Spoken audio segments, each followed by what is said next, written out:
All right. How's it going tonight, everyone? Welcome. Sorry I missed you earlier this week.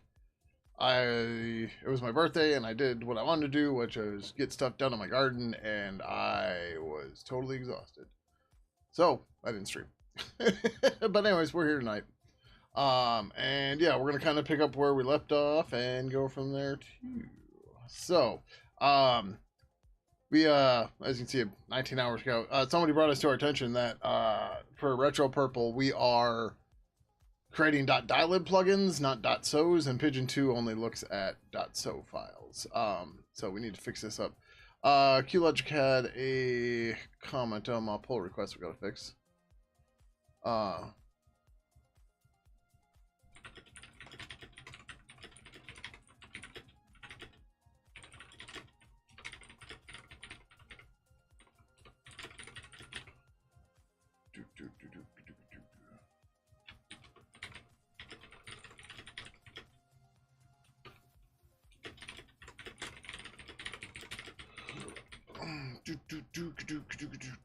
right. So apparently you just have these in an order, which is whatever. It's fine. So I have this. Where the hell was I doing this from? Was it from 5? I was logged into the Mac from somewhere. I don't know where, because it does not appear to be here. I've got too much shit open again, you know, as one does. Alright, is this Pidgin? This is Pidgin 2 or Pidgin? There's gotta be Pidgin 2. Yeah. Okay. I somehow have this open twice. Oh, okay, no, that's okay. That's yeah.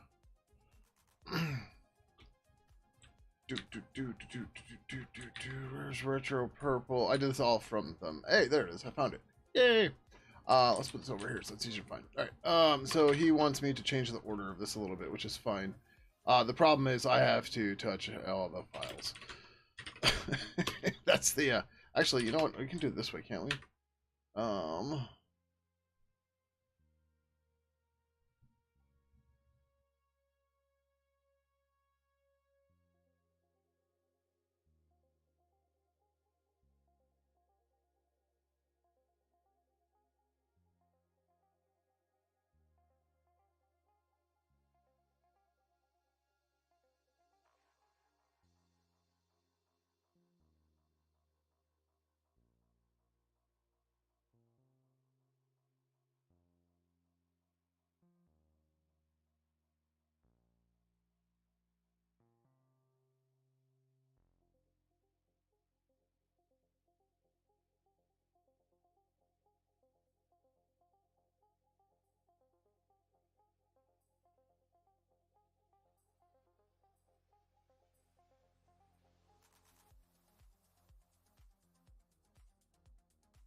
I never unmuted when I typed my password. Sorry.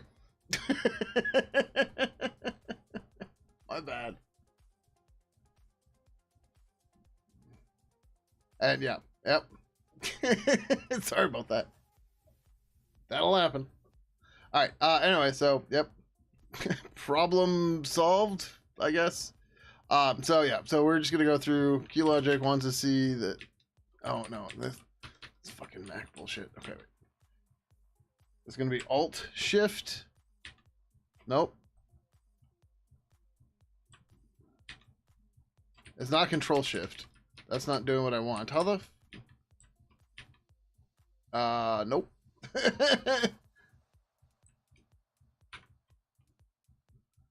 All right, whatever, fine. Home to. Oh, jeez. Oh, I'm just going back to Vim. Fuck this.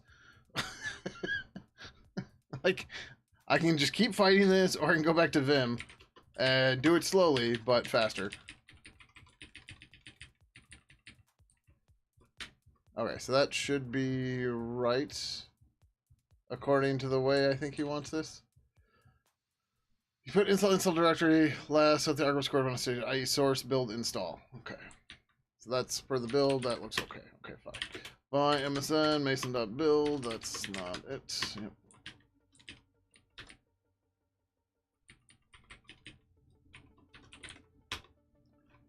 By mixit, mason.build. By MySpace, mason.build. This is just the tedious part, right? Napster, mason.build. Novel. Beware of the novels. Oscar, Mason build. Also, I'm still not used to ZSH either. I really just want Bash back. Actually, I can install Bash from Homebrew, can't I?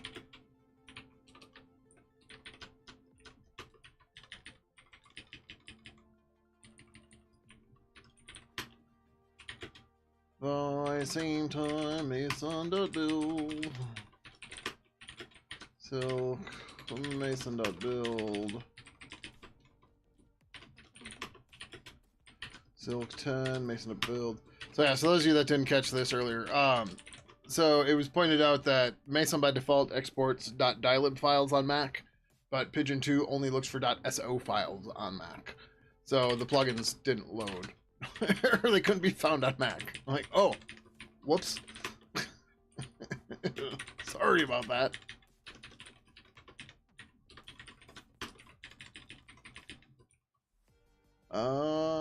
Sure. Didn't we have that in Oscar? We should have that in Oscar, and I just didn't notice it. Yeah, okay. I just want to make sure I'm consistent. Oh. But yeah, so all this does is that does exactly that, right? So there's a bit in the top level Mason that sets plugin suffix to empty array. This is what Mason says if you want the default set name suffix to that. So then if we're on Mac, we set it to SO, and then we just pass it along, and it works and does the right thing everywhere. So hold on, I get so tired of this.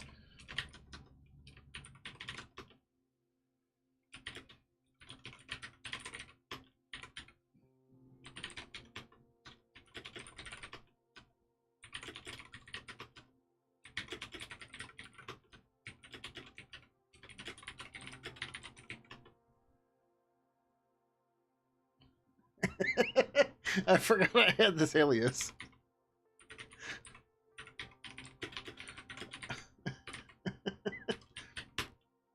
Yes, I have a Git alias called To the Choppa, which force pushes.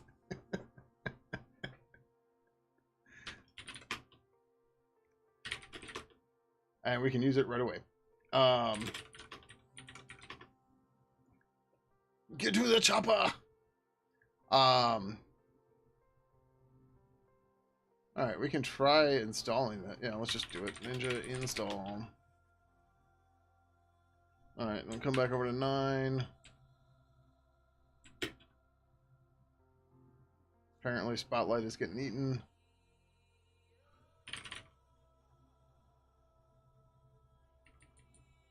Dude, how the hell do I run this?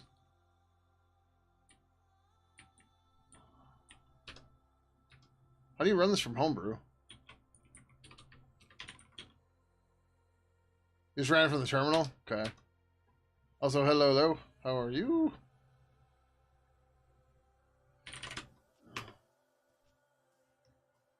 Couldn't create plugins directory. Okay. Oh, I should have -D at least. Okay. Oh, yeah.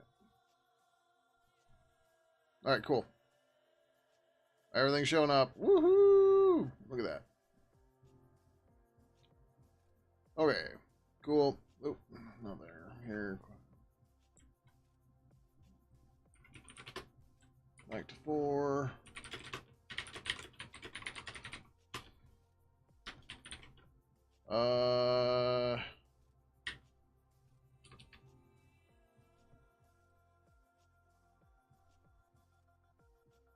What? Wait, what?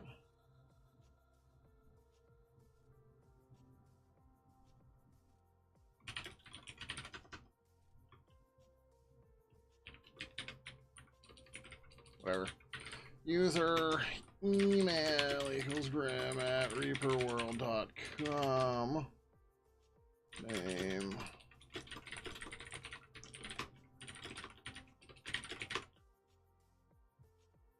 Oh. Shit. Is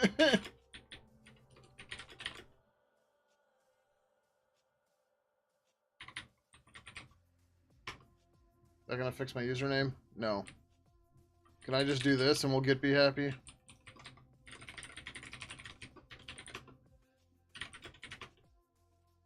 No.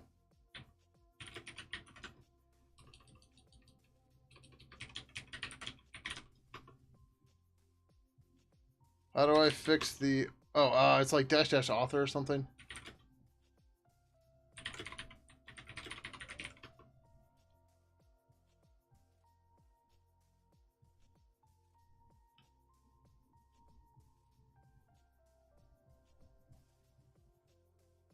Author.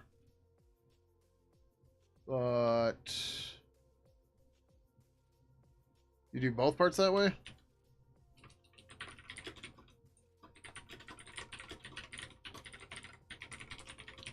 Like, cause this is what's gonna end up on GitHub.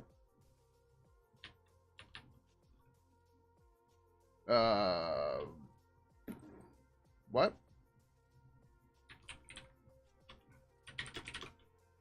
Okay, that's fixed. Okay. So I should be able to say get to the chopper. Alright, how did I spell it? Shincho chopper. Origin Mac OS so. Yes.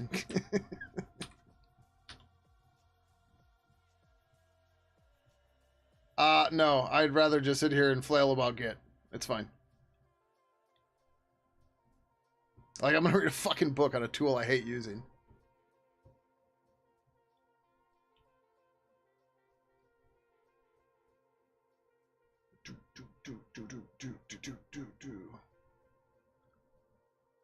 I guess we can look at the files changed.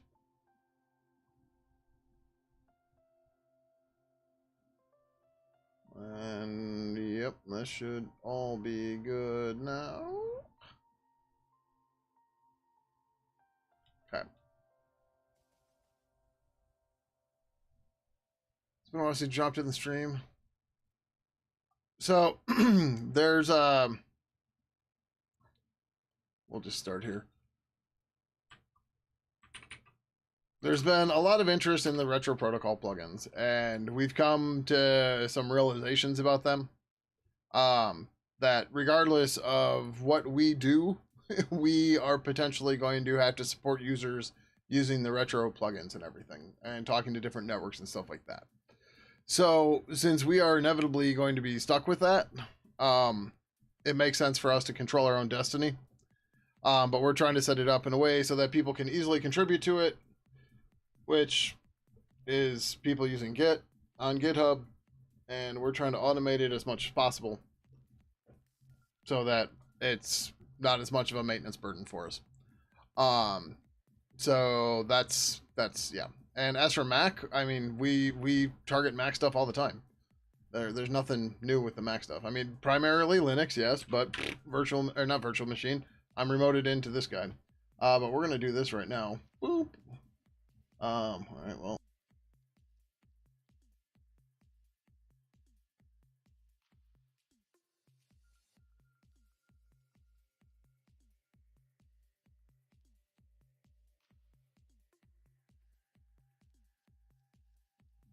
All right, and we're gonna install Sequoia 15.5 or whatever it is, and this Mac's gonna go away for like 3 hours now.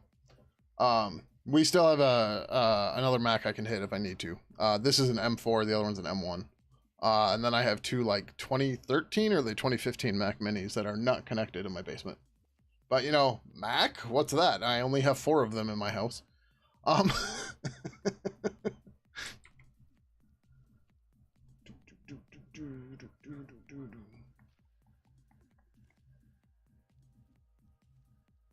Two of them are M series, 2 of them are Intel.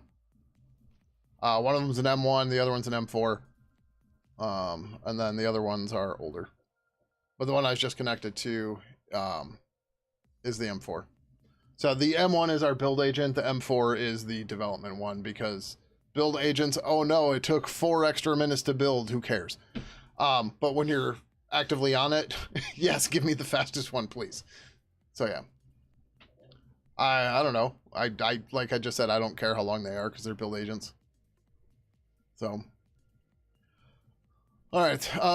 It looks like that got approved and merged. Cool. Thank you, QLogic. Oh, I can't go delete my branch over there, but that's fine. But I can delete it here. Blink. Okay, that should close the issue right away too. So I had another idea about the versioning scheme. It's kind of silly, but it's not horrible.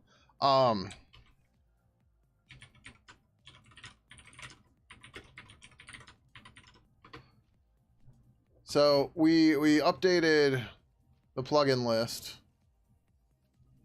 to show disabled and plugins that can't be unloaded, like protocol plugins. So one of the problems with the versioning is we don't know what to pick wise, but I realized we can plop on an extra bit here that says retro or something.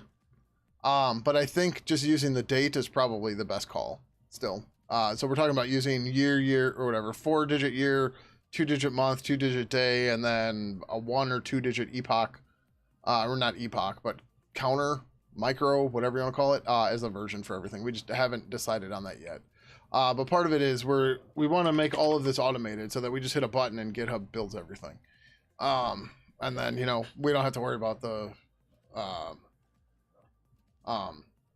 do a release process or anything. It's just there, it'll be done. So, I guess we should do the emblems thing. The emblems thing is a bigger problem. So, and I'm probably going to say your name wrong because I'm still trying to remember. Annie Midoriya mentioned that the emblems are busted. And that's because, well, like AIM, for example, references one that doesn't exist anymore. Like, so number one, so like emblems in Purple 2. I've got it on 8. In Purple 2 in particular, we'll just look at irc.c. So, there's no list emblems for IRC. But so there's a method called list emblems. Let's just do XMPP, I guess. Right, so there's this method called list emblem. Oh, that's right. We went down to a single emblem. So I was like, wait a second.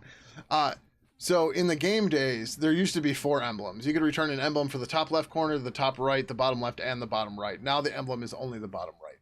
But so what happens is the protocols they just return a name and then this is used. Or this is this is picked from the emblem directory. So in Pidgin, Pixmaps, emblems, It's under 16. It'll pick one from here, right? So the mobile is hip top still. Yeah. What do you want, right? But this one says mobile when it's on phone. But handheld for XM for Jabber is hip top. But yeah, so we can fix that name and everything. But so what is this is just looking up the files in this directory. So here's hip top. These are going to be tiny, but I should be right. Nope. How the fuck do I zoom in and graph it or in this? Thought I do it. Oh, okay. Well, I don't know, but there's magnify at 5x. But yeah. Right. Image magic zoom. Oh, I can't get a Stack Overflow this. What the hell? I don't want to convert. No, I just the fucking display command. Whatever. Who cares? But yeah. Anyways, the thing is, so what we want to do is because some of the we shared all the icons in Pidgin 2 because it made sense because everything was in tree. We're making this so that people can decide what ones are installed and what aren't. So we really need to make sure everything is self-contained. So we might get some duplication with the icons, but we're going to prefix all of them with the right names, or with the protocol names or IDs or whatever. We'll see what happens when we get there. But then that way, you know, you can just install one and you don't have to worry about having all the other icons and stuff like that. So it's just, you know, it'll be what it is. Yeah, that's fine. Is that still going? Oh no, we fell back to the Windows machine. The Mac's probably gone. Yep. Sometimes when it's doing the update, you can still VNC in it and it'll see the progress bar. It does not look like that is one of the occasions. So, all right. Anyways, so I thought I was doing retro stuff on 5. Yeah. I don't know why this is on 4. Okay.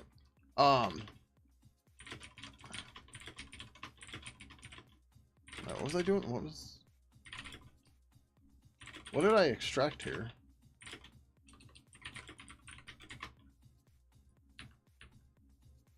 Oh, did I install it here? Oh, oh, that's right. We were going to try to figure out how to kill these. This was the Windows install. We were trying to figure out how to kill those. We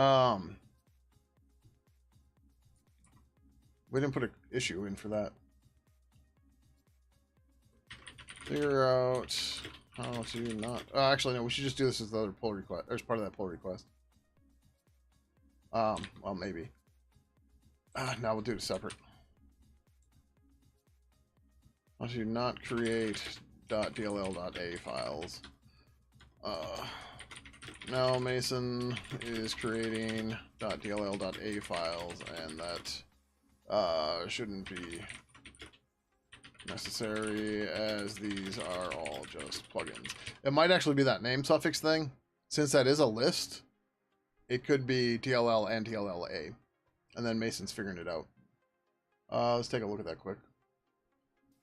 Sure, assign it to me, whatever, who cares. MasonBuild.com. Functions. Built-in objects. No, that's not what I want. Returned objects. I think it's not dependency object. Is it target? Yeah. Or whatever. It says name suffix, doesn't it? Yes. All right. Use a lib suffix, but we use an A to avoid potential name clashes with shared libraries. It also generate import libraries with a lib suffix. The string that we use the extension to target and override by default. Default on Windows, this is exe for executables and other platforms. It is omitted. Shared libraries, the default value is dilib on Mac OS, DLL on Windows, and SO everywhere else. For static libraries, it is A everywhere. Oh, yeah, is that the better way to do this?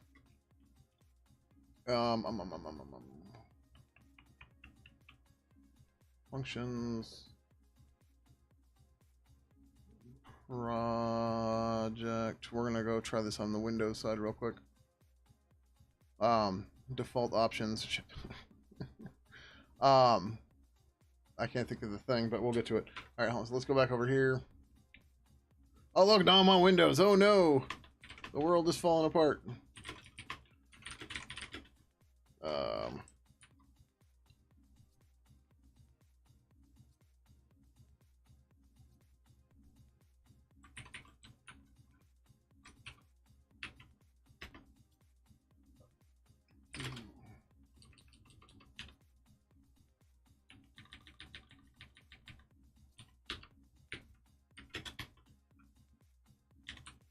Okay, I guess I don't have my SSH key here, which is fine. Although it's backspacing weird, which is weird.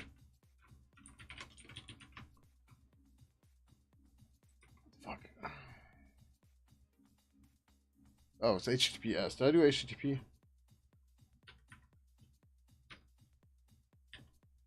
No. Oh, because it's supposed to be /Pidgin now. Yeah. I hate that Git put a colon there. Like, I get it, but it's also a pain in the ass when you want to switch the URLs. I don't know, maybe I should read a book so I can learn it better.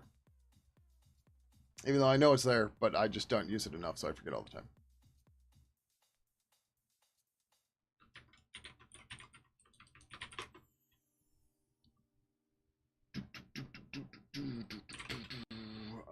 Retro purple. Alright, so if we Mason, set up, build. Oh, because I'm in Mingwei 32. That should be that problem. Or I have this set up in a different way. UCRT. Mason version. That looks better. Maybe? Yes. Alright. Retro purple, Mason, setup, build.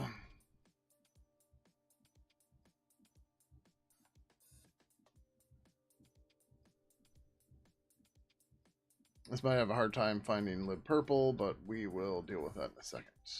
Yeah.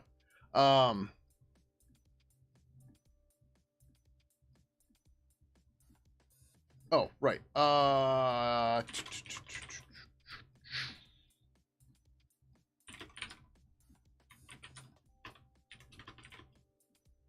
Is this the new one?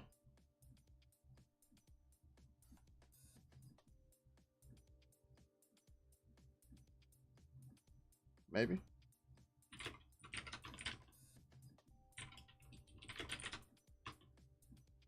Nope. Nope. Where did I put this?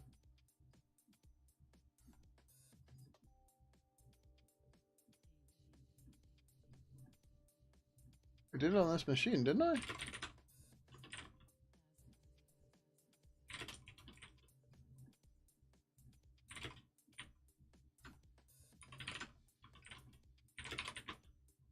Maybe I... No, I definitely... Oh, where the fuck did I do this?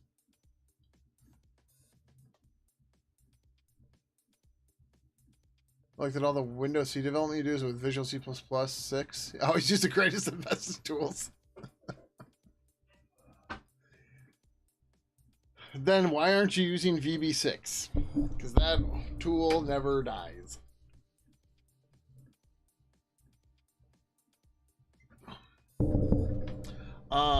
So this is, I guess I didn't clone it here.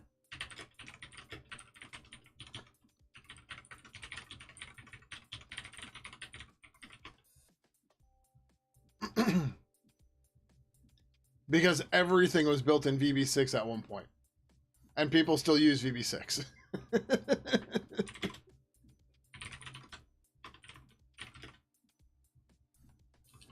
Oh, I don't really... Oh, this is get branch minus V. What the hell did I call this branch?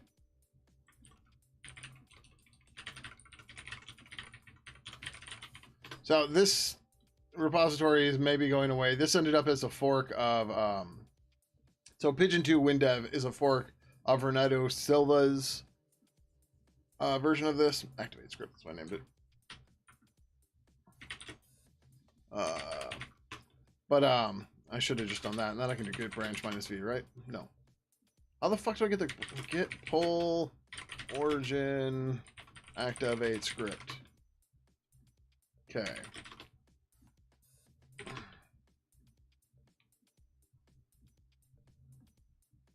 All right, so then you /pidgin windev.sh foo. This will take a minute. These tools were built in a day back in the day when, I don't know, it was hard to host large files or something. But even though this is only like 15 megs, which sounds dumb, we're working towards getting rid of this idea. But right now I'm just trying to test the retro plugins to make sure this works. But so, you know, this would download everything, and it'll configure everything and all of our dependencies into a one directory, blah, blah, blah. I've got a bunch of Ansible, not even a bunch. I've got some Ansible that does all this for us so that we can release it as a tarball or a zip file or whatever. But one of the things that we've added to this is this was set up in a very specific way, and you'd have to modify, make files, and some other crap. But I've been setting this up in a way so that we can activate it, and I just realized there's something else we need to add to the activate script. Yeah, I mean, all version control tools have problems with large files, specifically binary files, but it's the way they're designed and they work and stuff. And yeah, it's kind of garbage. But I just realized something we need to do with this activate script is it should also be configuring package config path, which right now it doesn't do. But we'll hack that in here in a second, and go from there. Oh, this download, whatever. I don't care what version Pidgin downloaded. I really do not care. But so the idea is people will download this as one binary, whatever. They'll extract it. They'll activate it, which will just set environment variables to point your development tools at it, and then they can build. Rather than having to run this script and do this entire process every time they need to update something or whatever. And yeah, okay, you'll have to nuke the dev directory every now and then for a new version, but would you rather do this or unzip once, whatever? I don't remember it's compiling GCC or what. I don't know the specifics of this. It might be extracting and grabbing source code, but I don't remember. But either way, this is just ridiculous. To have anybody that's going to do any development on Pidgin for it is stupid. But that's okay, right? This was a decision made a long time ago for reasons I don't know. So of course, in hindsight, they look stupid to me because I don't know the reasoning behind it.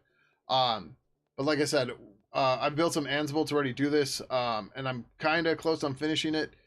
Part of this is since we're distributing binaries according to the GPL, we have to also provide the source code we use to generate those binaries. I have to finish the source code generation tarball. I was trying to make it the same as this one, as the existing one, where it has all the sources separated by the library and its version name. But I can't get Ansible to fold the directories right, or the list right. So I'm just going to put everything in one directory because they're very easily named. Everything has the right names, or has the right prefixes and everything, so who cares?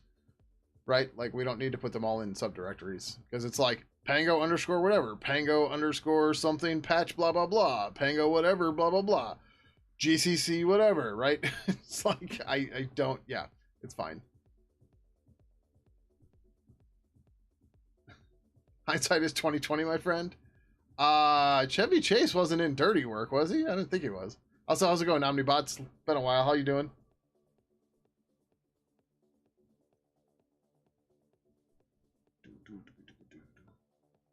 It was Dr. Farthing? Okay, I haven't watched that in a long time. I only really remembered Norm Macdonald in that, and I can't even remember who the other guy was. But every time I hear Dirty Deeds, that's all I think of. Artie Lang, there we go. Yes, and thank you, yes, for the birthday wishes. Birthday was Monday. I was supposed to stream and I didn't because I was tired. Because I spent, I don't have easy, oh, maybe I do have an easy way to get to the images. I spent the day, where is it? Fuck, we talked too much, yeah.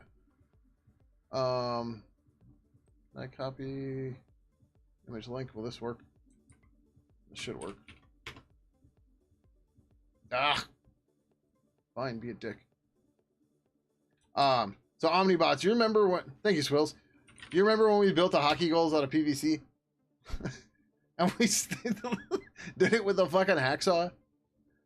So not that this is related, but just the similar story, right? So years ago, I built, I bought a PVC cutter because I was doing a lot of stuff with PVC for my garden. And, like I was using the PVC cutter and it was just like, oh yeah, this is definitely the right tool for this job, right? So these guys, this is what I finished building on my birthday. These are my own design, the fences on top of the beds. I did not design the garden beds. I designed the fences that are on the top with all that. So like at first I had all this leftover wood. It was a couple of years ago, my garage got broke into and they took out the big garage door and the insurance company sent somebody over to come board it up and everything, whatever. And I was like, I'm going to reuse those boards. And I don't have a table saw, but I borrowed a circular saw from my stepdad. And I didn't even make it all the way through one 7-foot long 2x4 before like I overheated the saw or something. So, you know, I'm getting so annoyed trying to figure out what to do, whatever. I go and look at Home Depot's site and I find these guys. They're like furring slips or whatever. They're 2x1s and they're 8 feet long, whatever. They were $1.30 a piece. So like once I got the right materials and the right tools, I flew through this. But like it took me 3 weeks to get to the point of getting one of these pieces built. And then I got it all done in like the course of 2 days. So, but here's a close up, a better close up of one of them, right? So, yeah. Circus Saw goes through those better. Yeah, yeah. But yeah, the shit, I gotta talk to somebody before. Oh, you'll see I've got a tacker or a stapler. That's how I got the chicken wire connected now. That was definitely the right tool for that job. So I've got 2 other big ass beds like this, that are like this, right? So one of them's right here. The other one's over here more. And I've got to build the fences for those 2. The fences are to keep like squirrels, rabbits, cats, raccoons out. Probably not the squirrels because there's just no stopping them. But cats and raccoons, this should probably work. But obviously there's too tall for rabbits already. Not that we have rabbits in my neighborhood because I have possums, raccoons, and cats. But I need to remember to borrow a power drill from somebody. Because so I learned the hard way with these guys. Or actually,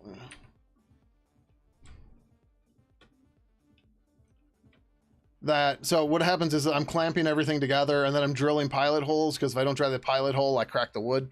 And then I, put drill it in with a screwdriver.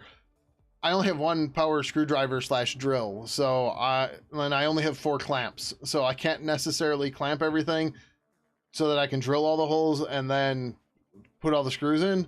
So it's drill the holes, put the screws in, adjust the clamps, drill the holes, switch bits to the screwdriver bit, drive the screws, move the clamps, switch the bit back to the drill bit, drill the holes, switch the bit back to the screwdriver bit, drive the screws, and it takes forever. And it's a lot of monkeying around because I only have one driver. So I'm like, I need to go borrow someone from somebody. Like, I just need it for like 2 days, and then it's all yours. It's just to save me time, literally. That's all I need it for. Save me some time.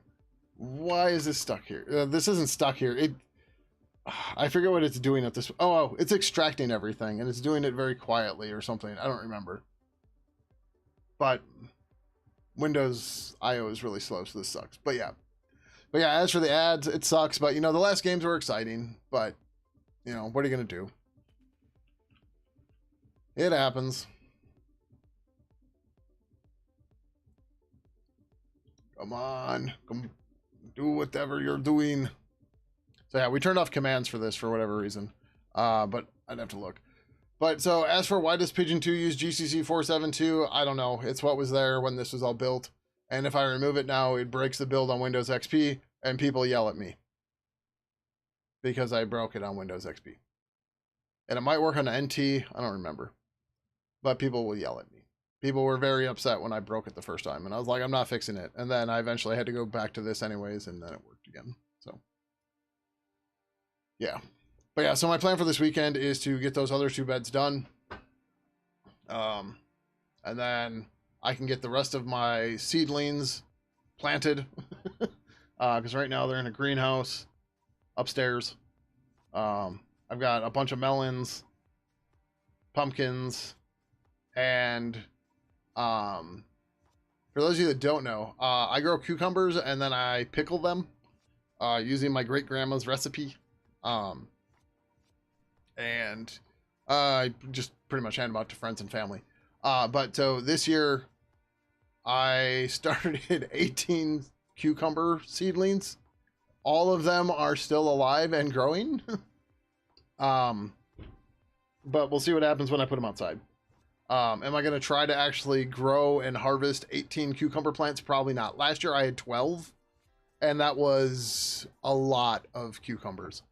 I don't even remember how many jars I made. It was a lot.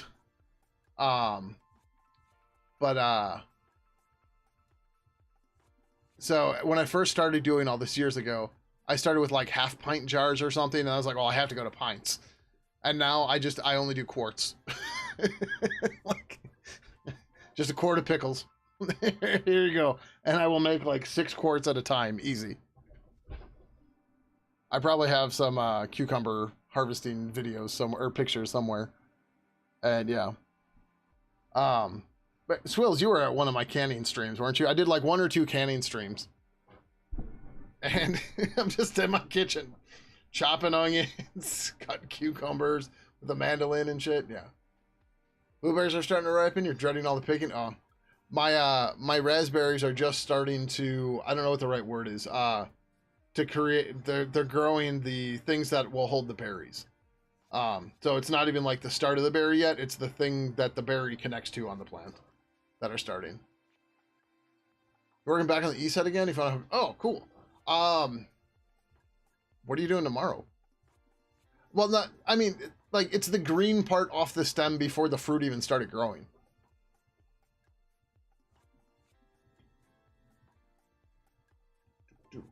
So, Omnibots, I'm actually working out right around Skateland in Waukesha now. But I'm only in office like 3 days a week. Yeah, I think buddying is probably the right term. That's probably the right term. Uh-oh. YouTube stream is flapping. YouTuber... Oh, okay, now it's back. All right, whatever. You're living west of the airport. Okay, so you're not far from me there either. Well, a little bit, but yeah. Yeah. Yeah, we were in a building, you know those glass buildings right at, like, as you're getting on 94 East at Barker, those glass buildings on the south side, we were in that building, but then our lease was up there, and we don't have a whole lot of people in the company anymore, so we moved to our warehouse, which is actually kitty corner from Goodwill on Main Street, over by Skateland. Yeah, the two that look the same. Yeah, we were in there, but now we're in our warehouse. Your mom lives on the hill there? Nice. But yeah. So, yeah, good times. But yeah, so anyways, like, I've got to do some work tomorrow, but I had plans that got canceled, but that's okay. But I don't know. So, alright, so my tomorrow's open. I mean, 1 road south of Goodwill. Okay, yeah, we're like I said, we're kitty corner from it, so we're, you know, technically north of Goodwill. Oh my god, would you hurry up, dude? Alright, well, I guess that's going. Oh, speak of the devil, there we go. Okay, now it's extracting everything. But yeah, so I have the first part of this, not the pigeon dependencies. Wait, did we do this? No, I did the runtime part of this. Yeah, we're right next to the bakery. Right next to the bakery.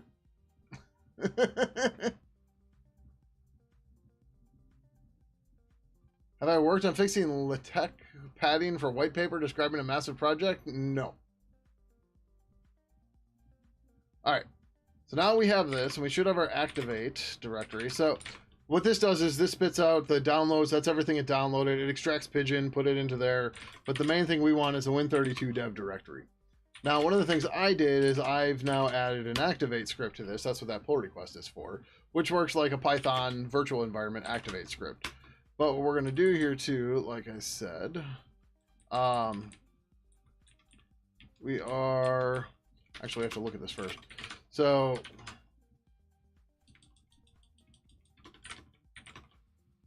Oh yeah, this is where it gets stupid. So for whatever reason, this was set up in this direction, and we were keeping this for the time being, I think. But the problem is this breaks a lot of crap here. Yeah. Yeah. So what we want to do, because Mason depends on package config for everything,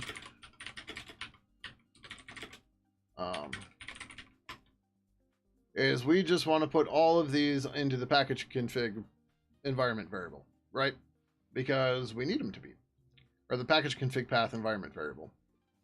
So we are going to do that real quick, because like I said, I forgot to do that because I wasn't thinking of doing this for Mason. Take the path of the virtual environment, sort of the old paths can be stored on deactivation. Update Win32 dev top. Okay. Store the old package config path so it can be restored. Old package config path equals package config path. And then we're going to say package config path equals, yeah. So this is going to get ugly, but it's okay.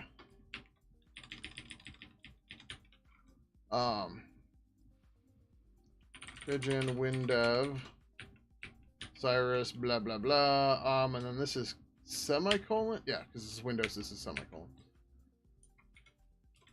Pidgin, WinDev, blah, semicolon. Pidgin, WinDev, blah. Yes, this is what my life has amounted to.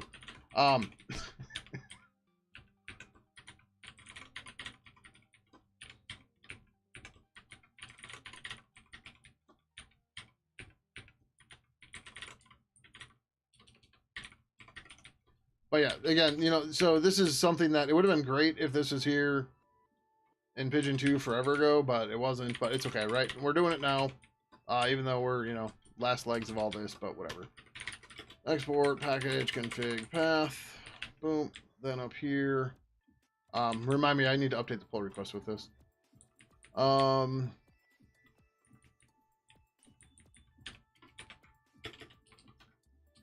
guess those are spaces. If minus n $sign old package config path colon plus underscore then. Yeah, I don't know why this is spaces, but okay.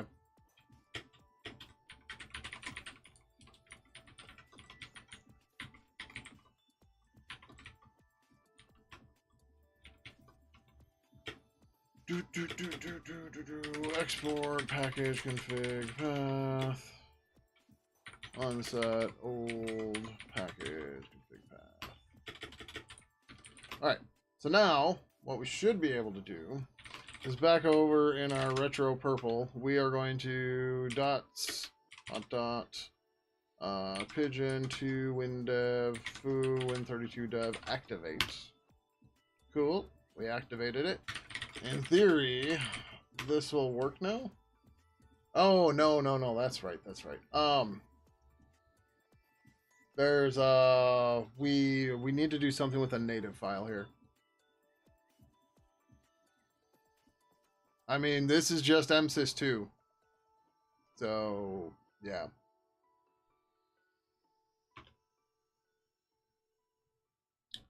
What was that option? We didn't create a native file for this, did we?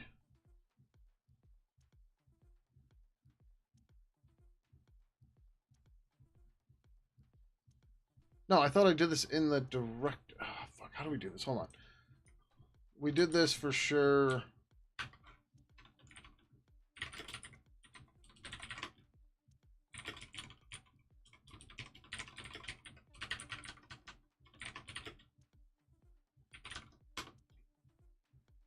It's just an environment variable, I believe, which is fine. We need to do this as part of the.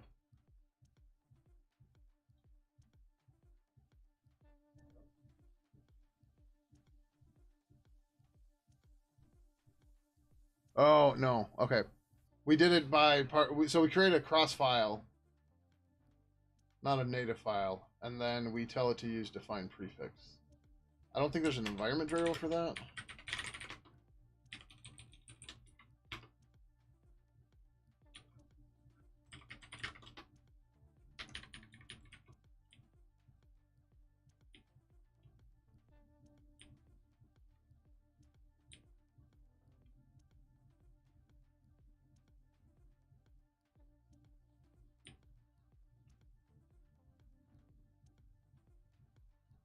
Um,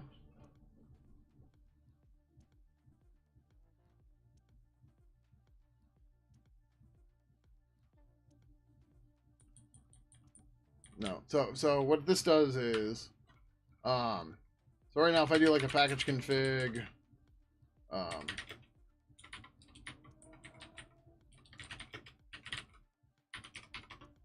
right. So you see it says MSys UCRT blah blah blah blah. Actually, that's not even right, but that might be part of our problem. Oh, is that part of our problem?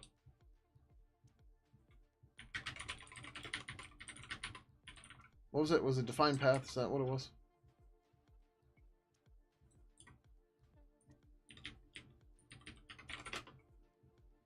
Define prefix.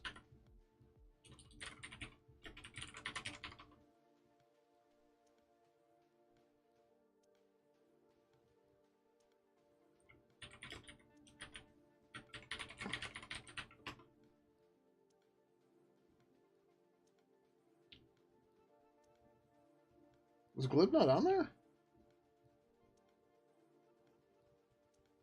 There's GTK. Meanwhile,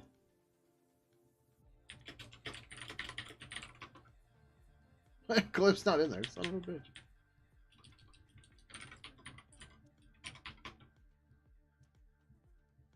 What's that? We gotta hydrate. Oh, I got a lot of water. There we go.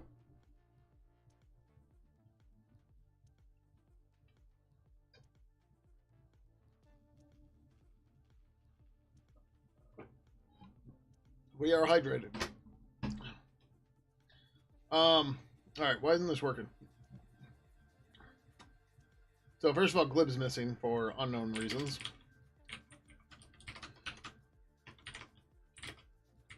Ooh, Win32 dev. Is glib under GTK?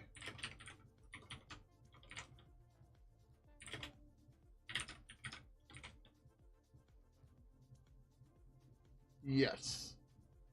But why isn't this being seen? Glib you sob? Yeah, yeah.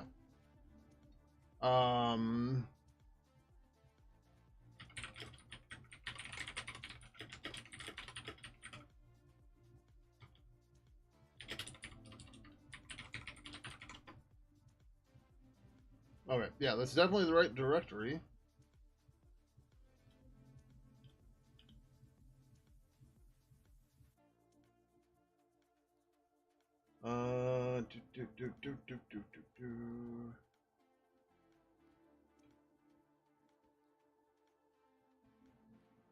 It is package config path, right? Does this work here?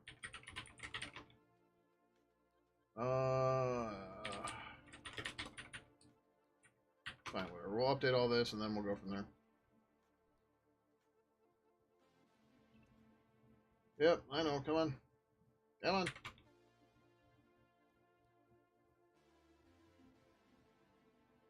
Do.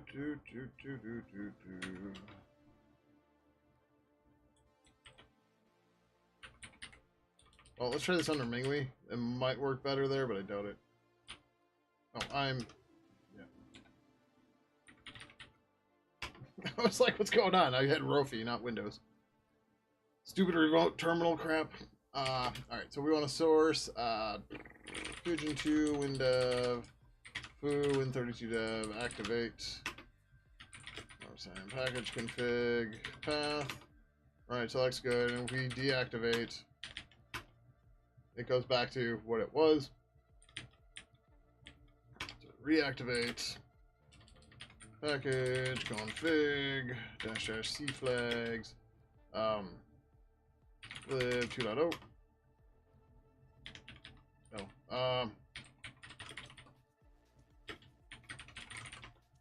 I think the nope. Oh right. This is I don't know which one that's going to install.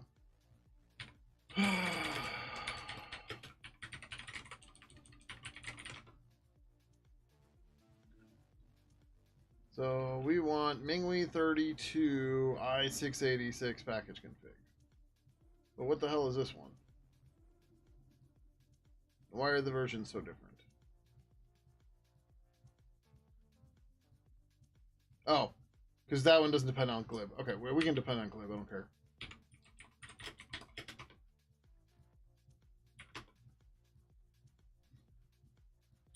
All right.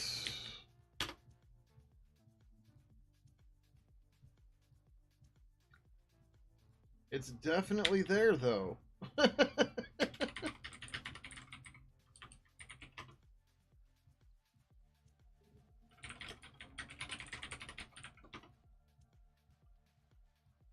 Right, like, it's definitely in here.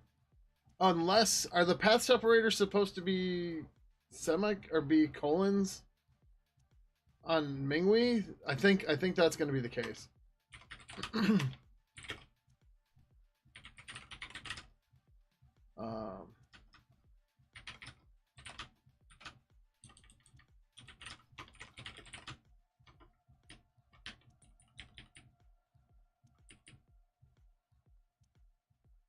No.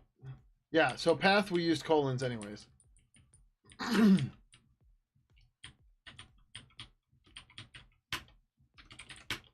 Okay.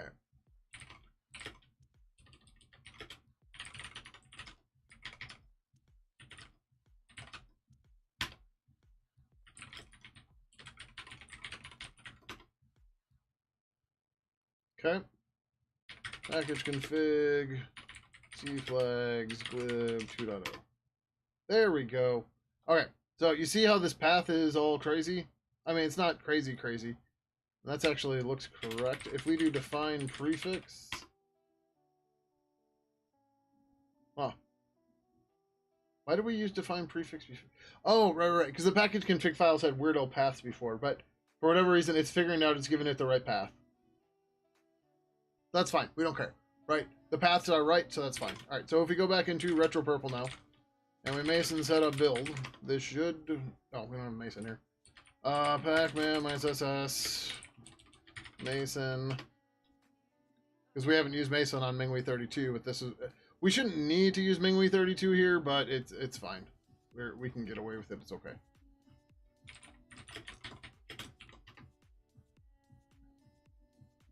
Oh, I searched again. Pacman, yep, those arguments make so much sense. Oh, that installed a different package config? Oh, so remove the one I just installed to replace it with the other one. Alright, fine, whatever. Who cares? Jesus.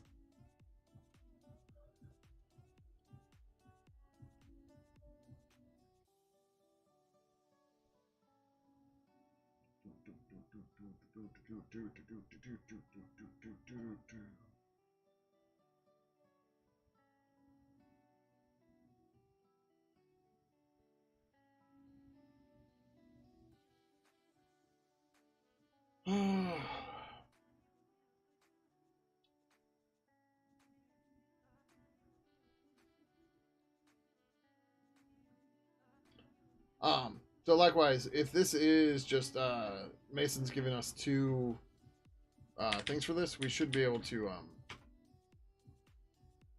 I totally lost my train of thought. Oh, right. This problem. How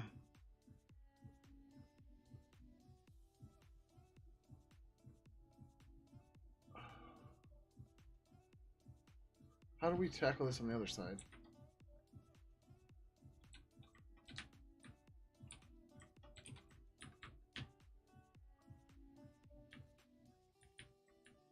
It's not that. Where was that code?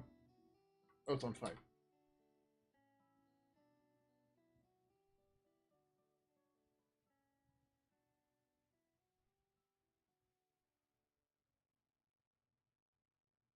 Package config lib directory win32 dev. All right, so this one we didn't use package config path, but I still don't know how it figured out the right prefixes. But whatever, who cares? How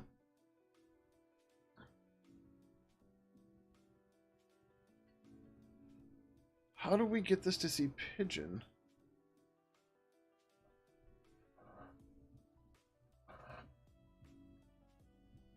Right. This one doesn't have to deal with the Pidgin stuff at all. So the problem now is it doesn't have a Pidgin dependency stuff. But we cheated with this.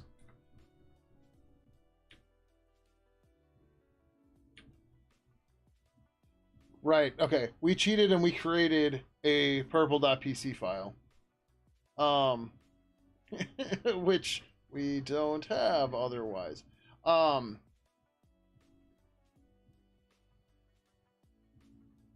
we don't generate a PC file for Windows.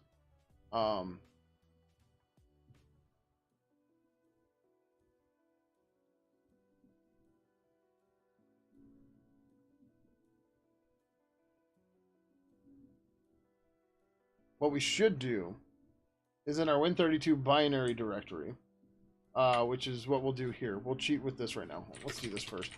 What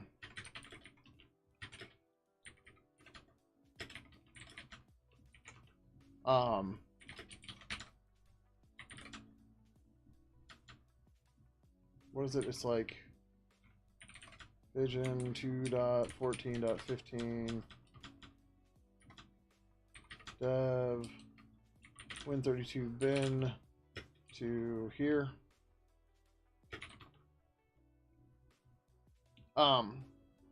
What we should do as part of our build is we should output a package config file in our bin directory.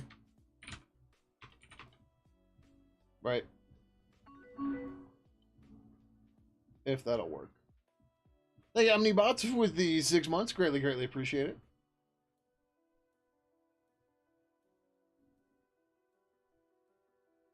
So where? Okay, lib purple is right here.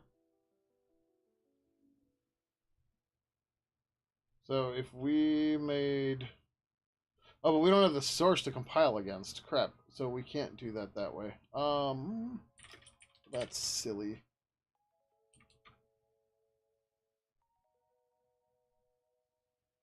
Huh.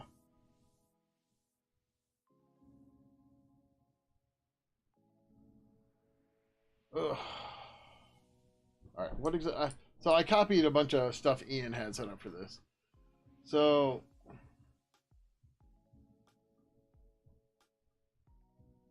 this downloads the glib binaries, those binaries, then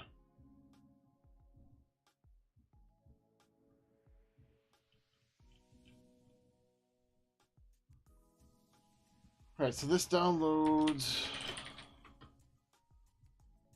the Pidgin source. And then it downloads the Win32 bin directory and it pulls libpurple into the source directory. Okay, that's weird and silly, but okay. I don't know how we want to do this long term, but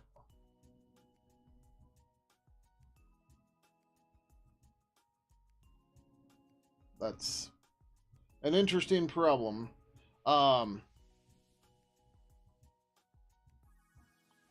So that activate script I set up only work. So it's set up to work directly for the Pidgin release build. Right. So I have a clean directory here, so I can just type make -f make file dot main GW and it'll just work.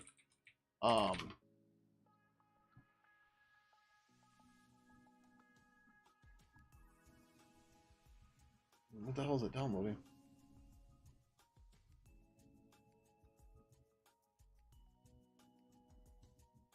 Oh, okay, wait, maybe this doesn't just work. I thought this worked. What the heck?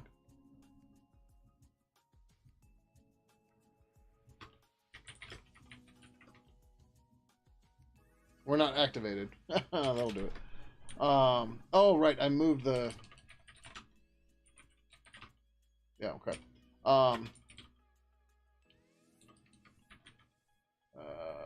Pidgin 2 and 32. I'm on the wrong machine. Jesus, you idiot.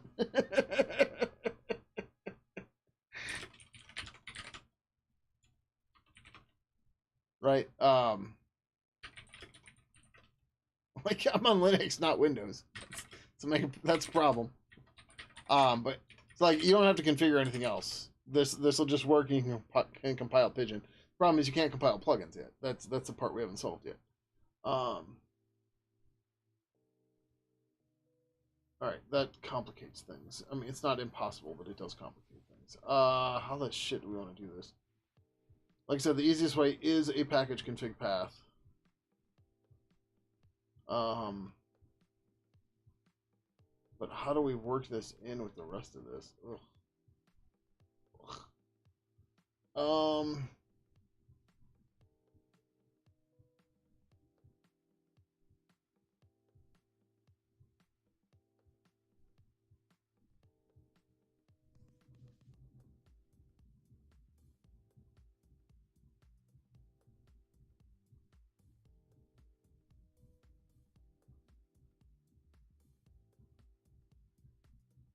Oh, will that work? That might work. It might be silly, but it might work. We gotta wait for this to finish. Oh, well, we don't have to wait for this to finish. How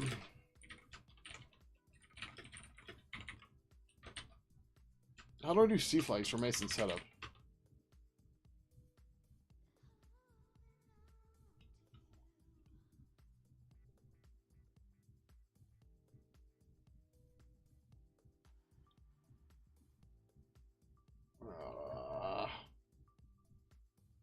Whatever. Just why don't I just grab the package config file, make it work, and then call it a day?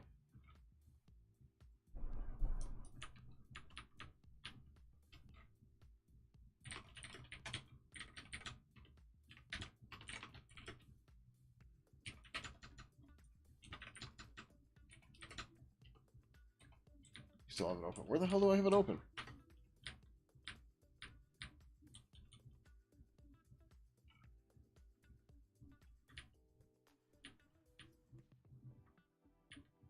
Oh. Where do I have this open? Not there. Oh, is it on 8? I'll start closing terminals until I find it.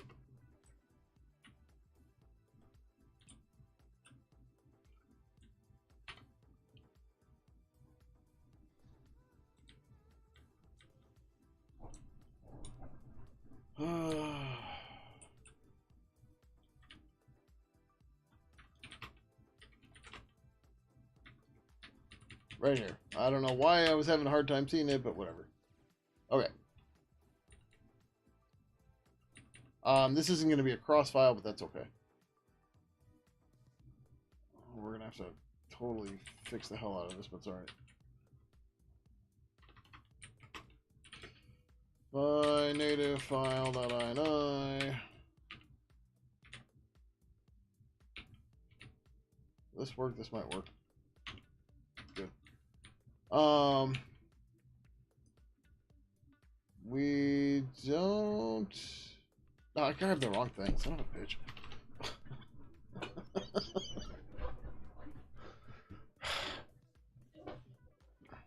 I didn't need the native file. I need the package config file. This guy.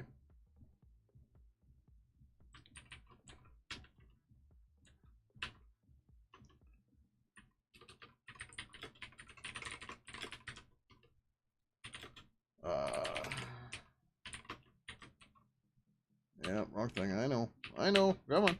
There you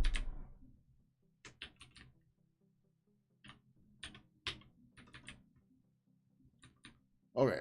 So this becomes...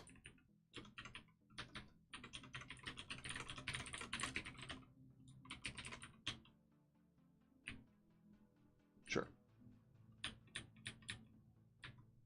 No, it's all fucked up. Sorry.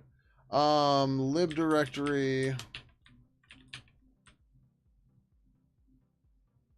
We're just going to cheat for now. We're going to...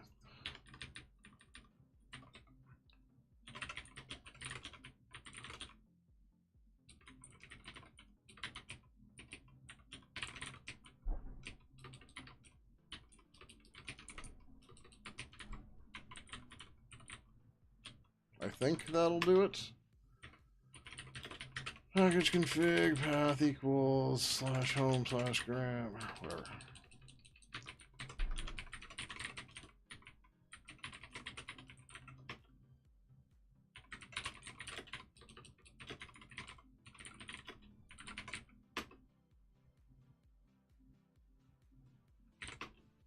Oh, so I fucked up.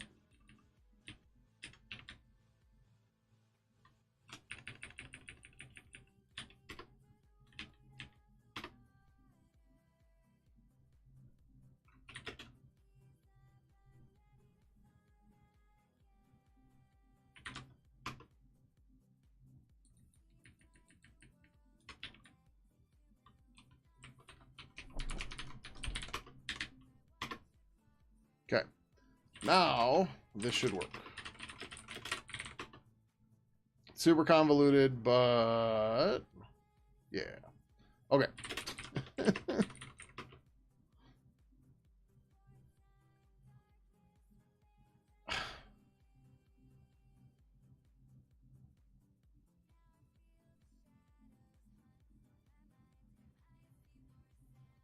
Did we...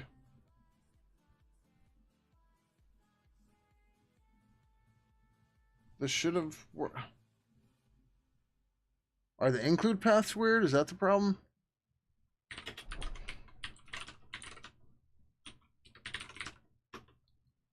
Because glib compat.h should be right in here. Yeah. What were these errors? Internal.h. Glib compat.h, no such file or directory. Package config, C flags, purple.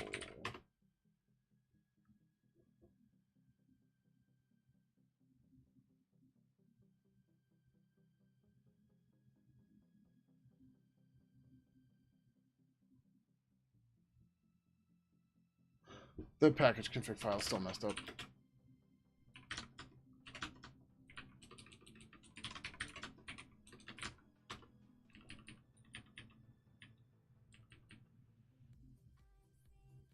No, this should have... Why the hell didn't this work?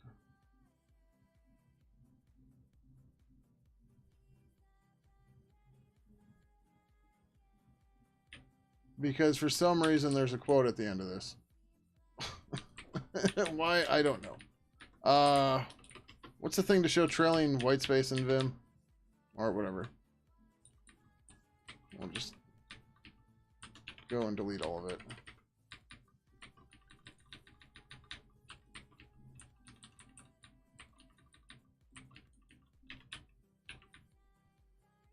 There's a problem with color column is it tricks your terminal into the like right hand gutter in Vim.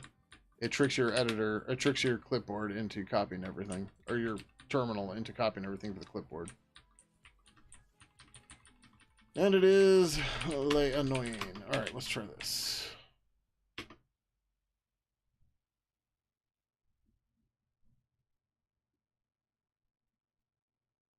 Why?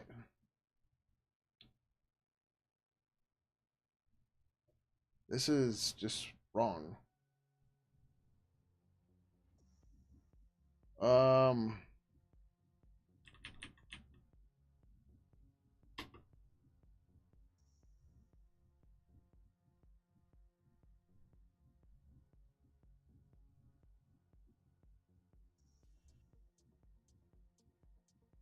Is this getting the wrong lib purple? No, it can't be.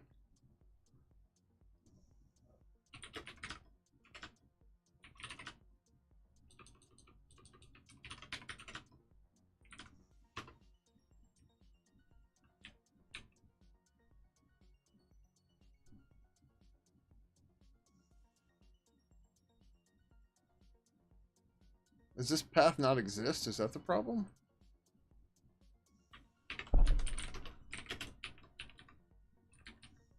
Okay, I'm not sure why the copy didn't work.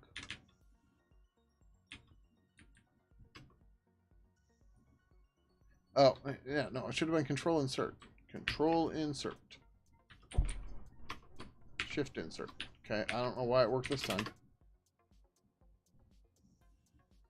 Home, Grim, Pidgin, release, 2.x.y, Pidgin. Oh. Because there's no Pidgin lib purple directory, you idiot. That's the problem.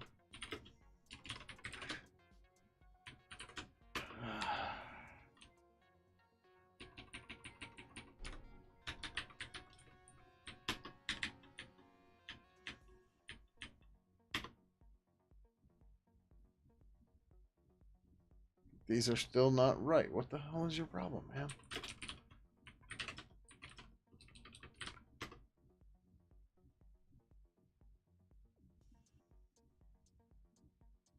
I might need the slash at the end.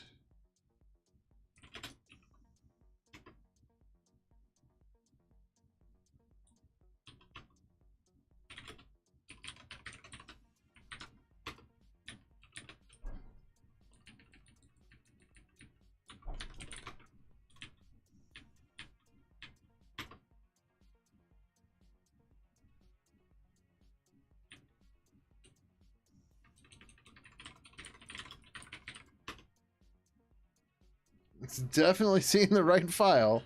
I don't understand why it's dumb.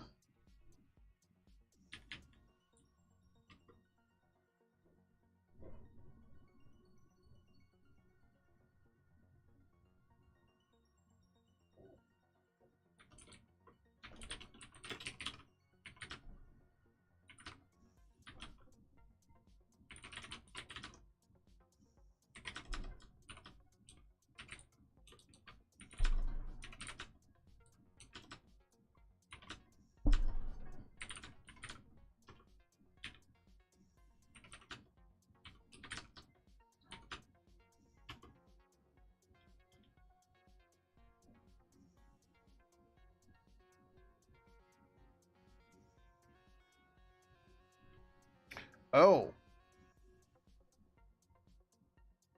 Oh no, that should.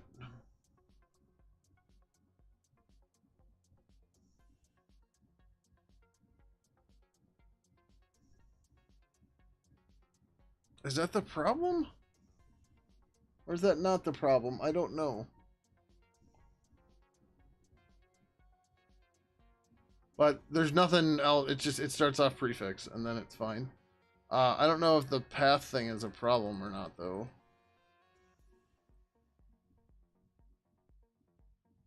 But then it's supposed to give prefix and prefix 132. And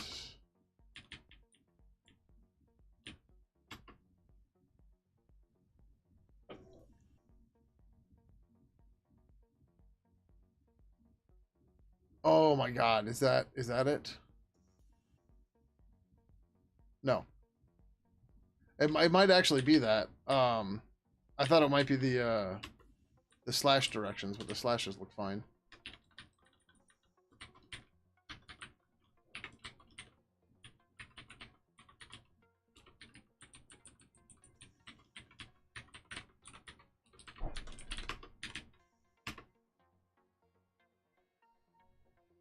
Nope.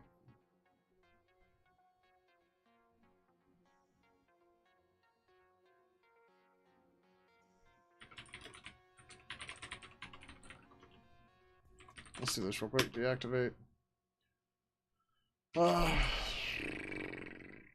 Pidgin 2, Win32 dev. Foo, Win32 dev. Activate. Export package config. Path equals pwd slash dot dot slash package config. Hold on, package config path.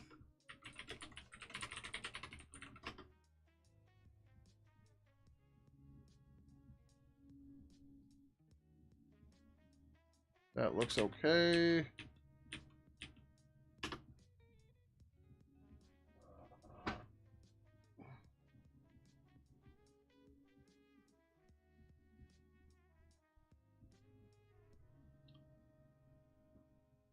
Like, it's just ignoring prefix. It's just grabbing whatever it has and it's ignoring the rest.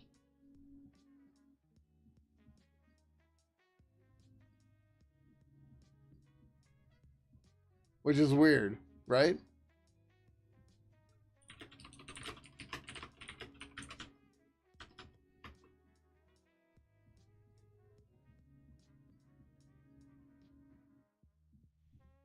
And actually, it's not even using what I told it.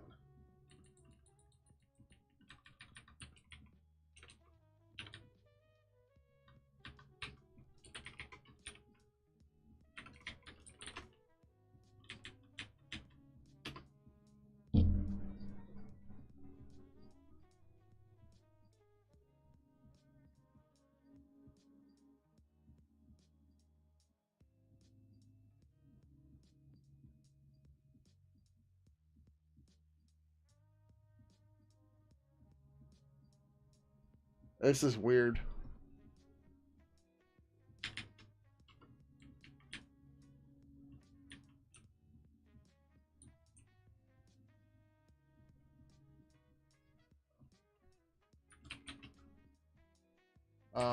Let's do that.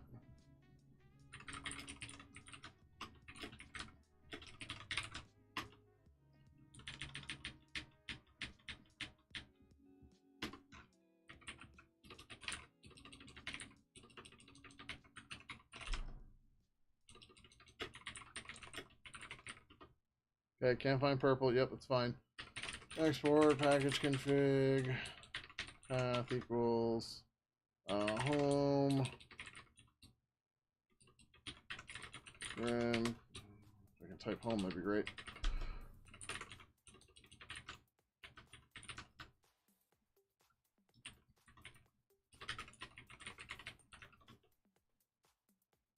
Then weird. So he really doesn't like package config files not in a lib directory.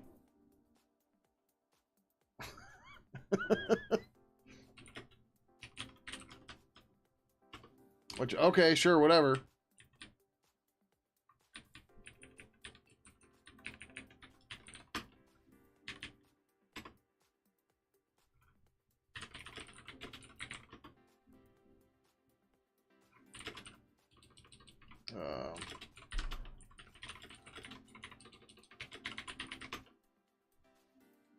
So remember, this is the compatible package config, by the way.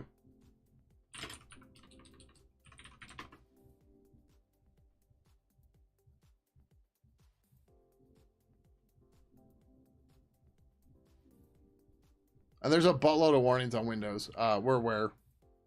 We haven't even attempted to fix them yet.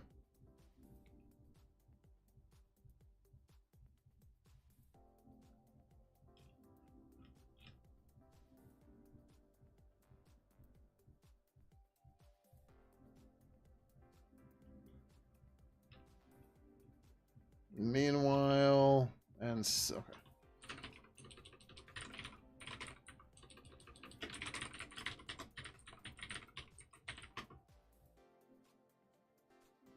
Oh, at the same time.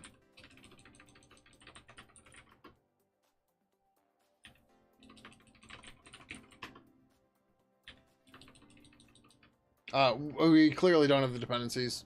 That's okay. They're there. Oh, they should be here.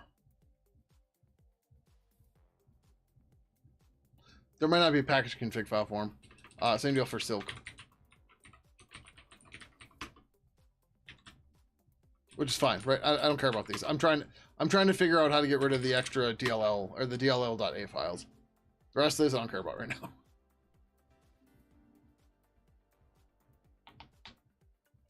Like, can I get something compiled? Yes, okay. Then I can figure out how to disable that, then we can go from there.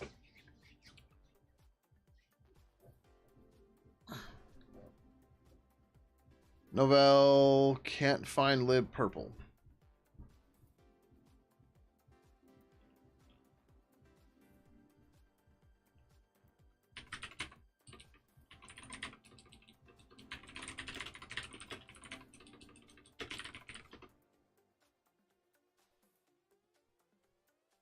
Oh, this might be the wrong path.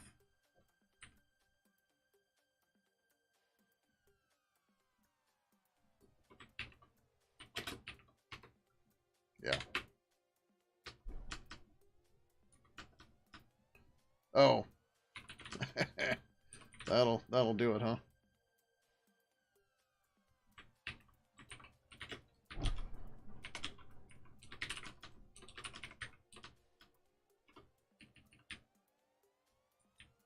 Yeah, I forgot the dev here. Well.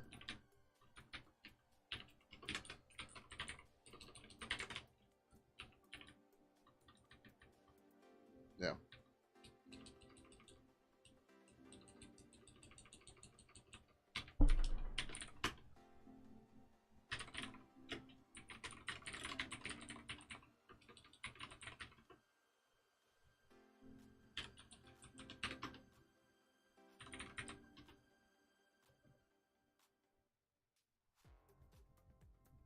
There we go. Okay. How's it going, Ubuntu? Welcome, welcome. Alright, so now... so we have DLL and DLL.a files. So what I wanted to try to do, we're going to say Mason configure, because I don't remember the option. This is all to get to this point. So there is a thing called default both libraries. Or default library shared. Default both. I thought there's a way.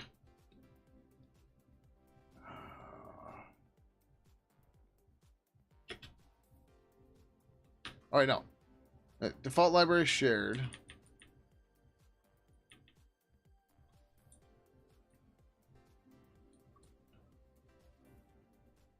Default both libraries is supposed to be shared. It's not set to static. Preferred static is false. Size force fallback package config path.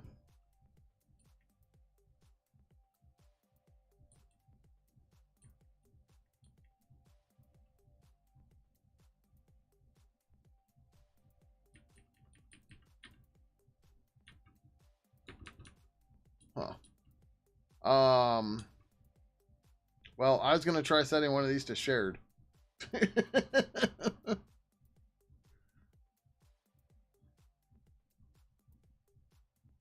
But they're both set to shared. Alright, so next step.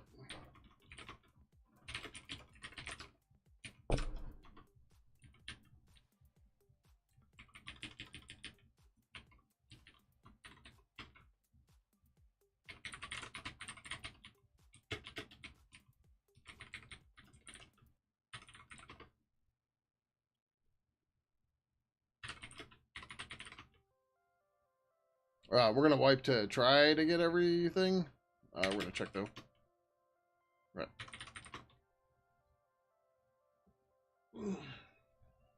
If this does it, cool. Sure.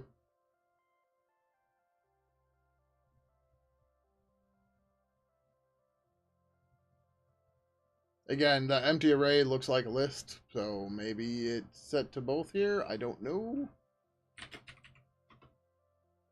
Damn it.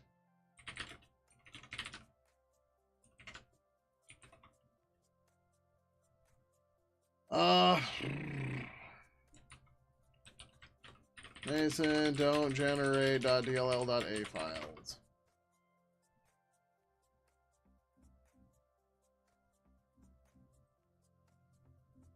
I just realized I was gonna turn my fan down before I started the stream, but nobody's complained about it, so I'm guessing it's okay. Uh,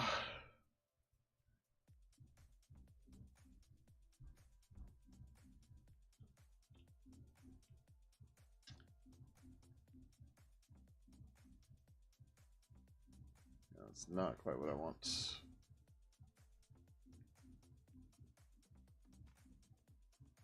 Multi-lib maze dependencies. Alright, so we were looking at project license to try to do this, but let's look at library. Although soon I'm just going to ask in the Mason room. Just be like, hey, how do I do this?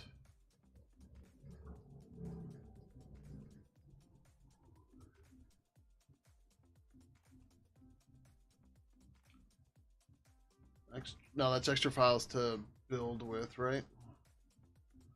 Not used for the build itself, but are shown as source files in the IDEs that group files by targets. Okay, I don't care.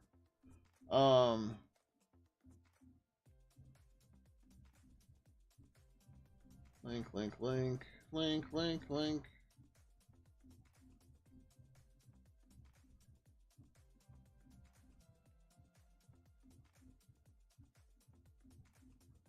Name prefix, name suffix, native. Objects, override options. Pick, prelink, Rust ABI. Sources, so version, vala version, verse modules. I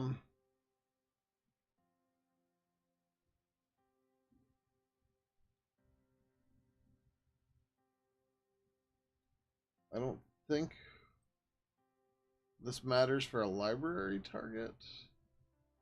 Oh, what is in there?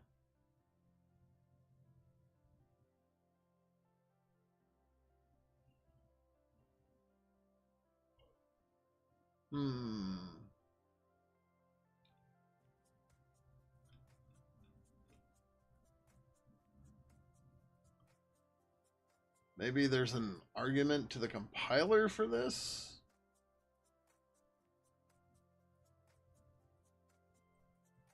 Anybody got any ideas? I'm sure run out of them.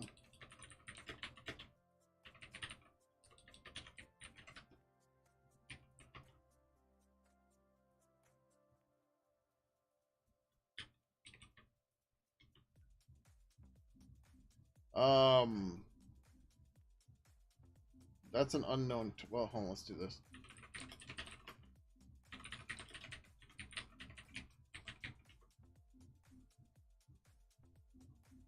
I think I saw it in there.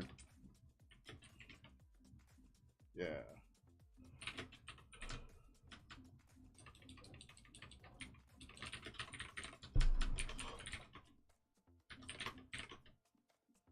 Let's build that ninja. Like, where's the file?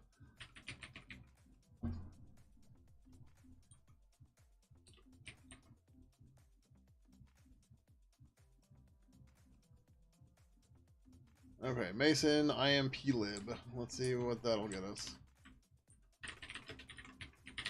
Disabled. I don't think that's gonna get me there.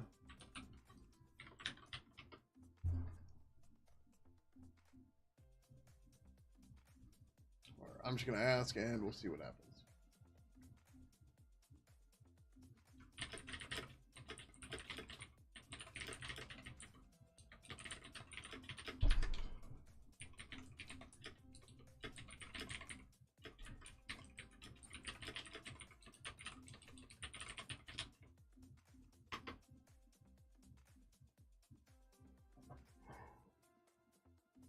Oh, excuse me.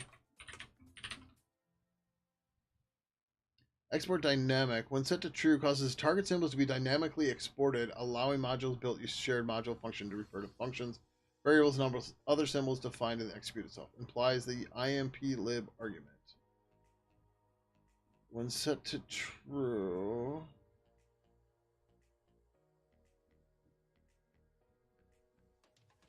What is this title? Where are we? This is under executable.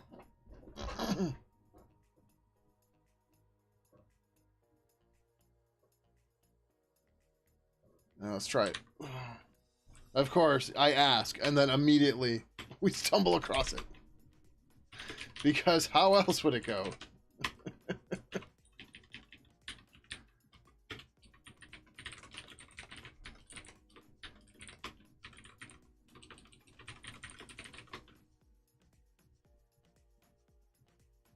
So, for a library, that doesn't seem to be there. So, like, it's on executable, but I thought library says it does everything from executable, or almost everything. What the fuck is library? There's a library that uses static, shared, or both, depending on the value. Default library user option. You should use this instead of shared library, static library, or both libraries most of the time. This allows you to toggle your whatever. Blah, blah. Name, prefix, name, suffix, rush, crate type, static, library. Also, the same for executable with the following additions.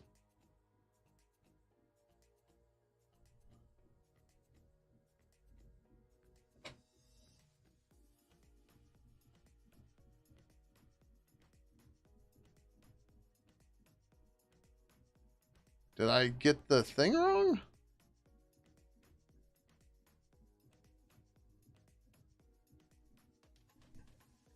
That's true. An import library is generated for the executable. The name of the import library is based on exe name.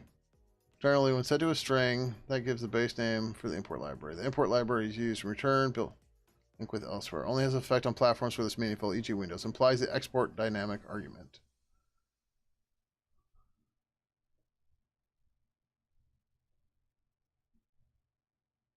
Yeah, like it looks like it should, but it's confused.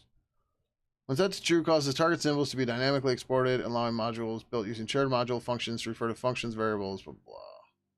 So let's try export dynamic equals false and see what happens in combination with it.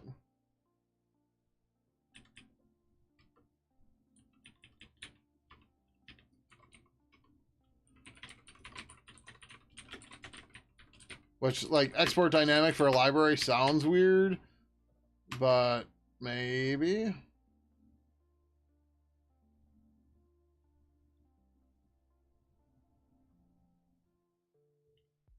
This is Mason 181.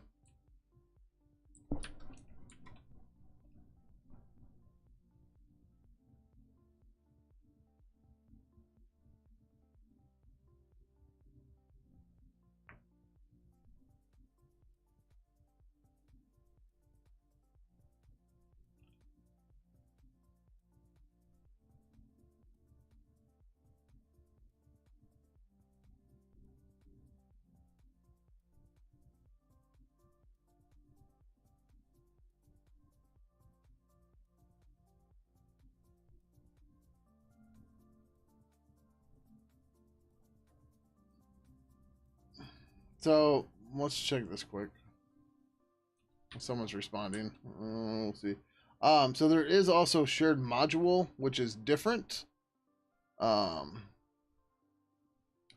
want the shared module to be able to refer to functions, variables defined in the executable it is loaded by, you will need to set the export dynamic argument of the executable to true. So I think we might want shared module for all of this. This is something I've been thinking for a while, but whatever. They tell you to use whatever. All right, so instead of shared library, if we change it to shared module,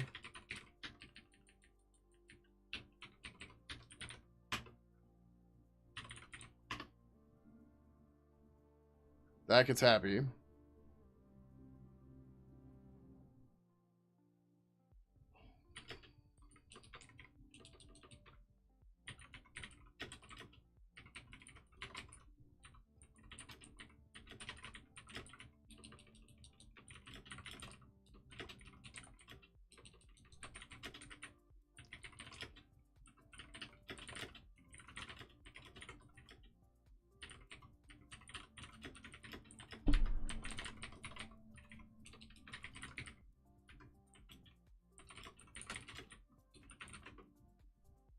Okay.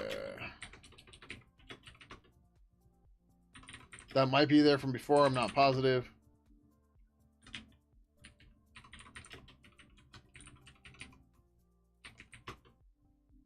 I should be doing this like Napster because there's one file for Napster.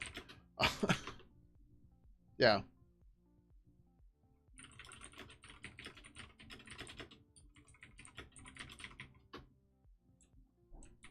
Alright, so that's still giving me that.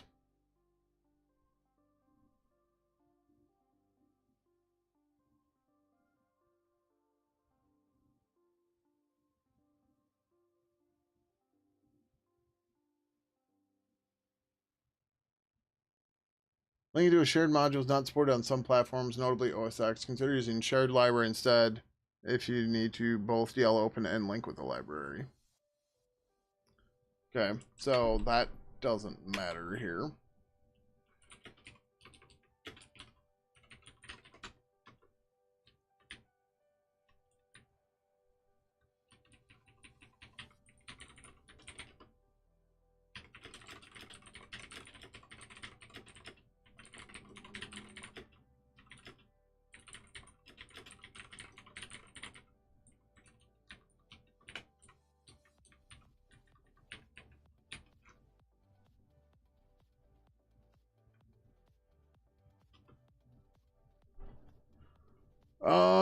Yeah. Anyone got any ideas?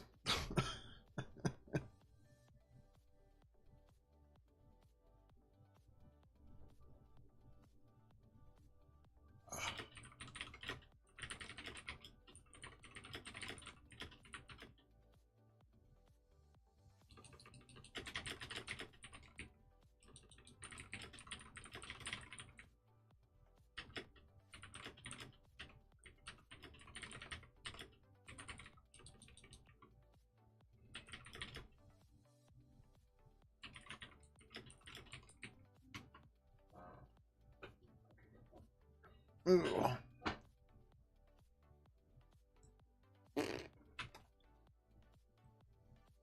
They're saying it's part of the linker, maybe? I don't know.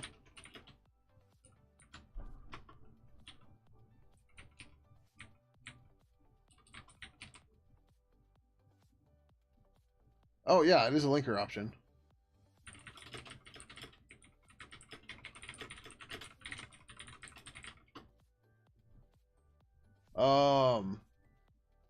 So, how do I turn that off? Also, excuse me. With the burp that came out of nowhere.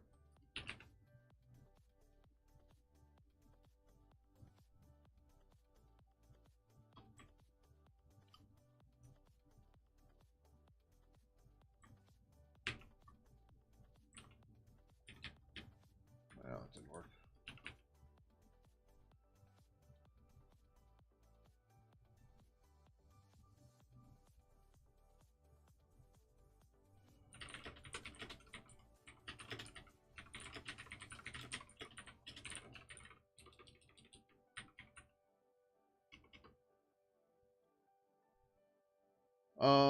Do.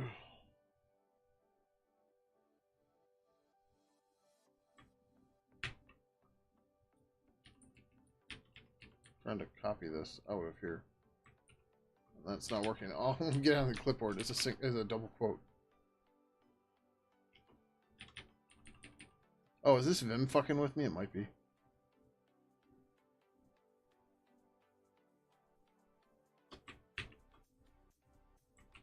Yeah, it was.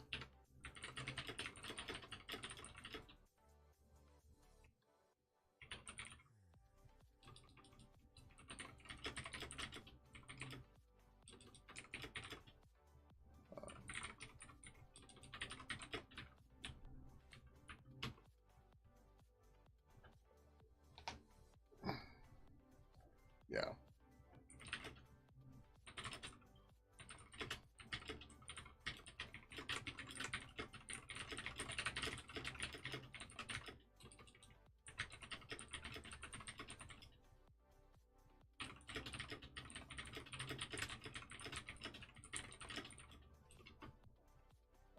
Alright, so they don't know and they think it might be a bug on their side. Lovely.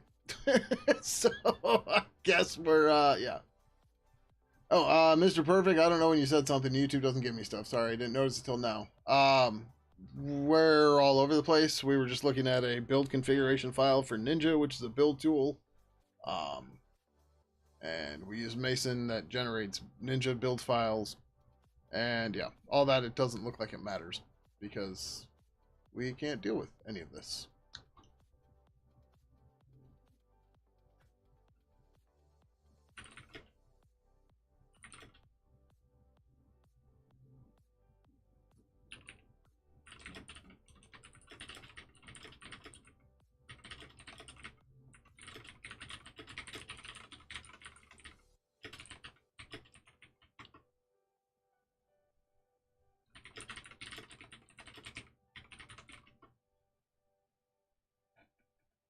All right. Well, that whole thing is a wash. Yeah.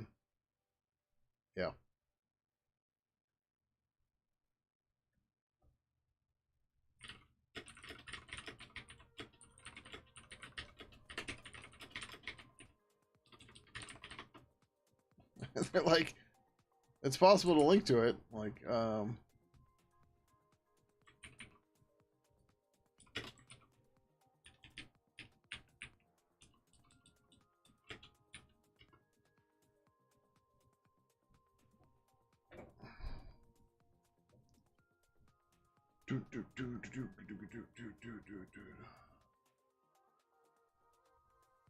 the same as library. Library doesn't seem to have.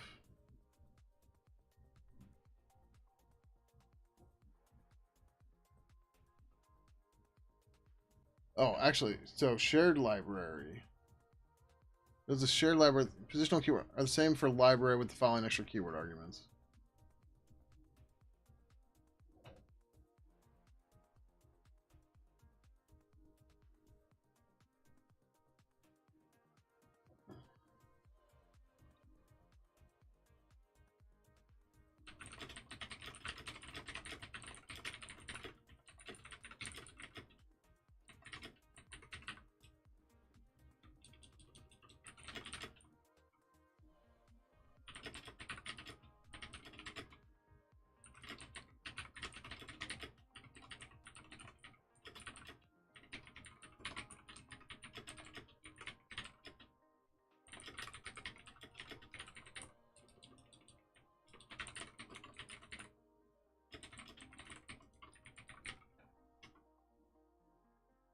Oh,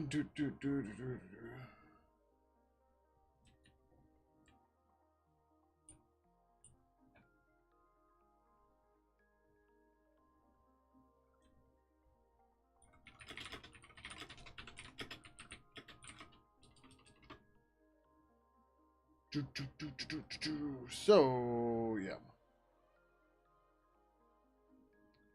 Now everybody's talking in the Mason Matrix room.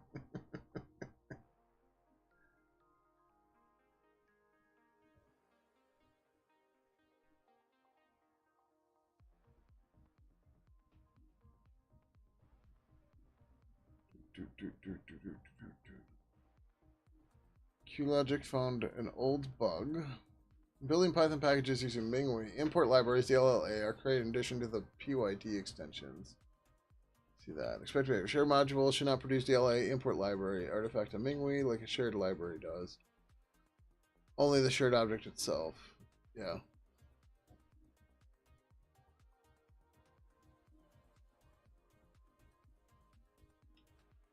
Yeah, I don't think they were. Okay. Oh, it's not too old. It's a year and a half old. It's not super old. But all right. Either way, it sucks, but you know, there's not really a way for us to work around it.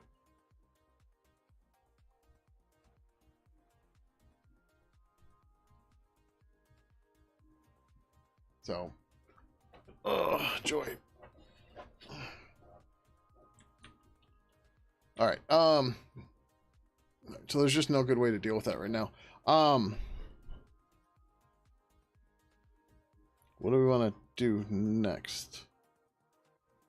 Because we can't get rid of that. We'll have to actually. We're just creating a zip file in that, aren't we? I think we are.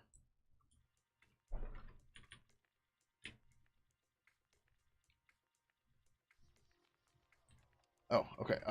So we just do that. Can we give an exclude to this? GitHub archive or upload artifact.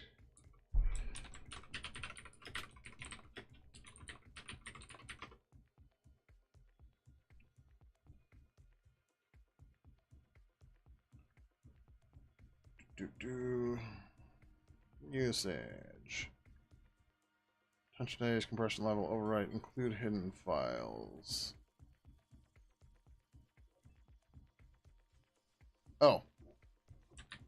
Right, I can just fix this easily. Instead of dist, I can say dist /**/**.dll. No, I need the... Fuck.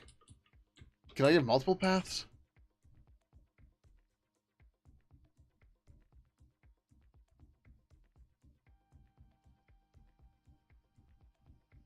That's fucking annoying.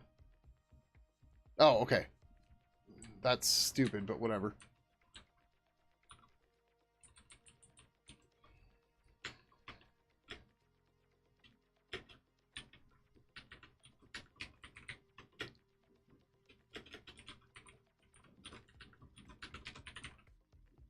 I don't think we have anything...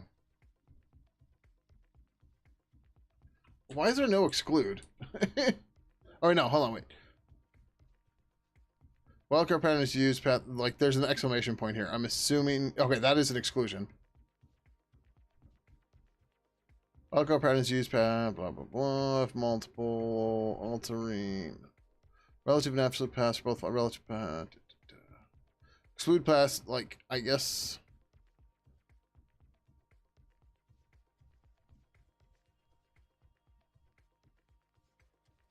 Okay, we want to look at action glob.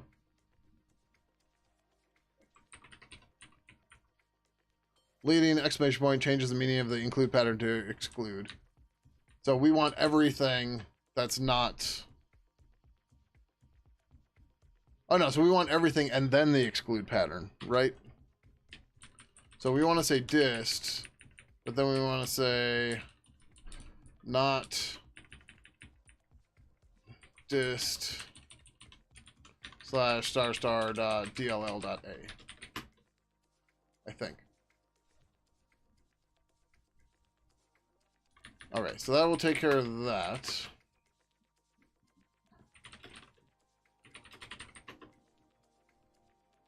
Oh, did I not? Oh, fuck. God damn it. I've been sitting here going, wow, it's really weird that QLogic hasn't responded to my changes, my fixes here on this pull request yet. And it's because of the fucking stage in Git. Fucking again. Because I just did git check in amend. Right? Cool. Except I didn't do this to see that, oh yeah, nothing actually got committed. Because why would you actually commit it? Fucking hate this tool so much. I don't understand why anybody thinks it is a good tool. Well, yeah, I love Git. It's great. It's amazing. Yeah, well, it can eat my ass. Because it is a piece of fucking garbage.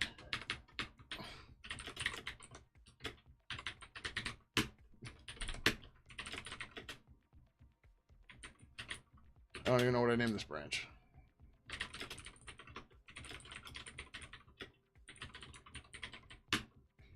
But...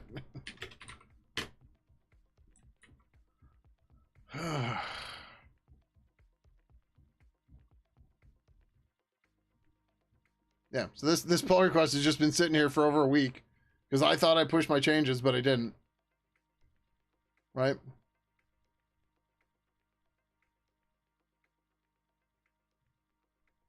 There should be... I don't know. There should have been another force push in here. Maybe it collapsed it? I don't know. But, yeah. Fucking hell. I guess it's my fault for not looking at files changed. Oh, and actually, yeah, so hold on. When I looked at the DLL, yeah.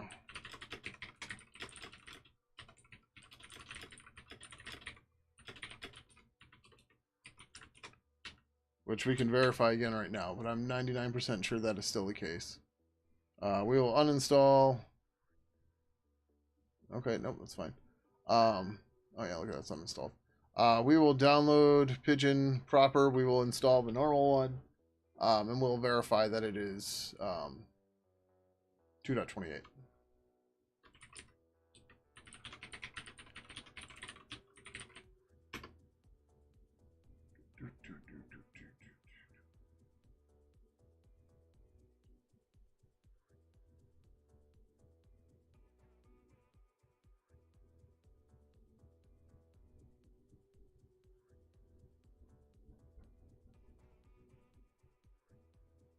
Oh, apparently I already had it there.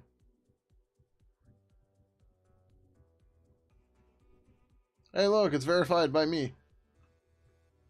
Go figure.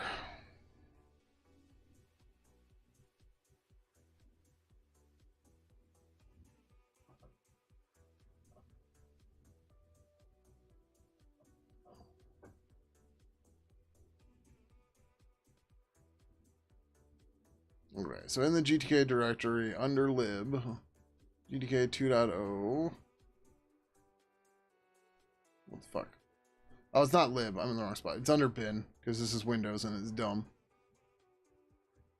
Libglib 2.0. Properties. Not previous versions. Details. 2.28.8.0. I looked at the details in the runtime. It is.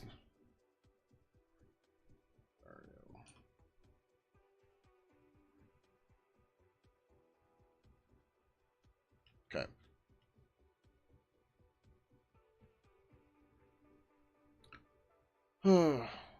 Oh, the thing itself won't build, right? That's what failed. Or why did this fail?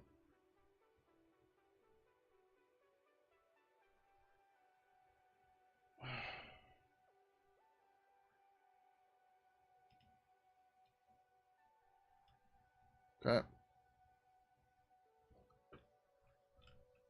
Apparently we didn't get through all this nonsense, but that's okay.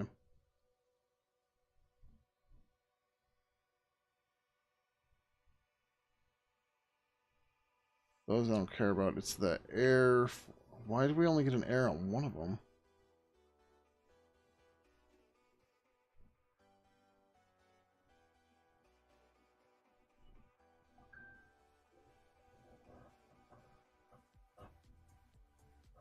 Oh, crap. We're in ad. I have to get water and I have to pee, so I will be right back.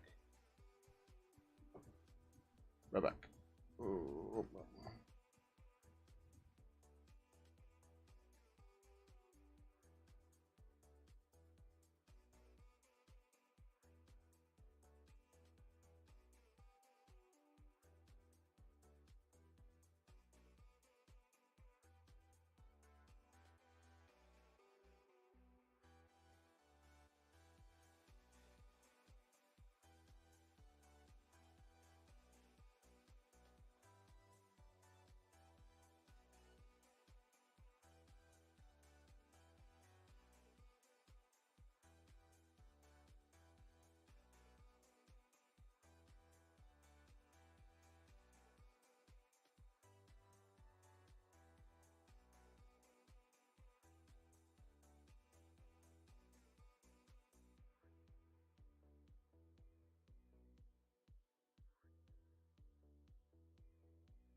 All right.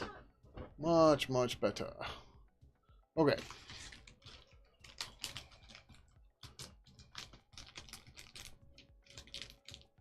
What the hell is CPS?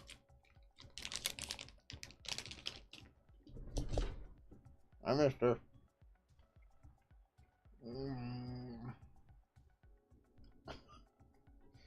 Beware of the tentacle monster again.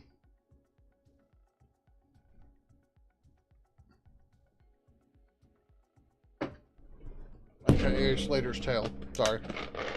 I just demolished the mic with his streets.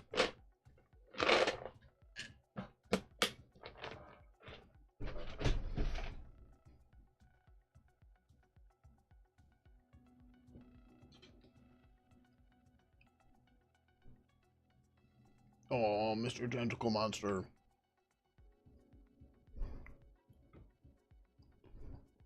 No. I saw there was a comment or something here, I think.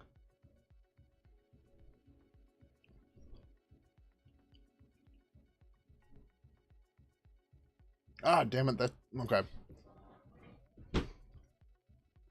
Well, that's probably one of the problems. I mean, I don't think that's my main problem, but...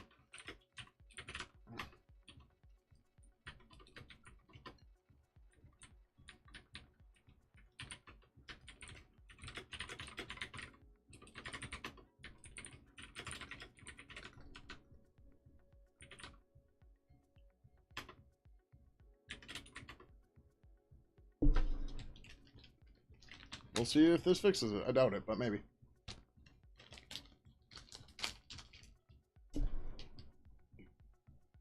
What, you want my treats too?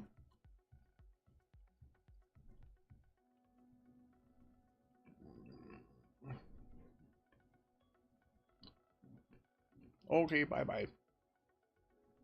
You left some crumbs. Well, I don't care. Crumbs are for chumps. For chumps, yum, chumps. I don't know.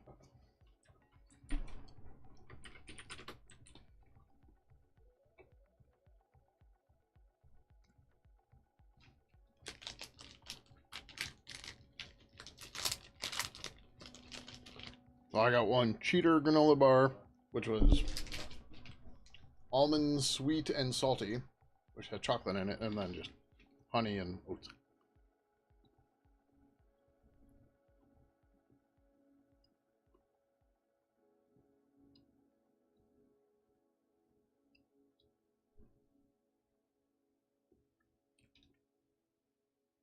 That Mac test, is that on ARM or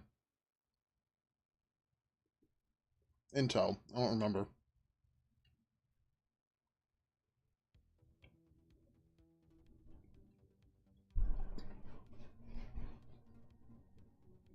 Yay!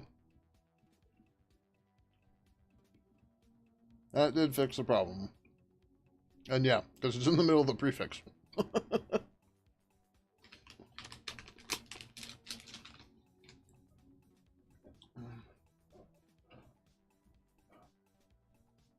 Bon, code you well. Alright. Anyways, that part's cool. That's done. Ish. Right, I was cheating on how the Python activate worked.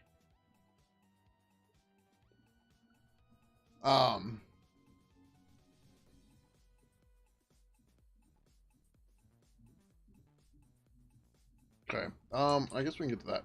So a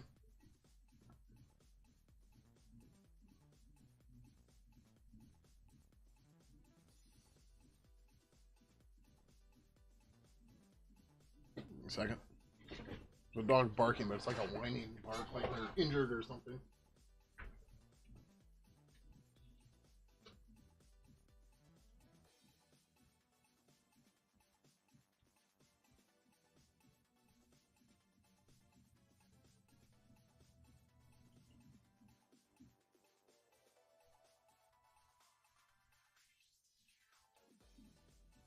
Nope, normal bark just sounded like a whine.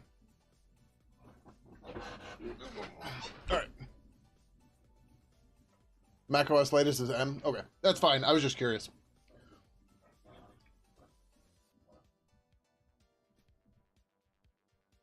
Well, I want to compile on Mac 68K for System 7. System 7 still did 68K, right? I think it did. Did System 7 Mac run on 68K?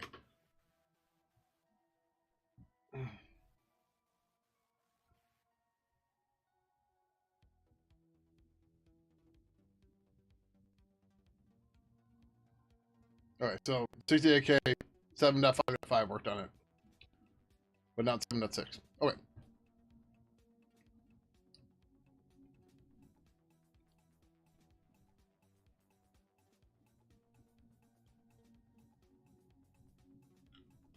Alright, cool.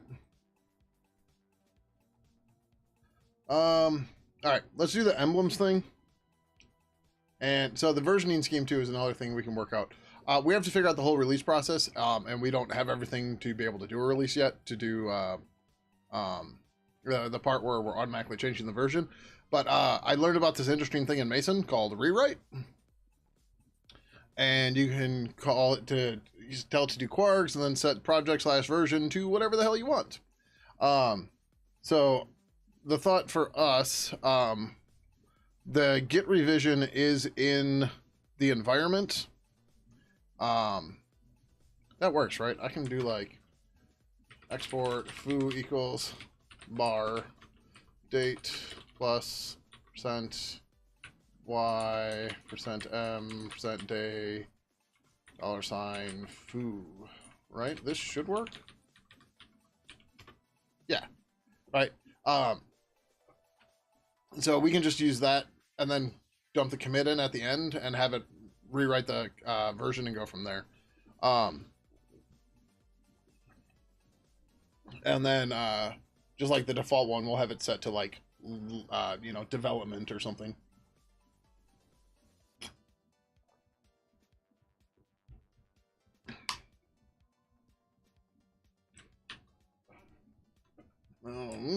Okay.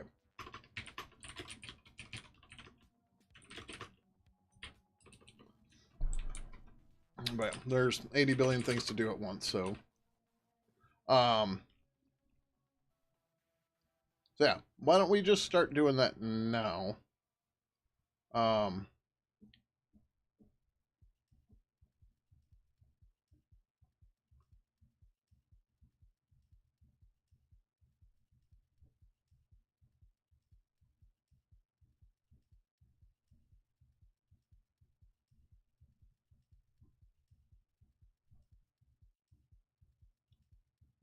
Yeah, so what do we put for the version now? Just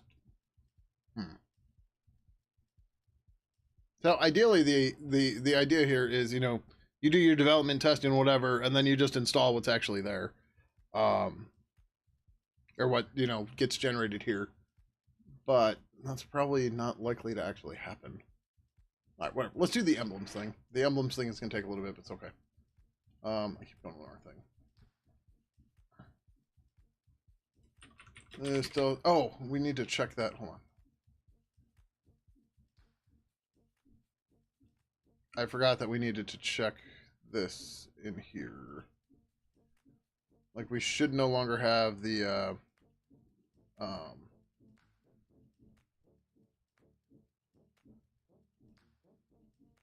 wish I could, like, let you see. Oh, maybe you just click. Okay, or it downloads it.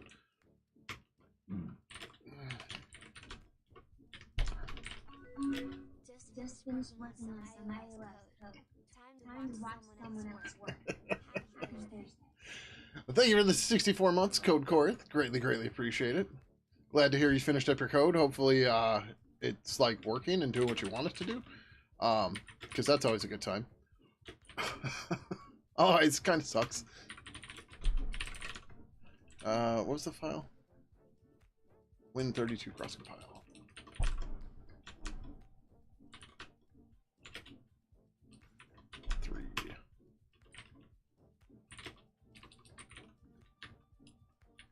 All right, yep, that worked. Okay, yep.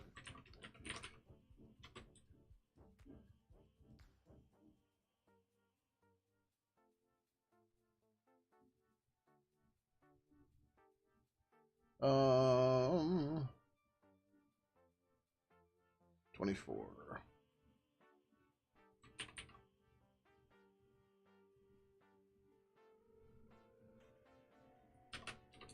This was part of number 24, but ended up fixing it via an exclusion because it doesn't look like Mason has a way to just not create that.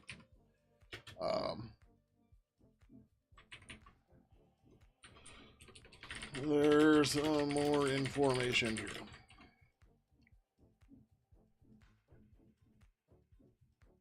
Cool. Closing bugs. Yay! By bugs, I mean shit I need to not forget about.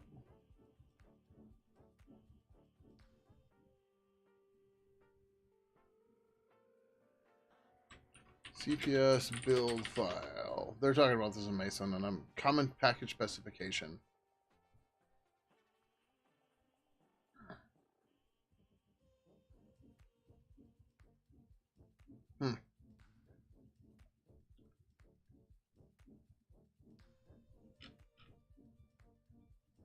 Yeah, I can get behind this.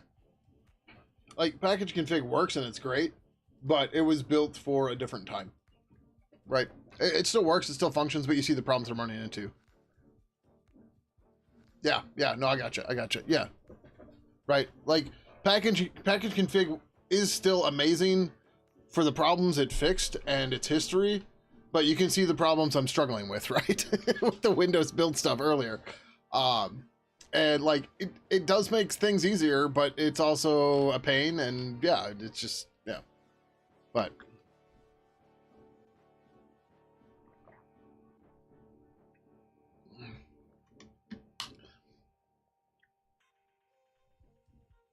also CMake files are just or CMake modules, just so many nightmares.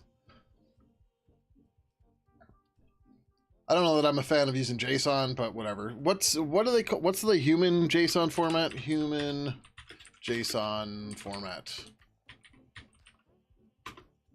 It's like CSON or something. It's not HJSON. Maybe it is. Or maybe this one is, but I thought it had a different name. Basically, it allows comments and trailing commas. And cool. Right? About time.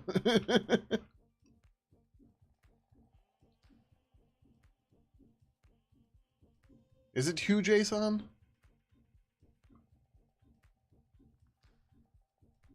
It's not JSON. Oh, maybe JSON 5 does those too, but yeah, I know. High-tech comments in JSON? What?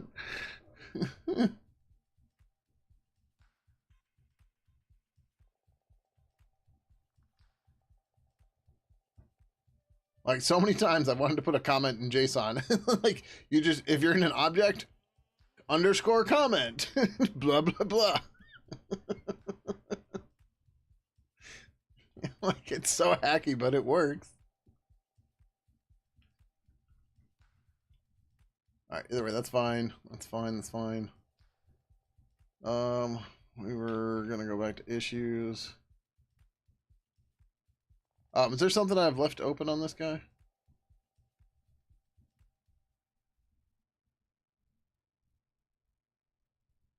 Ian was asking about that. Oh.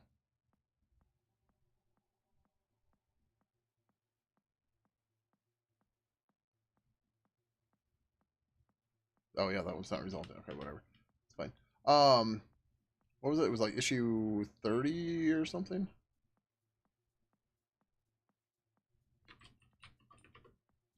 Is HuJSON? Okay.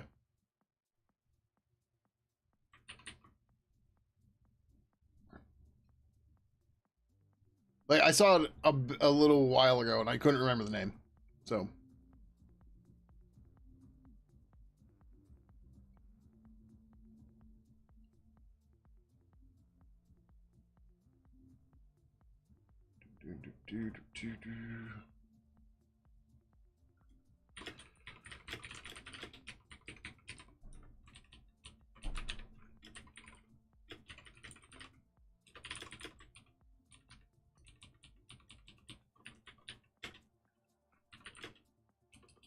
But,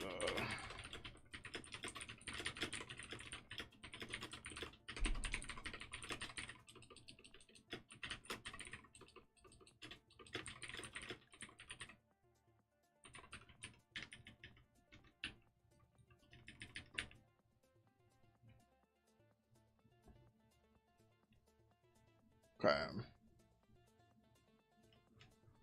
Back to the issues.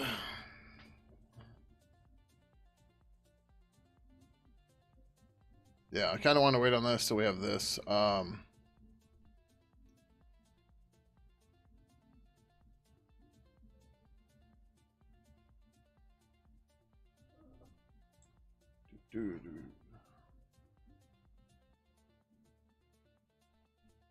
whatever, it's fine.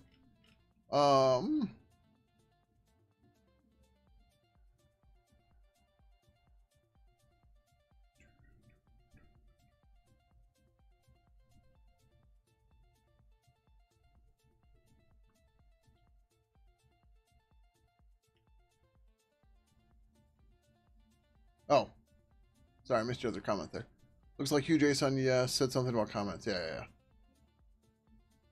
I forget where I even saw it. It's a problem. I was digging around something, and I was like, what the hell is this? It was like, our JSON parser uses Hugh JSON. I was like, what the fuck is Hugh JSON? Oh, human JSON. Oh. On YouTube, Joseph Huckabee said it's JSON 5, and that they love it. I'm sorry, I do really bad with seeing the YouTube comments. Because Twitch comments are here, YouTube comments are here.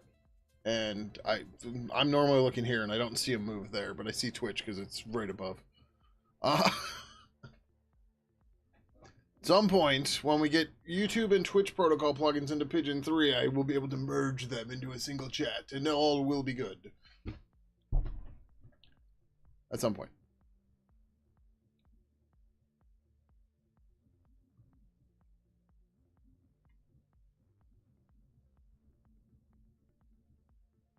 Also, I feel sorry for the AutoTools people. They're going to have to deal with JSON. JQ is going to become a dependency of AutoTools. So that they can read the files.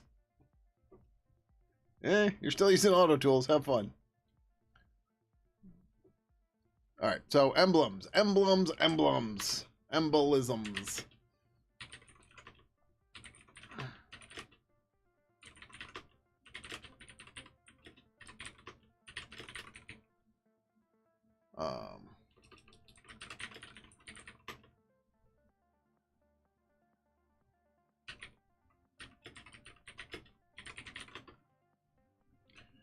What did that do to my stuff?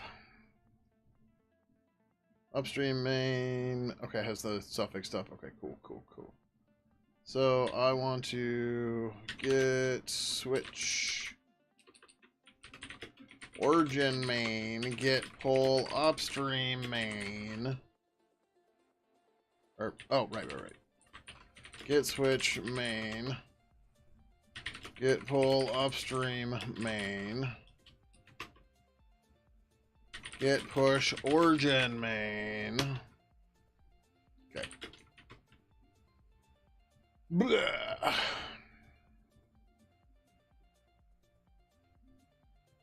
Alright. Get switch minus C emblems.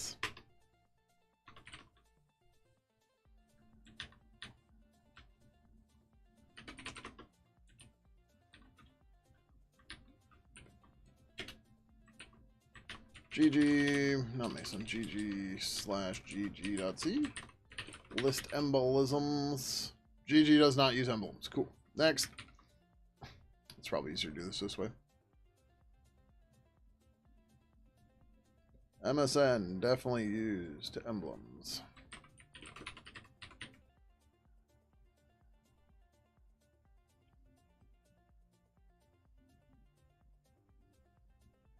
Huh.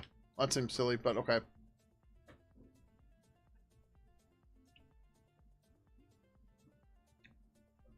So the Pix maps got installed. Yeah, it was Pix maps emblems. Okay. New folder, emblems. New folder, 16. Fuck, where did that go?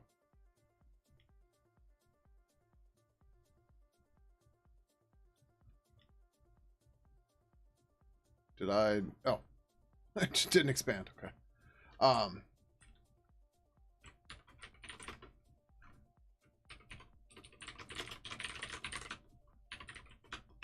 Yes, I created a messy checkout now.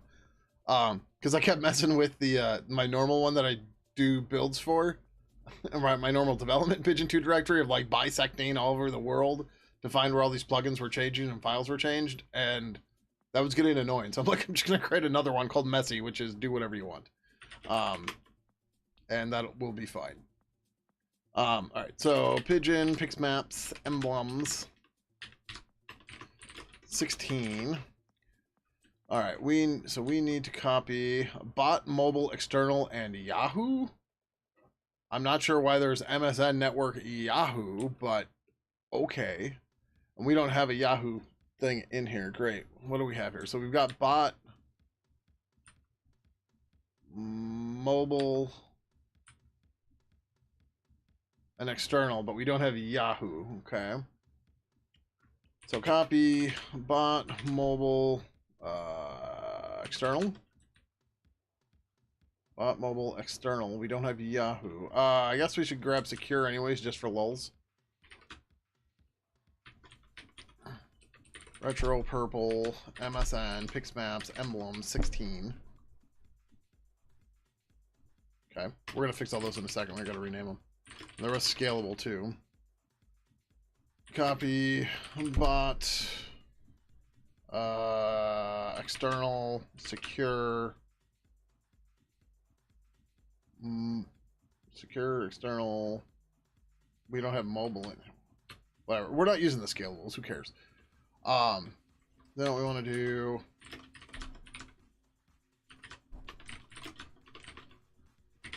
Then star do move $F to MSN dash $F. Done.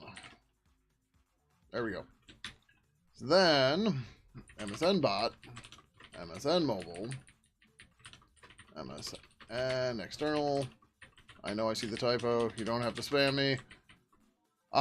We gotta double check that that works exactly, but I'm pretty sure that is it. But to verify that, GTK blist.c list emblem gets the name, then okay, yeah, and then it just looks for emblem.ping in emblem 16. Okay, cool. All right, now I just have to do this 100 more times. But yep, that's it. And that should take care of it. It should work and should be good. All right, mix it. Mix it's unlikely to ever actually be used again, but it's here, so it's okay. So not authorized external bot. Okay. Mix it, Pixmaps, new folder, emblems. New folder 16. All right, not authorized.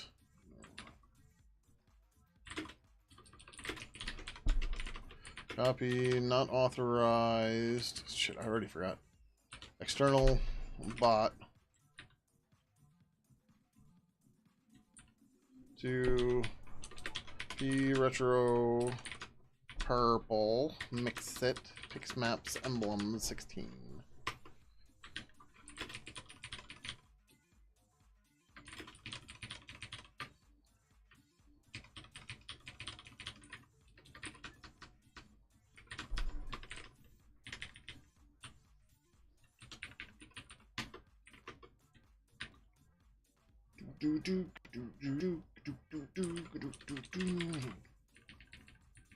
So, oh no, we're going to waste a little bit of your disk space by having extra 16 by 16 pixel images. It's okay. And all the Mason files for these are set up to just grab the whole Pixmaps directories. So our subdirectory Pixmaps, you go into Pixmaps, you look here, it just takes, oh shit. Okay, glad to check it. How's it going, Holy Roman Empire? Welcome, welcome. How you doing? Can install subdirectory take multiple paths? I don't know. Quick reference functions. Install subdirectory. Subdirectory to install. It just says stir, not lister.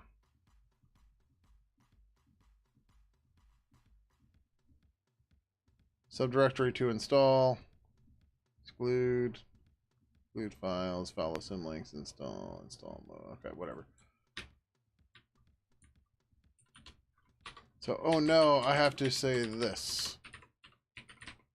We have to do it for MSN as well. Glad I checked it early. Where's my phone bleeping? Doing some programming of your own currently? Nice. Working on anything fun? Hopefully fun.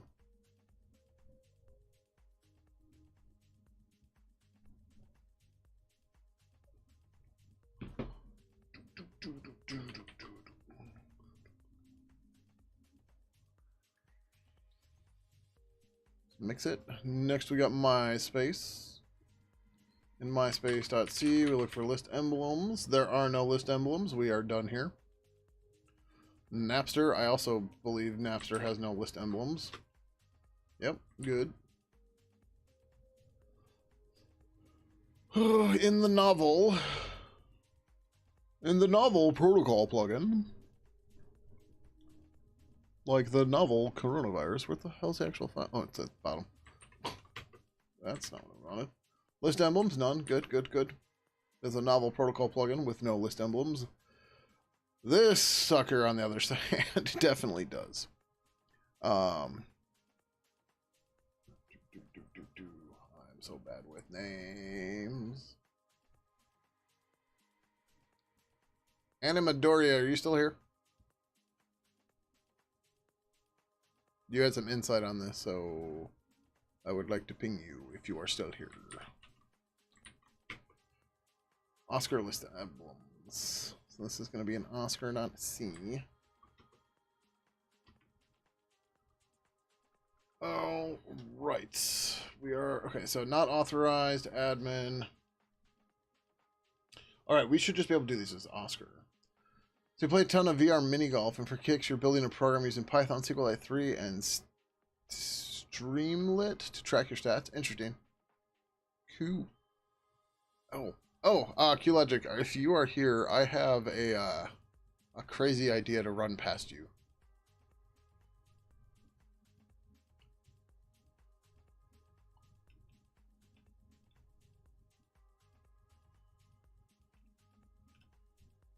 All right, so we need copy admin. Oh, that's right. The admin icon is missing. That's part of the problem. That's how we first discovered all this. When he not authorized bots secure birthday. Oh, we do have that one. Hip top.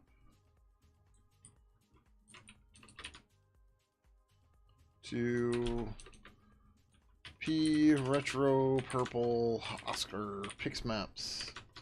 I didn't make the directory. Sure. This is easier anyways. I don't know why the hell we didn't do this before.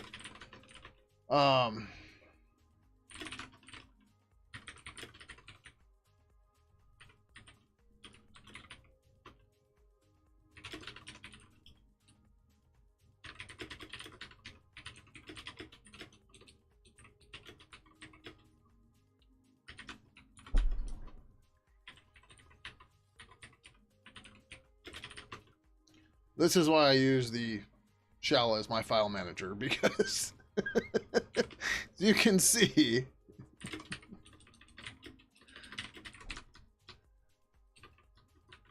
right? Oh, how easy that was. All right, so we're still missing admin for Oscar. Oh, I didn't grab Hip Top. Hip Top, Hip Top, Hip Top. Ah, shit.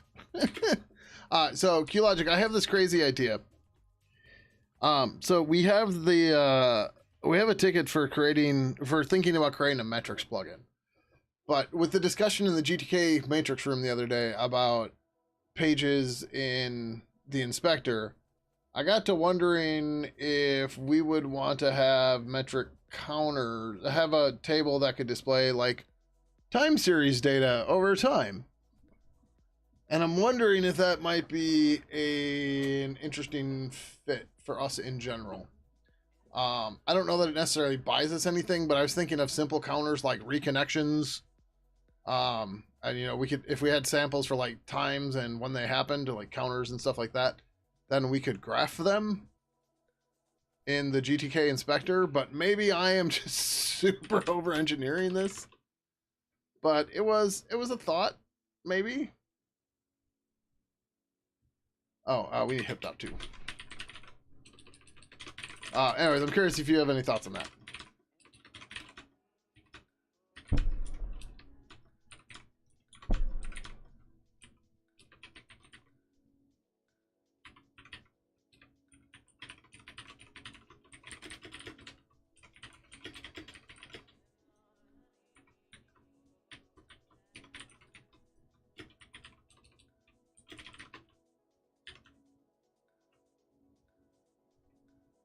Isn't it that? Oh, F.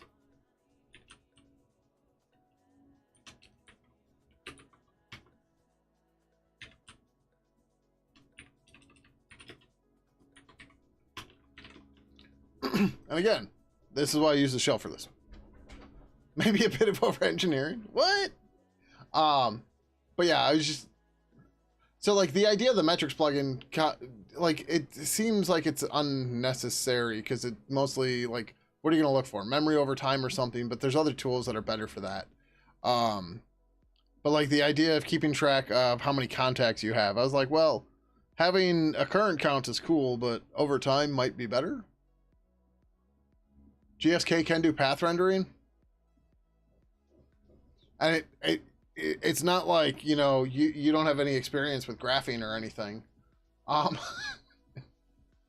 so like, I was thinking we wouldn't necessarily put this into Pidgin itself, but we don't have a GTK utility library, right? Burb is glib, although we could do Burb GTK, I guess. There's no reason why we couldn't. But something to put like the metric stuff in so that then you can just, you know, have series and go that route. But yeah, I don't know. It was a silly idea I had and was like, I don't know, maybe.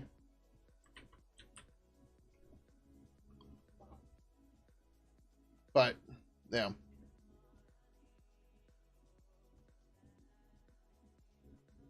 But so there's also another thing with the GTK inspector. Your page will get told what object is currently selected in the tree. And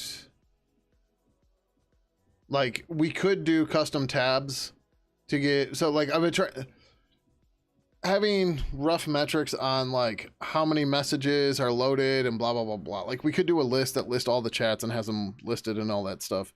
But it would just be even easier if just you could select the conversation in the inspector and then boom, you could get all the information you want about how many members are in it, etc., etc., etc. But I don't know. Like, part of me thinks it sounds like a good idea. The other part is just like, dude, do we really need all this? And I think the answer is no. But I want to play with it, but I'm not going to.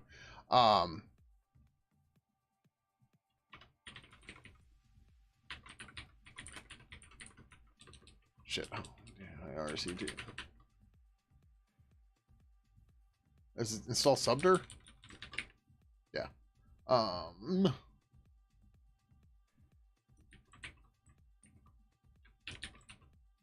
okay.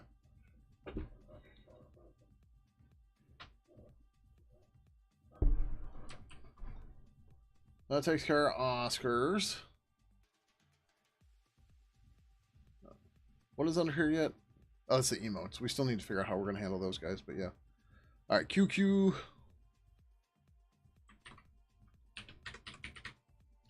QQ has list emblems. I'm going to have to go dig that file out. Okay. And then we're just going to rename that.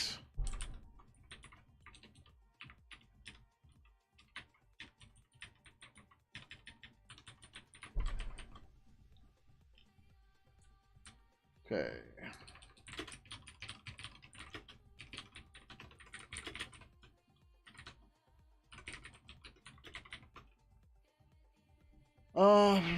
Copy. Oh no, we'll do it from here. Not authorized. Mobile. Video. And yeah, we don't have the QQ member one in here. We're gonna have to find that. Oh right. When I was talking to, why can't I remember her name? It's nothing personal. I'm horrible with names at first. Anna Midoriya, earlier, we were talking about using the AOL icon as saying they're an admin. And I think that's fine. Unless anybody has any objections to that, that's probably fine. But, so yeah, we still have, so the AOL client one, what I just seen a second here. Retro Purple, QQ, Fix Maps, E Emblem, 16, blah. Right, so it's teeny tiny. I don't, oh, that's a little, will this work? No. Whatever, it's an AOL logo, is what it is. So that'll work for this purpose of making them admins. Client, tilde, P, retro, purple, Oscar, fix maps, emblem, 16, Oscar, admin, dot ping. Okay. So in QQ, we need to find QQ member.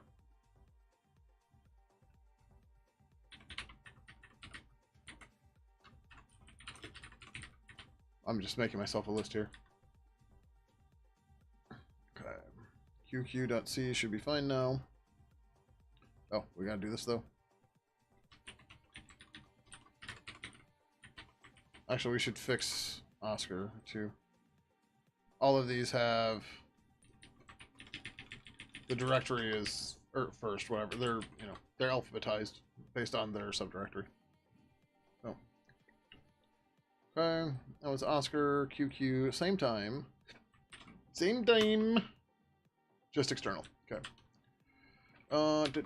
Copy external to.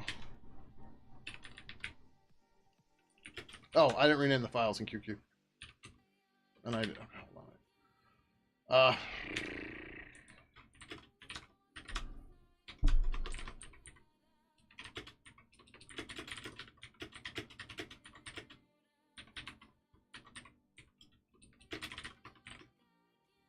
Okay. I know we gotta find member yet. That's okay. Same time. Fix maps. Make directory minus P emblem /16 CD emblem 16. Come here. Yeah, that saved me no time. Same time. Fix maps emblem 16. Move external to same time external dot ping. What?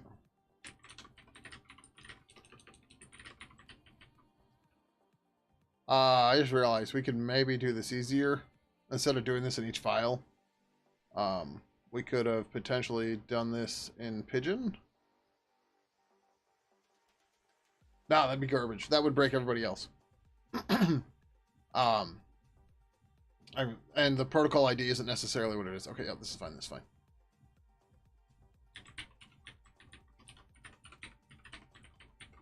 Okay.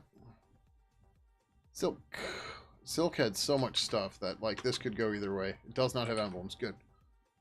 Like Silk has whiteboards, and Silk is like very, very similar to IRC, all things considered.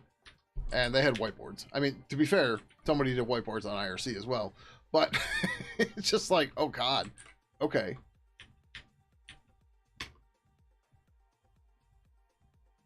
Okay.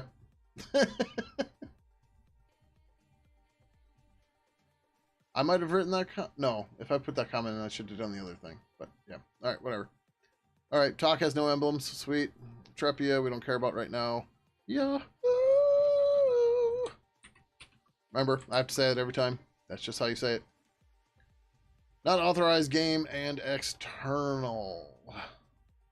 And we will reuse it for Yahoo JP. It says, never mind. LibYahoo is going to link to Yahoo list emblem, which I just so happened to go into the right file on accident, which is Yahoo list emblem. All right, so we need not authorized game and external.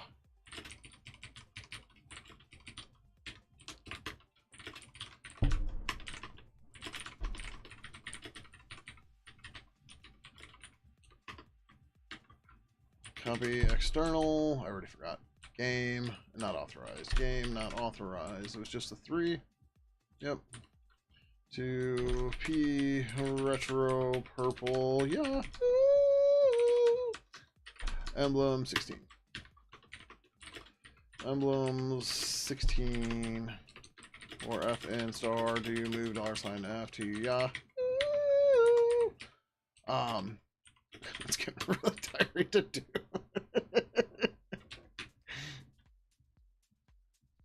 And I don't think Zephyr has this, so at least there's that.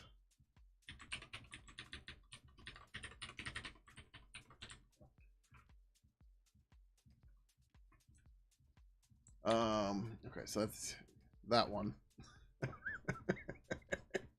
That's not me. Definitely not trying to make that sound again. Not at all. Where the... Isn't it just Zephyr.c? Oh, that's right. It gets mixed in because alphabetizing. Zephyr.c.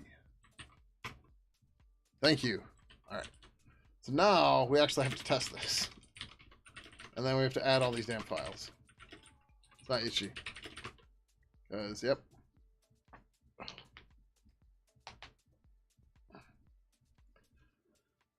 CD build, Ninja.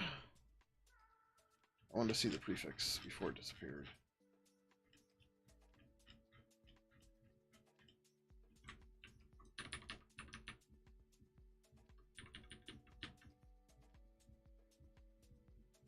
No, this is not set up for that at all. Nathan configure national prefix equals slash home slash grim slash L. Ninja.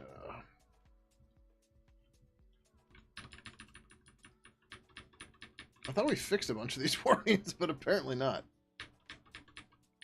We have a GMDupe 2. Oh, that's a problem. Wait, what? I thought we fixed this. Didn't we fix this? I thought we fixed this.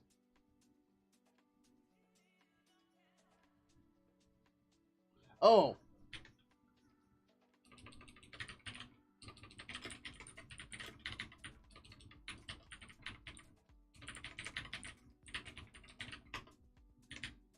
That's how we fixed it.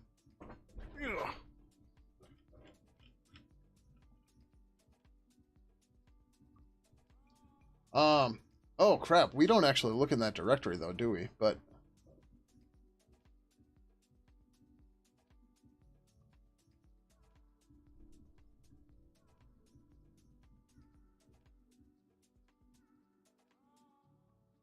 what was deleted before fixing warnings?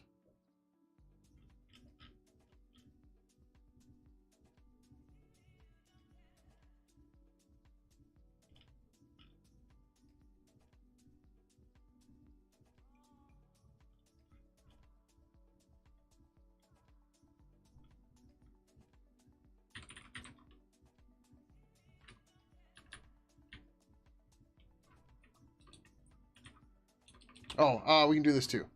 Dester equals dist ninja install. This is what I really wanted to do.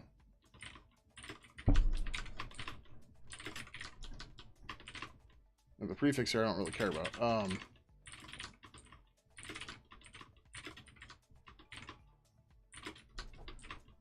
Cool. Oh, we have to find the QQ member one. Oh, you mean before we fixed all the warnings in Pidgin? Gotcha. No, I thought we fixed a bunch of warnings in Retro Purple. But yeah, no, okay. I understand now. All right, so into my messy directory.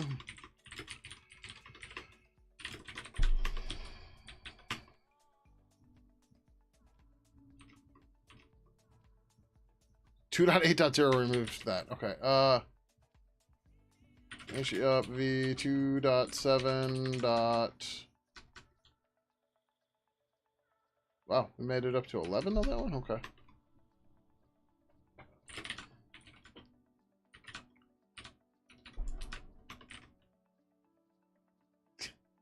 The path wasn't even right for this to work. QQ member /p retro purple QQ pix maps emblem 16. Okay, that was the only one we were missing, I believe.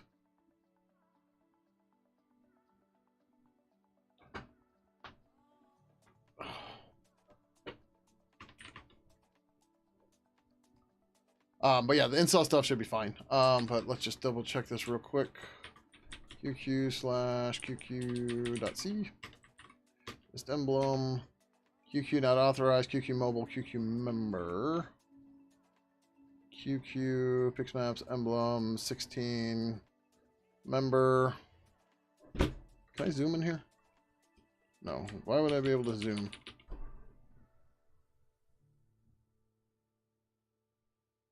New file. QQ member. Oh, nice. It's a penguin.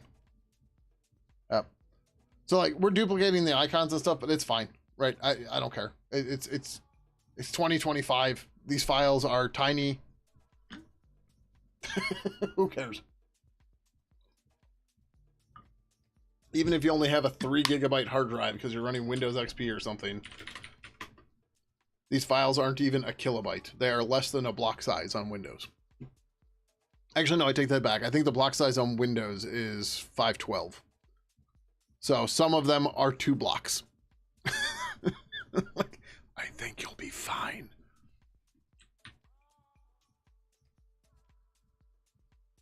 Okay. It's wrong directory. I don't care about that one. Ugh.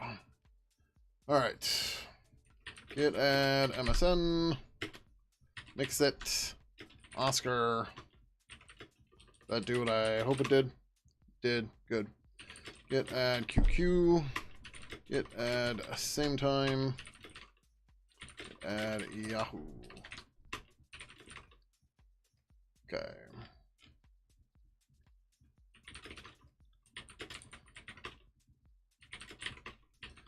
Add name spaced emblems for each purple that uses them.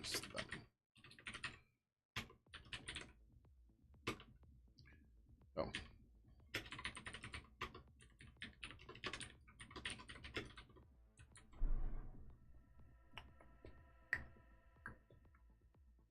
$32.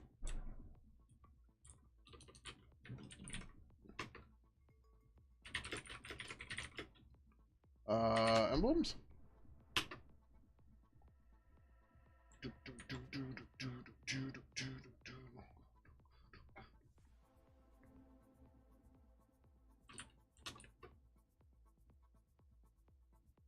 Oh, yeah, right.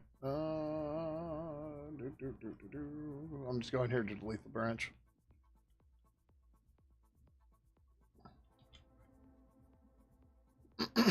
No, it's not what I want to go here. To go here.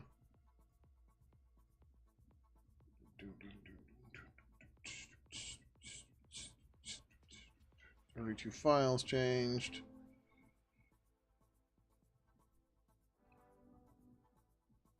Oh, there, you can see the icons a little better.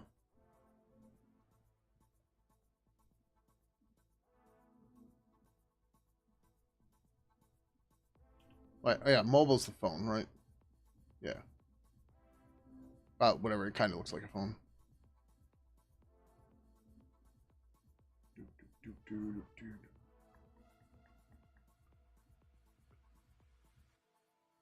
Oh, okay, yeah, I made admin the AOL icon. Yep.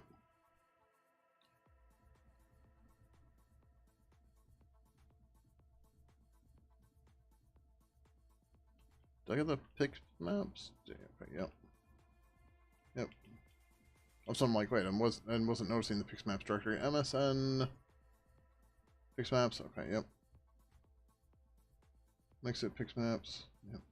Oscar Pix Maps. Yep. QQ.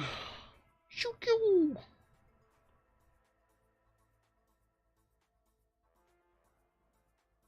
Yeah, so that was broke forever. I don't know how it worked at all, because the file was a dash.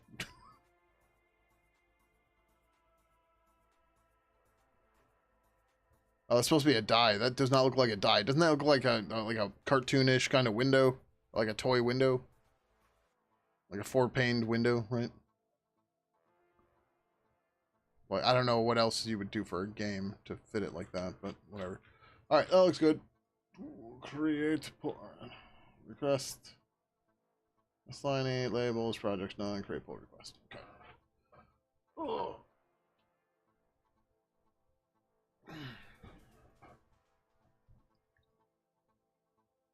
All the builds are building. All right.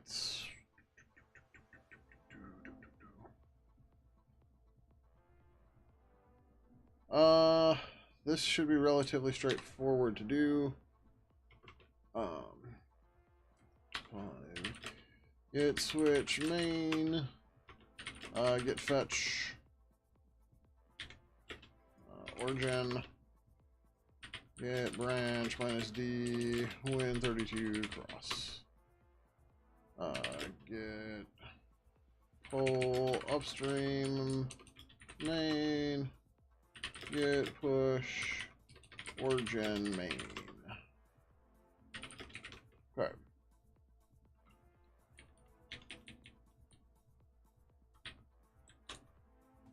So there's only a few protocols. Well, okay, so this is easier, but also not at the same time.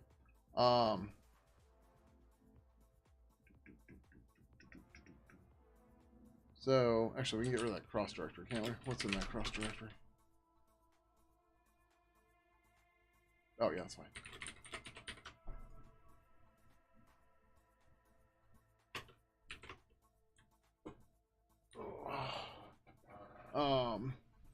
So Gadu Gadu depends on a Gadu Gadu.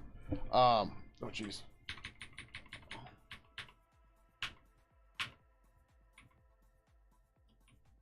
I think, where are we? Normally here or here?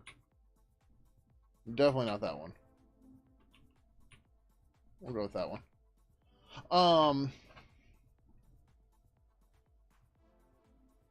So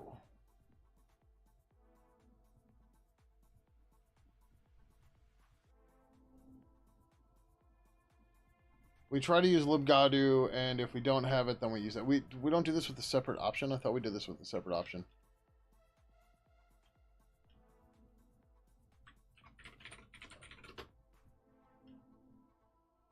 Nope. Okay, that's fine. We just automatically fall back. That's fine. Okay, so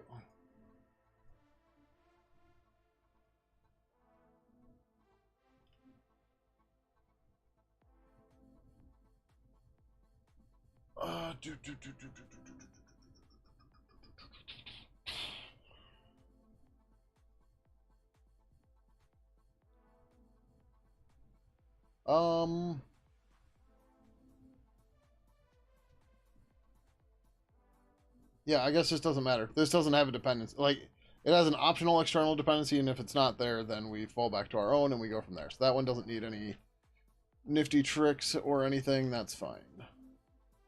MSN has no external dependencies. There's so much code in this thing. Right, so there's nothing. Yep, very easy. Fine, whatever.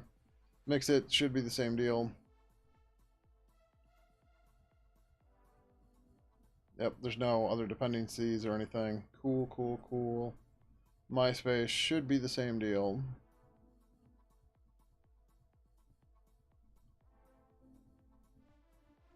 We should probably make this a little bit smarter, but that's okay.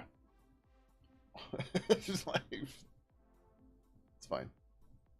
Napster has no dependencies. I know that for a fact. But we'll check it anyways. Wait, I think I list in the ticket. I'm sitting here trying to fight it. I think I have it in here. Right now, the compile options all just show up as auto in the summary. We should disable them if the... Oh, right. Right. This is different. Technically, what I'm doing is right, but it's also wrong.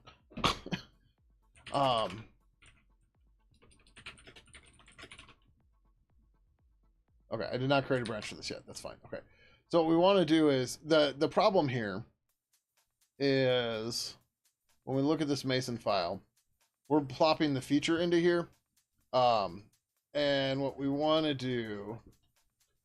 so when we do we just run a normal build, right? It says auto. It doesn't. This doesn't tell you if it's building or not, right? It's auto. What does that mean, right? That's the problem. That's what we need to fix. So you can't. Bool, yes, no, true. I don't think that's enough to do it, but it might be. No. What the hell is it?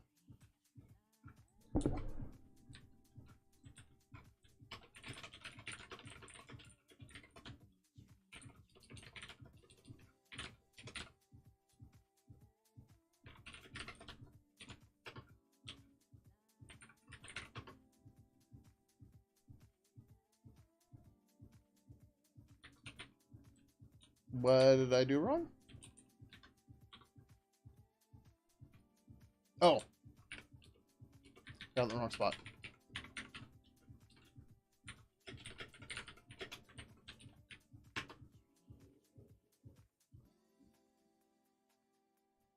Okay, so that... Right, so instead of feature, we want to say feature dot allowed. And we might not need this. Okay, now it says true. So then we want to put this back in. So now it becomes yes. Right? It's a little silly, but it's okay. MSN Mason.build feature dot allowed bool yes no true. Mix it. This is the problem is there's just so many of these.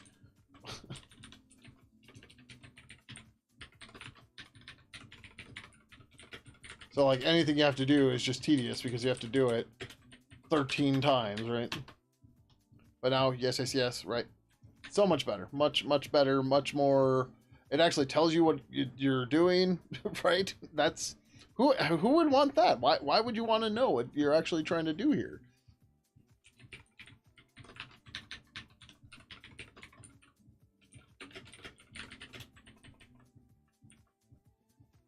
MySpace, Napster, Mason.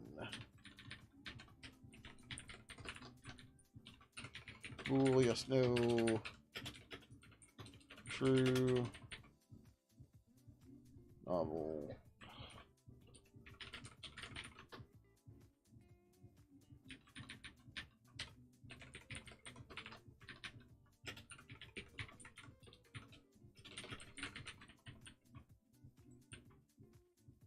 What's next? Oscar.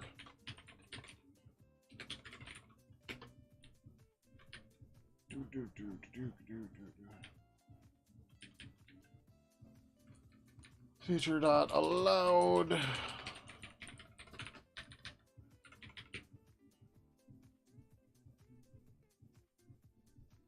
I'm like, we could probably put these together, but whatever.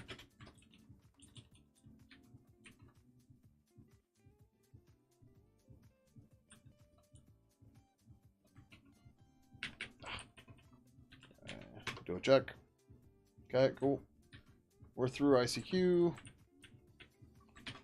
QQ, Mason.build.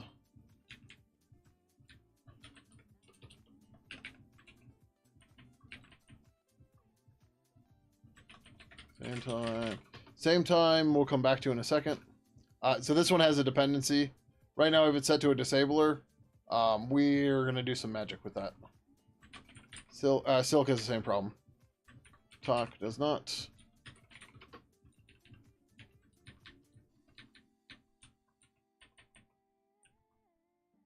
Trepia doesn't build yet. Yahoo.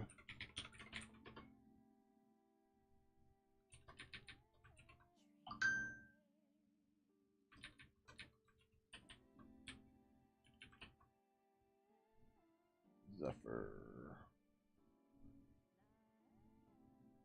Yeah, so, yep. This one is kind of what we're going to do with Talk and the other stuff. Alright, cool. Or with same time in Silk. Cool. Alright, but that's a lot better than auto or disabled or whatever, right? These are the protocols we're building, right? Like, cool. Thanks. Right, and then if I Mason configure -d ICQ equals false or equals disabled, and I run Ninja again, now it says no, right?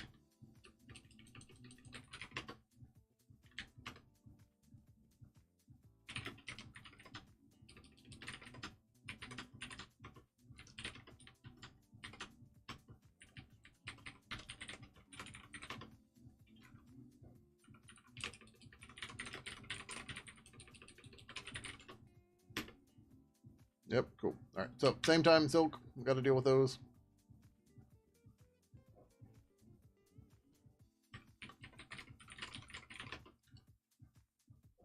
All right, so instead of, we're going to get rid of the disabled part here. Required is false. But we do this, and then we say real feature equals feature dot disable auto if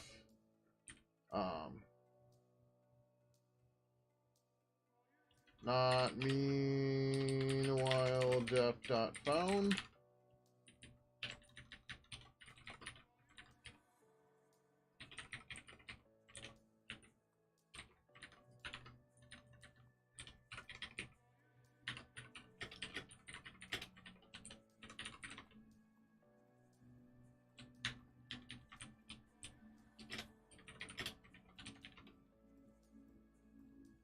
Okay, so that gave us that, but if we flip that, now it says no, good. But now, what if we Mason configure -d same time equals disabled? Alright, now it says no. But the tricky, well, I suppose we can do that. So we're gonna say enabled. Okay, but then depackage function I'll put to grab. Meanwhile,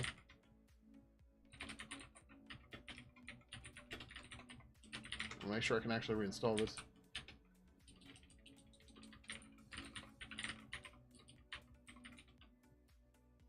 Okay, good.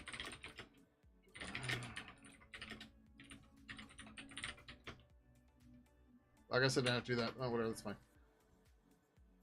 Alright, so now Mason configure clear cache Ninja.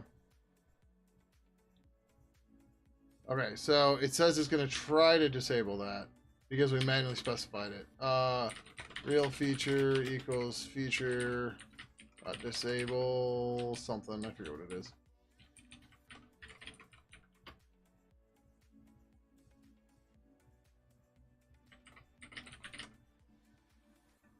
Disable if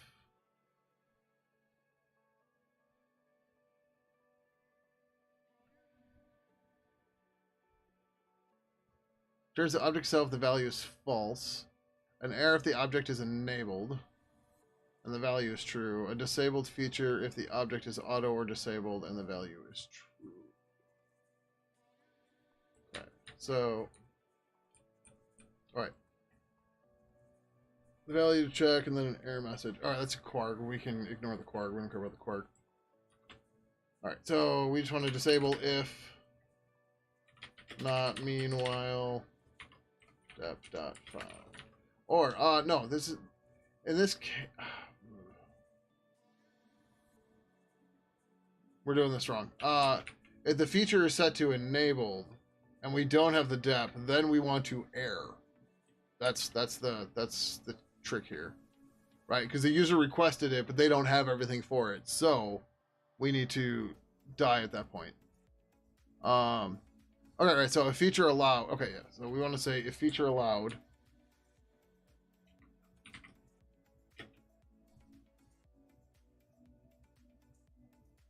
Yeah. If real feature dot allowed and not meanwhile depth dot found, then it's error or something.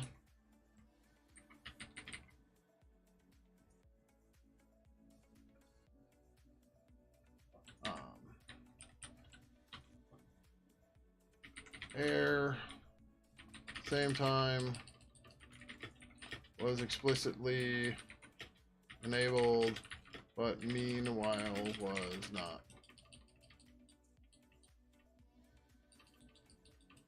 It's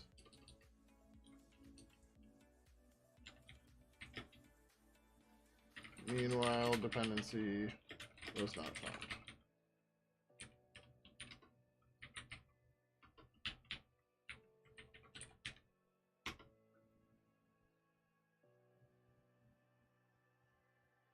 Same time was explicitly enabled, but its meanwhile dependency was not found. Cool.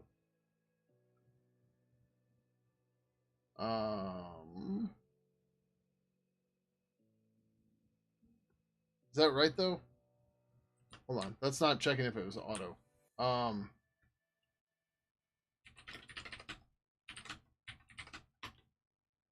okay. Same time is enabled. Okay, so vi mason private command line. We didn't explicitly ask for it this time. Okay, it's not explicitly added. So feature.allowed is not quite what we want.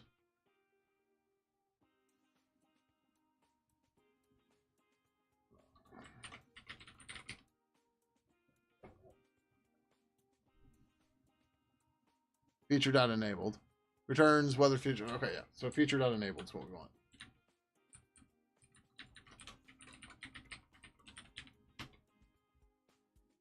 Okay. We didn't.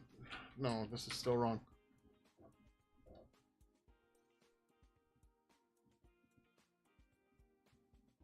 Returns the object self if the value is true.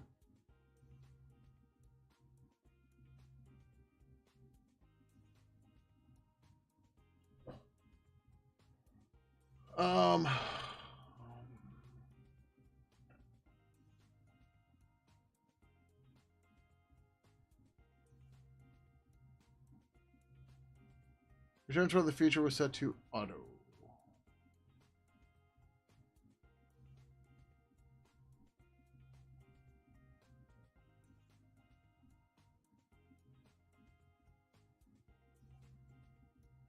Like if we do disable auto, well, no, that'll end up in the summary. Right? Hold on, maybe we do want that.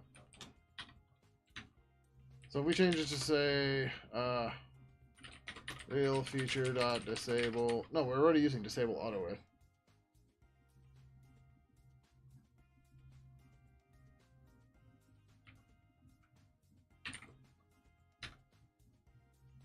Disable if. No, we need the.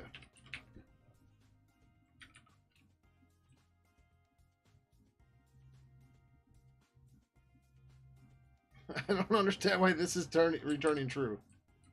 Because it's allowed, enabled, or auto. Set to auto.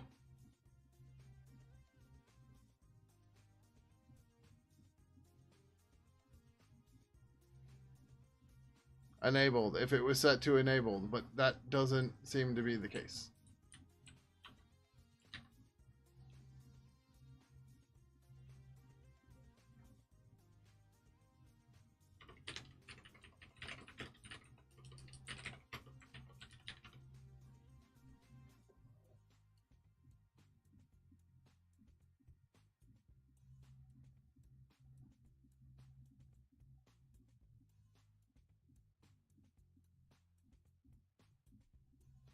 User option in string format.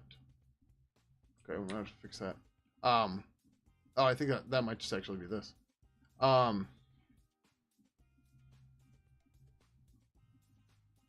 Like, this is wrong?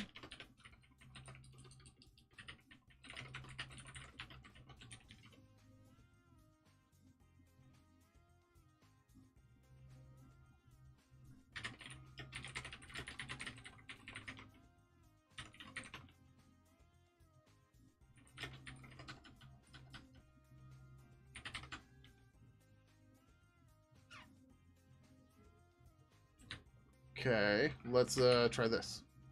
Something we haven't messed with.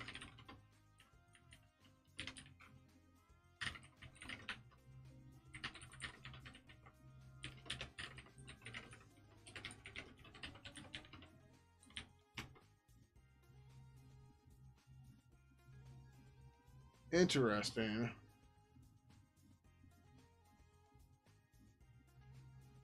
Why does Mason seem to have this cached in a way that doesn't make sense?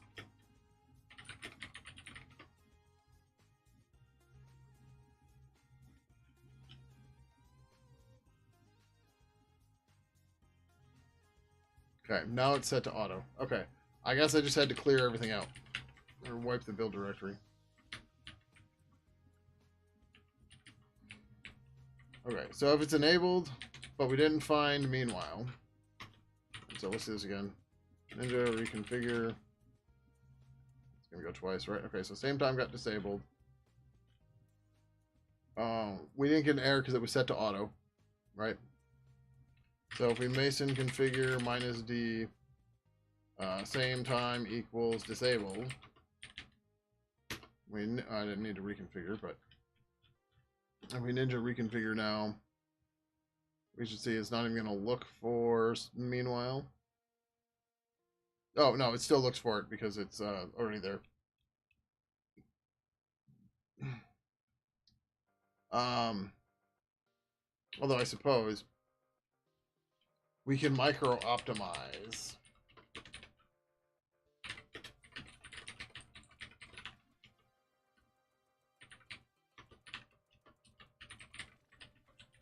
There, now we super micro optimized it. Oh. Yeah, but now we don't have it in the summary.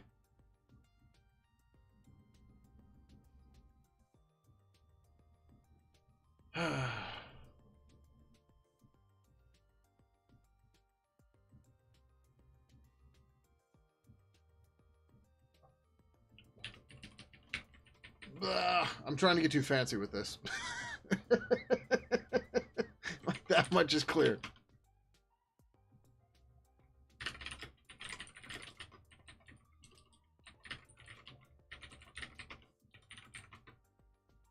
Okay. Yep, we died out the build. Same time it was explicitly enabled, but it's meanwhile dependency not found. Disabled. We get through our build. Set this to auto. But auto failed.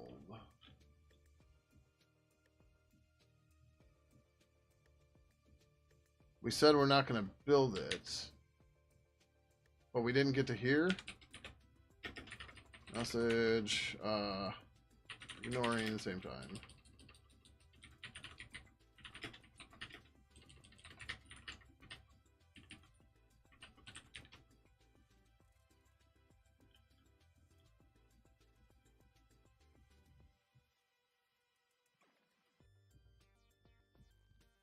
Let's go on business. Welcome, welcome.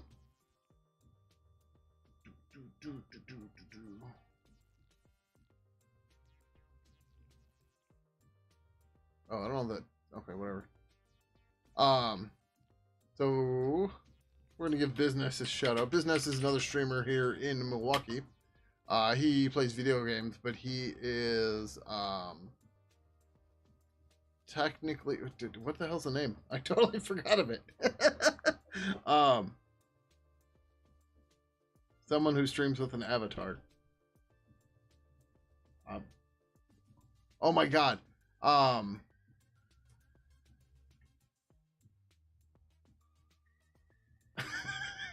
what is this called? A VTuber. There we go. Jesus. Yes, VTuber. Thank you. He is a VTuber, but his avatar is a SNES. So, yeah, go give him a follow. Uh-oh. Business with a raid. Welcome, welcome. Thank you. I just gave you a shout out, so I'm not going to do it again. But, how you doing? Hope your stream went well. Apparently you were playing Red Dead Redemption. Yeah, a physical VTuber. So it's more like a P-tuber?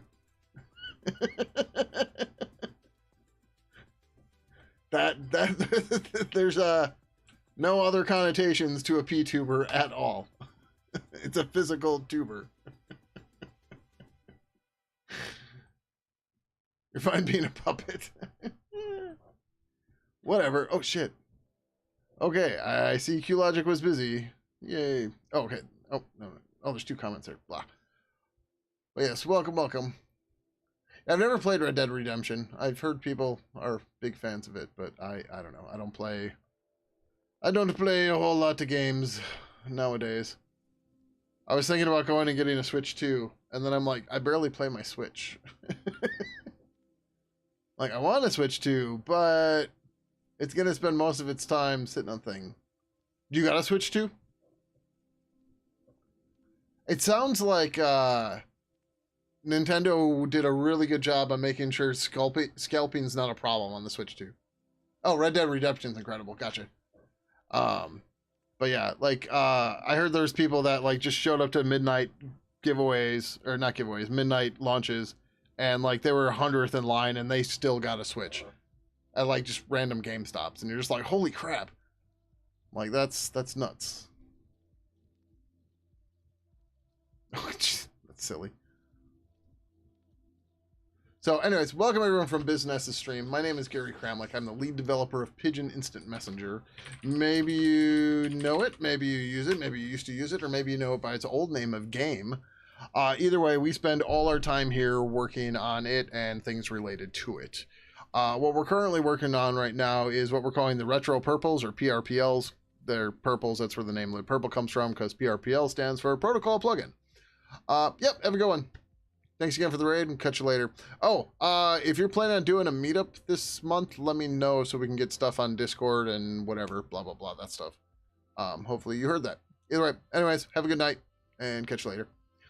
But so right now we are working on this retro protocol repository, which has taken all of the old protocols that we've removed from Pidgin because they're not useful to general audiences anymore.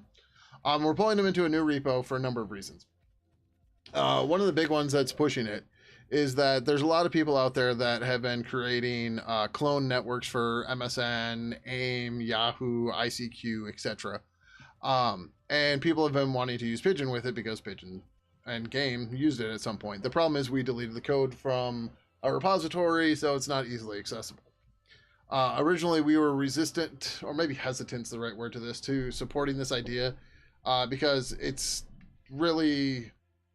It's a pretty niche thing, and for us to get involved in it and do all this stuff, it's not a trivial amount of work to do.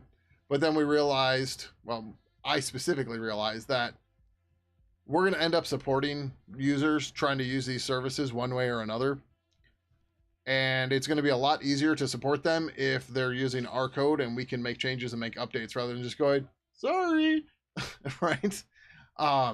So that's one of the reasons. One of the other reasons is, or one of the other big reasons is for archival reasons. There's a lot of protocols in here that don't exist anymore and people aren't working on, but people might be interested to know how they worked and how they were implemented. By having this code out in its own repository and making it easily available, that we can fulfill that need as well. And that's something that we're trying to strive for as part of our. So Pidgin is underneath the umbrella of a nonprofit named I Am Freedom, or Instant Messaging Freedom, and that's one of our goals, is to try to make instant messaging accessible and available to everyone, and the history and stuff like that. So by getting these protocols out and making them the focus and compilable and available for study is, within those goals as well. So that's yeah, that's it. Jeez, I guess people didn't realize how this thing works at all. I'm glad this warning came through though. All this time we get rid of this ret because of that. Yep. Just G-string free, return it. Yep. Done. Problem solved. But yeah, so all this code is really old. We haven't touched it in a long time. So it hasn't been updated for new warnings, stuff like that, whatever, right? So like here, this was freeing this G-string that gets built, but it keeps the data that was there. It put it into buff, it passed it into buff, and then it freed that. Well, you can just pass the string here and then call G-string free, and then you're done, and then who cares? And then you tell it to free the internal one because you already passed it on. But yeah, lots of really silly stuff like this. But yes. Again, same deal. Pass that string in, then free the whole thing at once. Same deal. And yep, cool.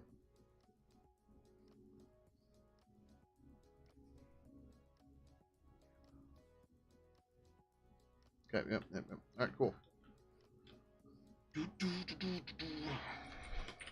Some work. Thanks. Approve.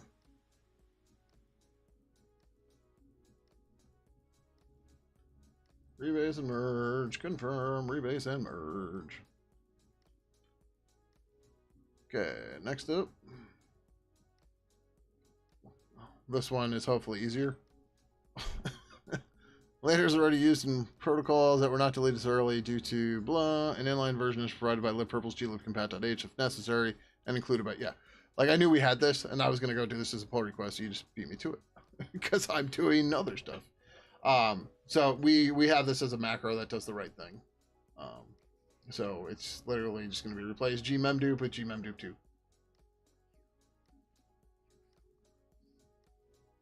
I don't remember the specific problem with gmemdupe. We can go look at it real quick. That helps on 8. Gmemdupe. So it accepts a G size argument for byte size, avoiding the possibility of overflow in the G size to GUN conversion. Yeah. So, yep. Good reason.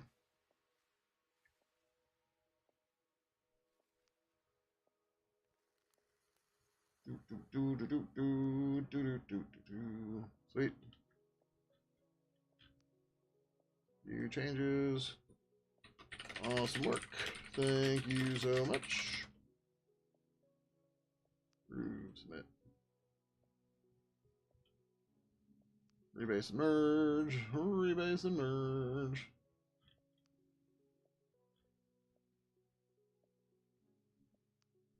All right. I'm saving this one because this sucks.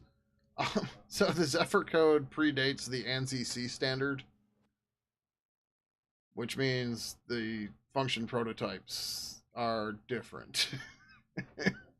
And nowadays GCC warns about them, or the compilers warn about them. They don't err on them yet, but they're starting to warn on them so that to warn you that they are going to err on them in the near future. So this goes through and fixes all of it. There's only a handful of them, as you can see. I thought there was more than 2 files, but okay. Yeah. So basically, in the old syntax, it's basically the same. Return value or return type, right? Function name. In the K and R style C functions, you have the variable name, and then between the body of the function and the function name, you then gave the types to everything. But then this also got broken out for, we do the return type on one line, then the function name and the parameters. So car_var got moved into here, car_star got moved up to a line, and that's it. There's nothing too major to it. There's some interesting things you can do with that syntax, but it's real messy, and people don't know what the hell to do with it when they see it. So it's good to have it gone. Oh, okay. I was like, where's the second parameter? No, that's a return type. Okay, yep. So error message, text code, long code, blah, blah, blah. It's fine. So const car star, error message R, code is a long code, car star buff. Cool. Awesome.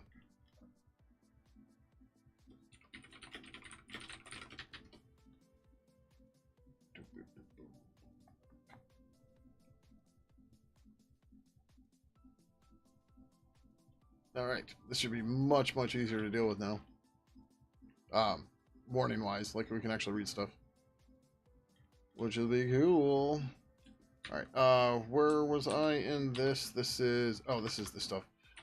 Gets that. We are going to. Did I create a branch for this yet? No. Get switch main or get switch create better summaries.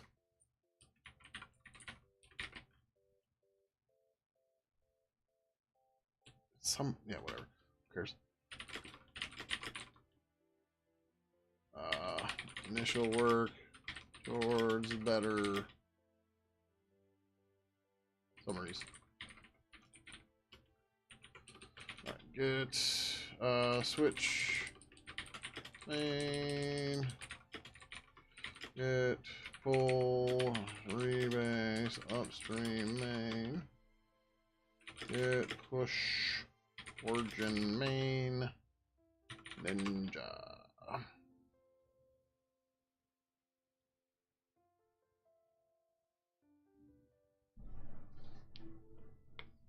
Okay, some more stuff here. Oh, yeah, okay, there's still a fair amount of warnings, but that's okay. Oh, some of this we can't get around with, because the Pidgin uses that stuff. But that's okay. Keeping me busy here. Replace Gmem move, but we'll wait till this finishes. Do we really care about those? I don't know what those platforms are. But if they don't have mem move, that's kind of concerning.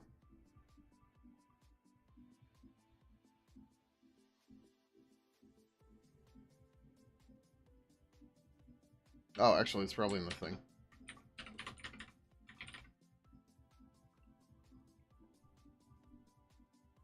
No, nope, doesn't say. It just says they're not there. Okay. Whatever.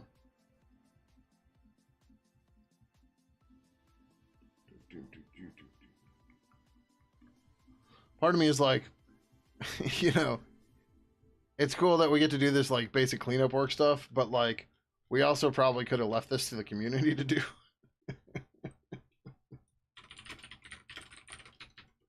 But it's fine. All right, so we're just waiting on the builds to finish, which, yeah, they're still going. That's fine. All right, what else do I have to fix in my other stuff here?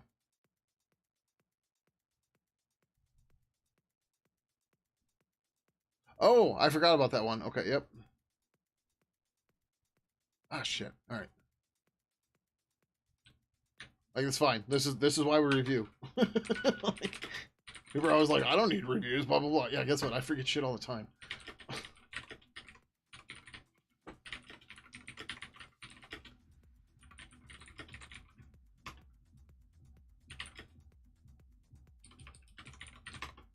All right, so libyMessage.c.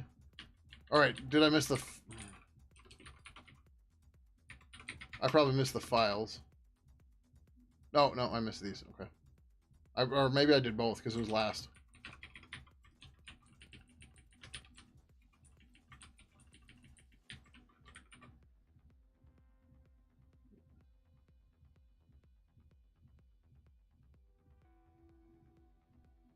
There's a new security warning on that build. Okay, we got that. Cool. And then MSN Yahoo we had to go find, which we didn't do yet.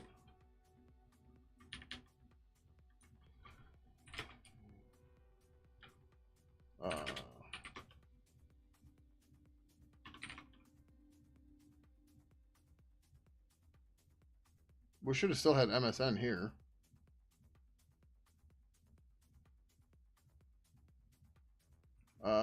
Issue up v2.0.0. Let's start there.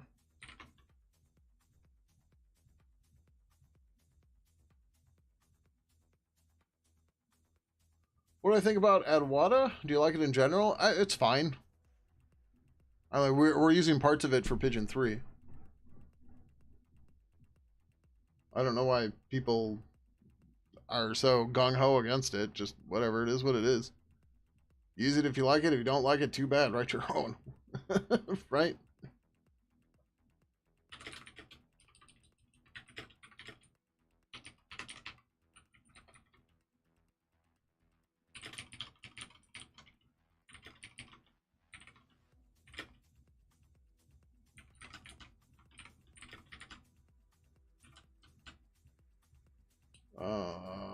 Where are emblems here?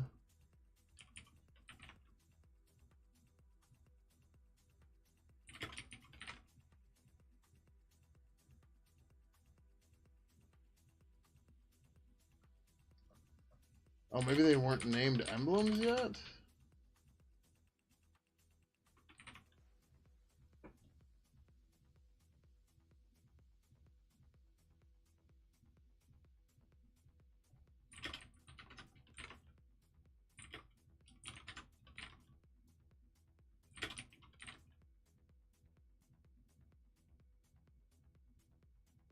Where the hell is this?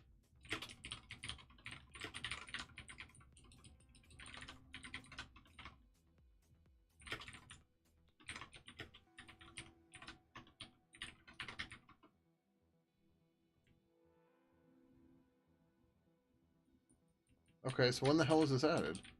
You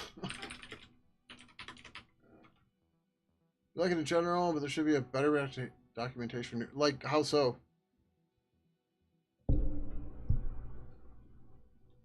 Like, I don't know. The GTK docs, I don't know. I don't know how to declare that things should be better for newcomers anymore because I'm not a newcomer.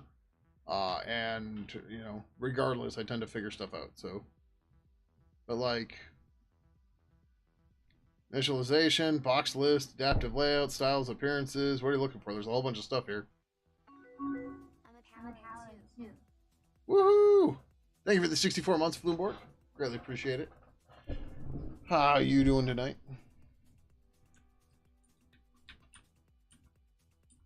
Where are we? Oh yeah, we're trying to find this damn file.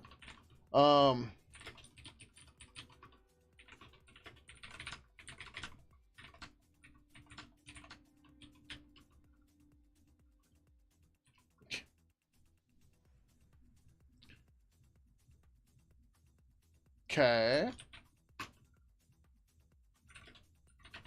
So in 2.0, MSN didn't have emblems.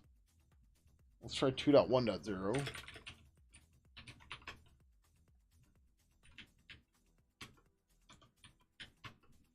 Nope.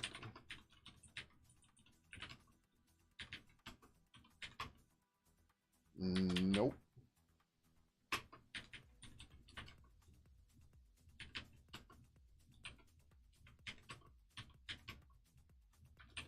When they no. It's also possible that this never actually existed or worked. Because again, we didn't used to do pull requests or anything, so somebody possibly put it in, nobody knew that it was supposed to be there, and then we just never did anything. All right, so now we have emblems. We got bot, mobile, and it returns Yahoo. So how do the list emblems here should work the same way? So Pidgin, Pix Maps, emblems 16. There is no Yahoo icon here. So I don't know how much of this you've caught or followed or anything, but we decided we're going to do Pidgin 2.15.0. There's a couple reasons for it. That's mostly laid out here. We've already gone through and done a whole bunch of the pull requests for Pidgin 2.15.0. The main thing we have to do yet is we're trying to update the GTK runtime and everything on Windows because it hasn't been done in forever, and there's a whole bunch of Unicode fixes and other stuff like that, right? One of the reasons I don't think I really outlined it here, though, is, you know, even though we've been doing these Pidgin 3 experimental releases, we've been kind of leaving the Pidgin 2 users or hanging them out to dry. and just letting them kind of not do their thing, whatever. And it's more than time that we've given them something.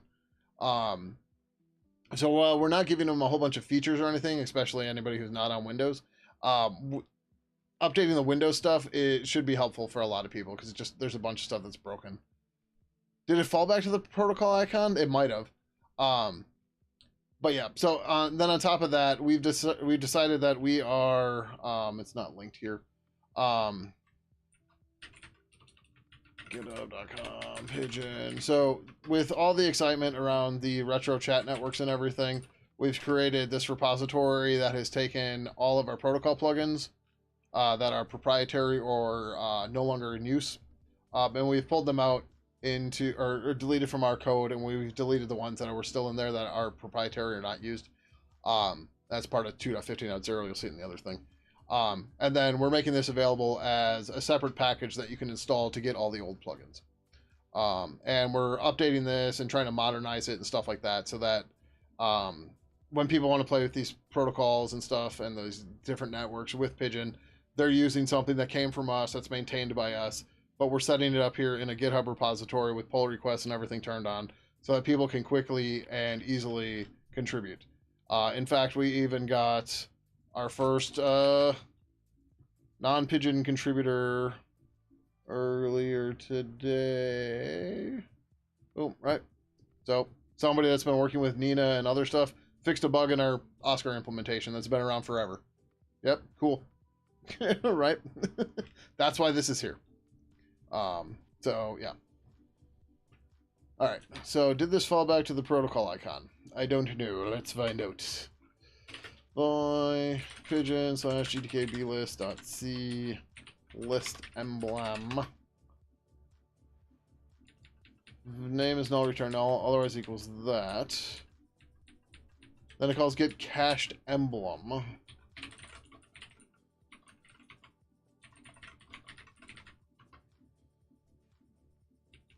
Of course, there's no comment on what this does.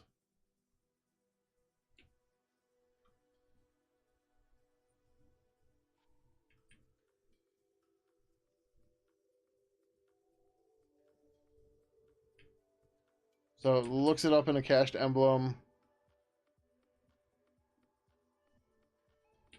I think what we do here, honestly, all right. Hold on, let's get emblem. Did we miss this? I'm gonna miss this.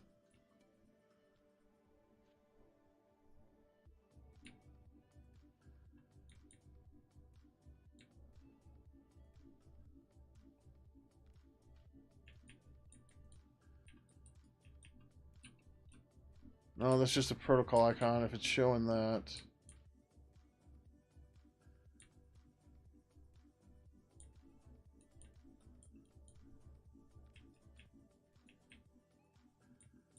Gets the emblems from there. Yeah. I think what we do is we're just going to take the Yahoo protocol icon, scale it down to 16 by 16, and plop it in. Right? What else do we do? Like that. That seems like an okay situation to me.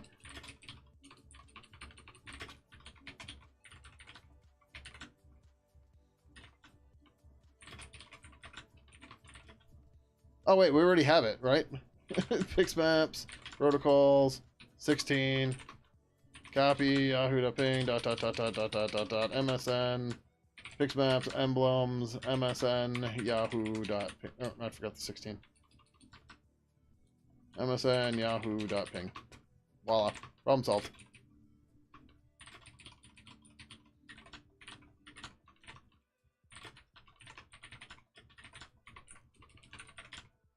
Like, I don't even have to convert it. Yeah, it's tiny little Yahoo Y.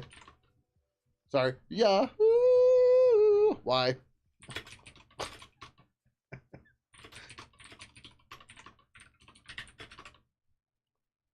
All right, those were your two comments, I believe, right?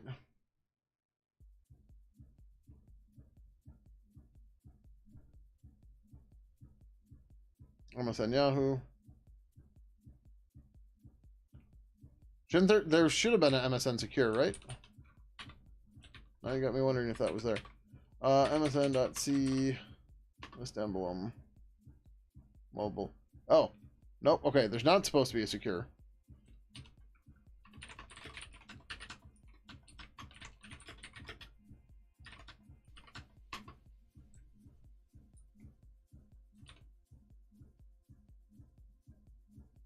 All right. That's the wrong thing.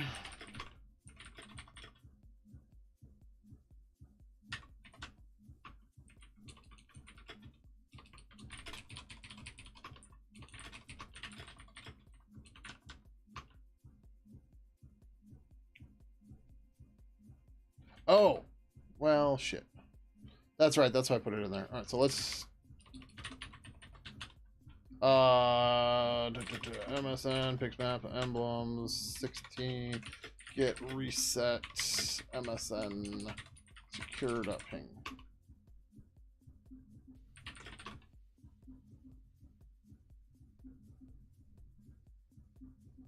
That reset more than it should have?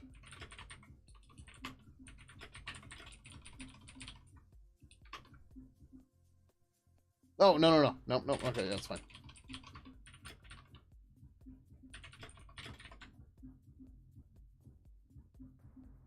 How do I tell it to forget the delete? Shouldn't the reset have done that?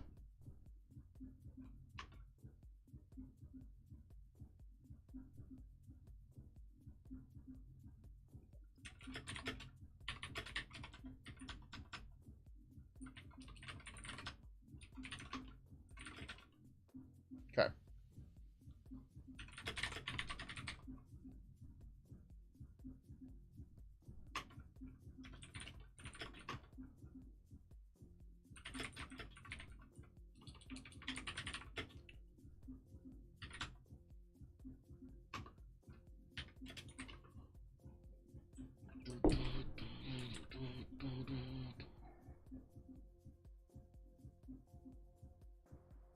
I want to hit compare.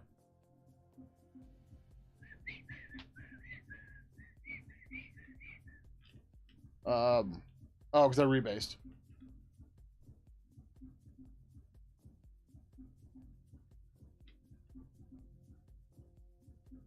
So we need to look at the total diff, not just, yeah, sorry. Okay, MSN secures there. Secure MSN Yahoo. Okay, yep. And then the Yahoo stuff was not marked. Yep. Okay.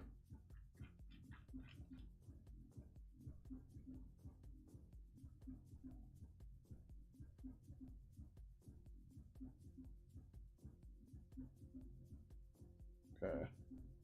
Oh, you marked it as okay, cool. All right. And I already approved this, I believe. Yep, one approval. Okay, cool. Rebase and merge. Confirm. Good, done. Okie doke.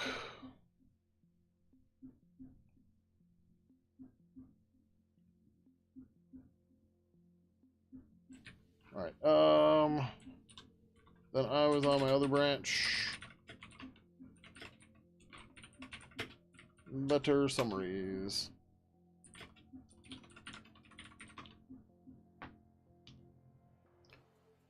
Get pull dash rebase upstream main.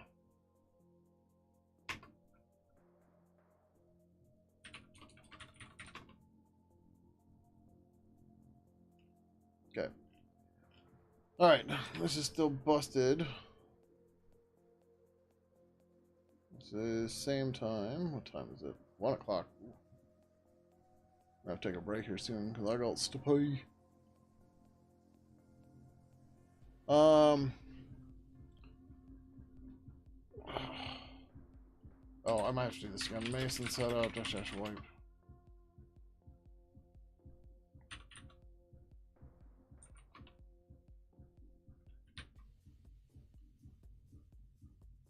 Oh.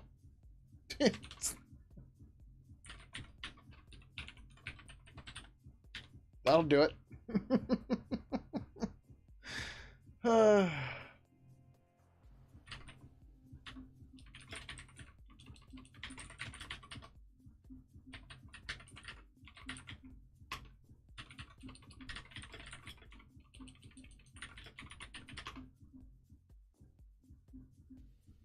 It's auto, so it's not going to build. Yep. If we disabled, still set to no. If we enabled,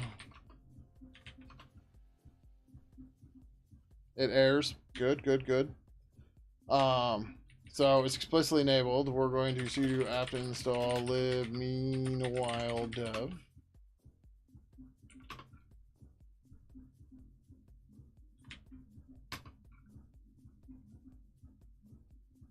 Now it's building. Make sure it builds. That looks like yes. Yep. All right. Then we're going to set it to auto.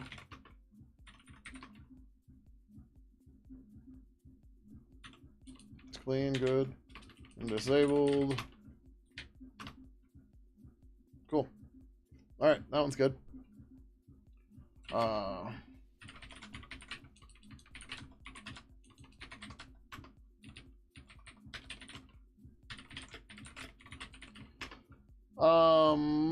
I can't actually build Silk though right now, I believe, because I do not have Silk client available to me.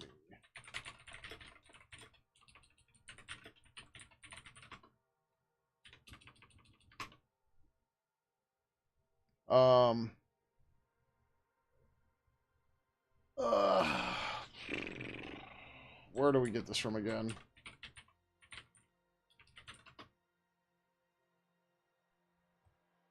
Oh, it's on GitHub.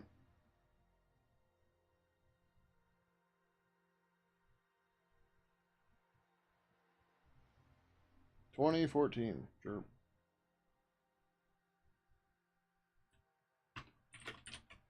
Oh, I guess we can just do it this way anyways. Like, if it's on GitHub, I might as well just clone it, right?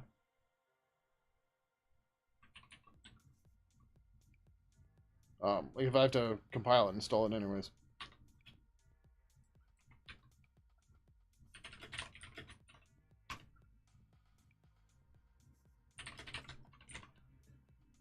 And it's...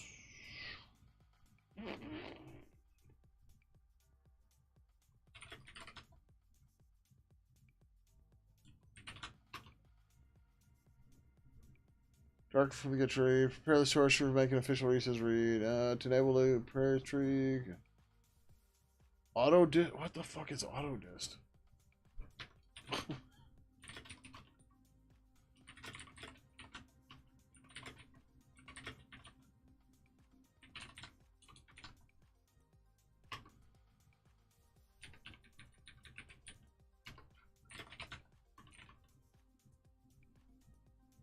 Fuck.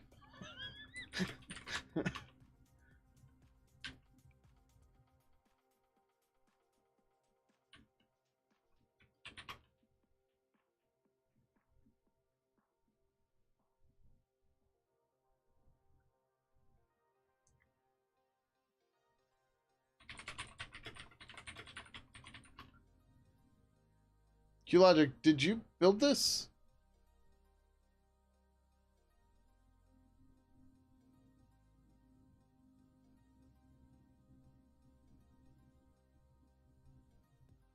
Like, how do I go?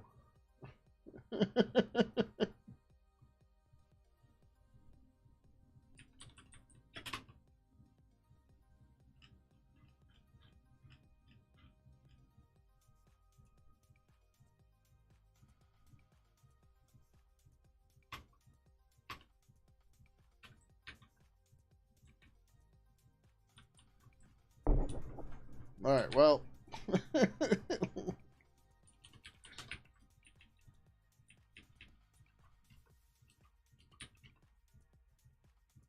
So, no, okay, I thought you did some testing with it. Whatever.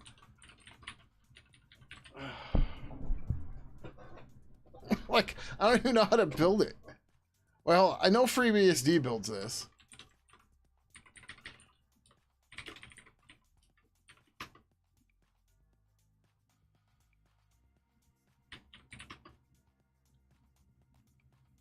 Oh, they've Silk Toolkit, not Silk Client, but this should be the same thing.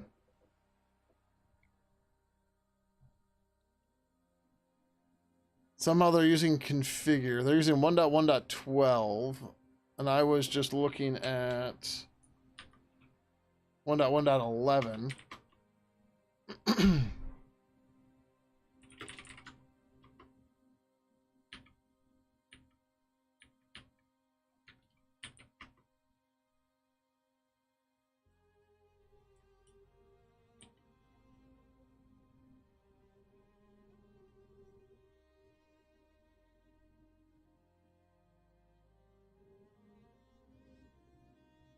Yeah, I don't know where.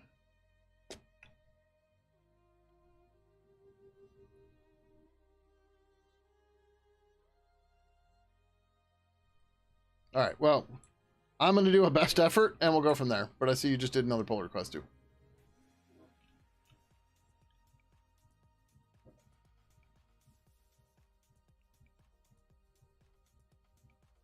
Earn some more warnings. Good. Builds are building. Only 3 files. Nice.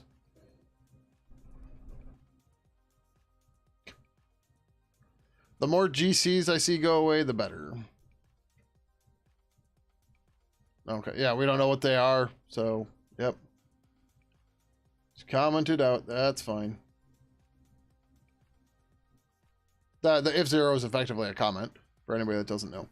It hides it from the preprocessor, so it just doesn't make it to the compiler. Or whatever, the preprocessor removes it, and the compiler never sees it. Cool. Nice work, thanks.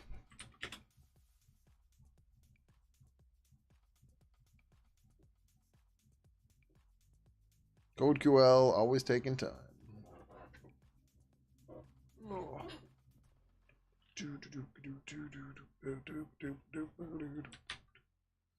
All right, so yeah, silk, whatever.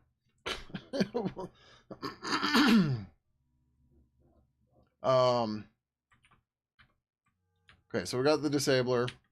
Then we say real feature equals feature dot disable auto if not silk dep dot found. Yep. And then if real feature dot enabled and not silk dep dot found.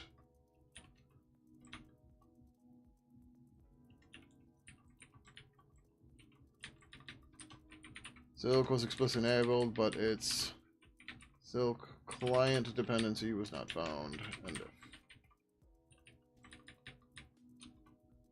real feature dot allowed bool yes no true.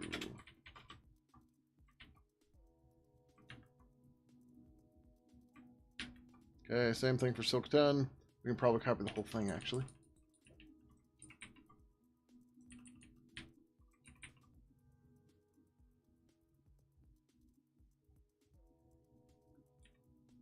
Oh, so we have to change the summary.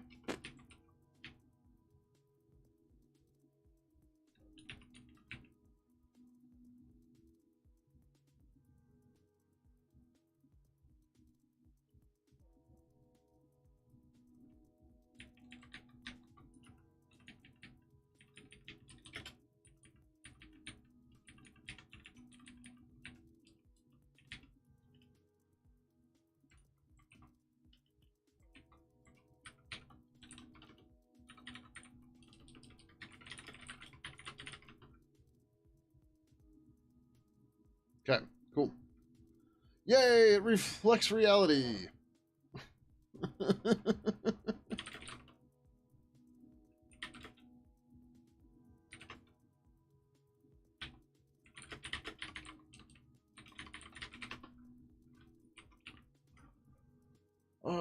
Make the summaries match or show what will actually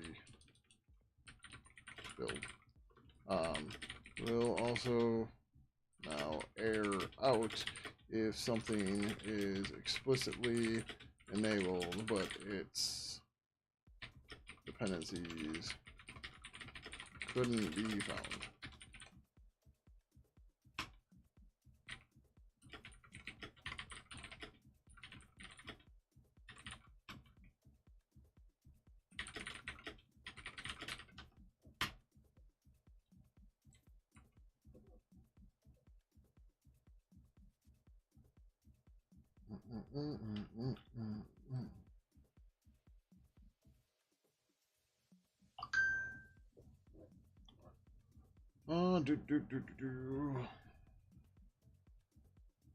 I suppose I could have done a screenshot, but whatever.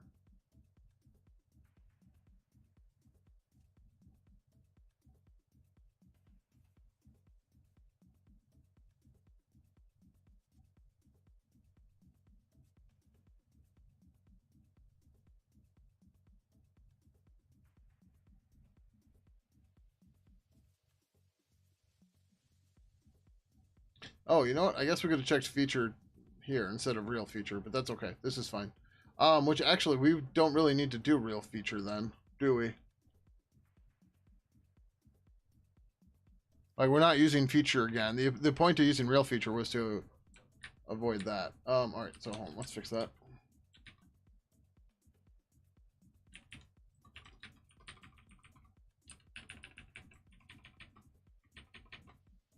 Okay.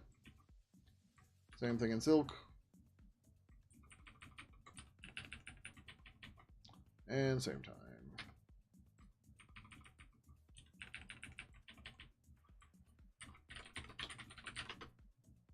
Nope, we still have it in Zephyr. And yeah, we don't need it here either, because...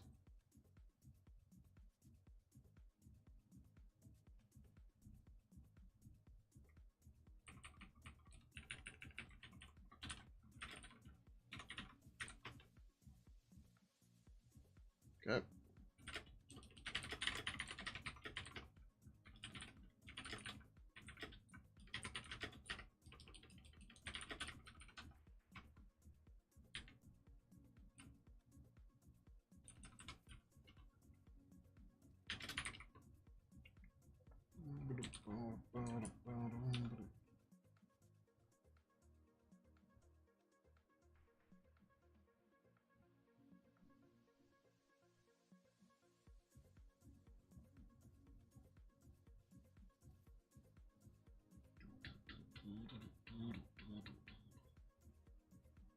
Yeah, it's much easier to read too.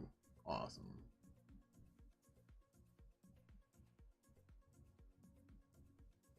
Sweet. This... Oh, this actually is supposed to fix... I don't know the number. 13.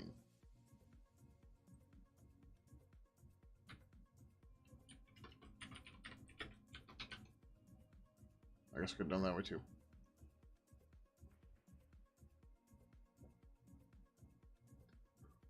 Alright. Replace deprecated D-time value usages. I thought there was stuff that was still in purple that we couldn't avoid with this, but maybe not.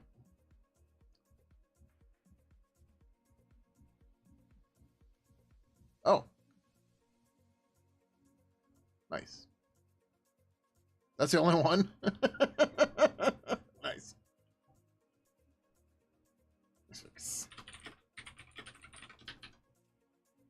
I'm so used to the Mason or to the review board setup. I'm trying to do it and I can't.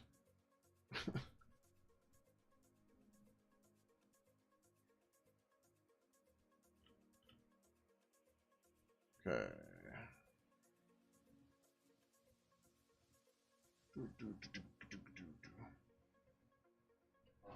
All right, so I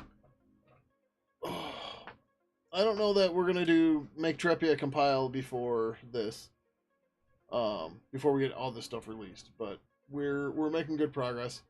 The next step is finishing the build directory stuff on Windows. I don't really want to do that right now. But I think this is everything else we have and need for the moment.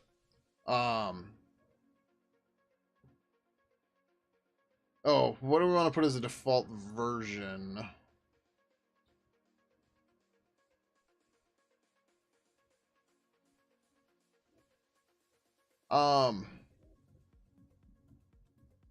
Actually, can we just...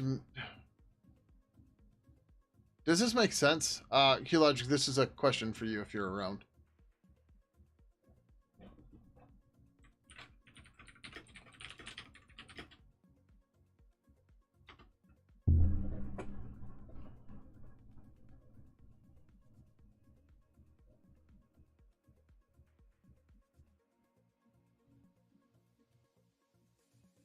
Okay, so you can't. Oh, this is somebody's random stuff.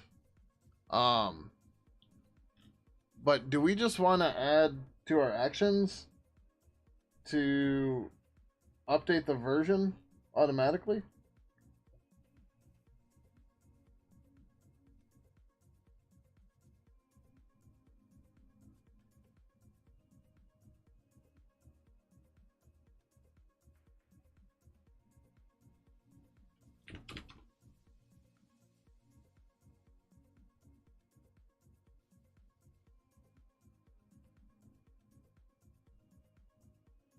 Line commit messages with meaningful AI generated nonsense. Lovely.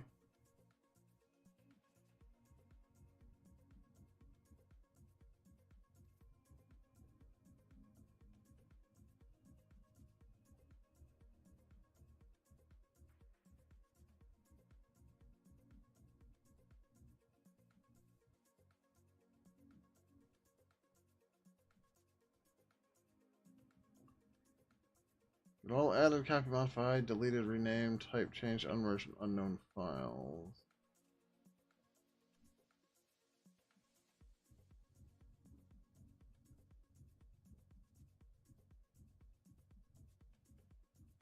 Because like the dilemma here is how do you avoid this from infinitely running?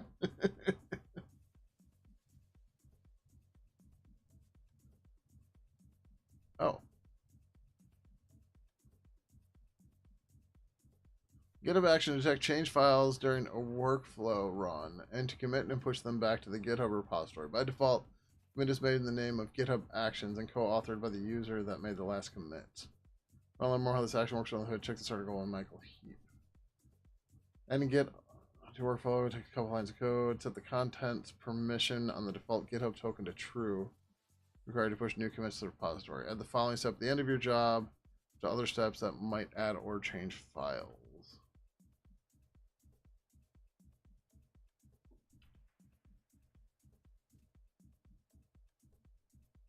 Right, so this would only be on push.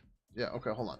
So I think, am I understanding this enough? I'm getting scared here. Uh,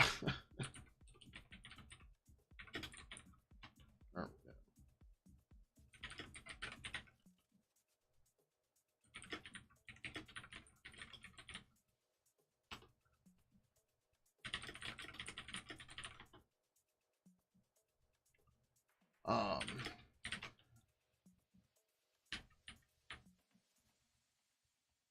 oh, I didn't delete emblems because that merged. Let's do that real quick. Pull request. Closed.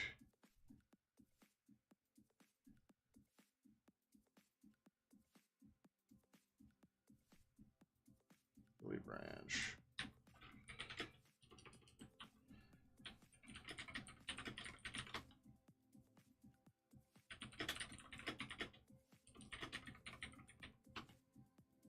Okay.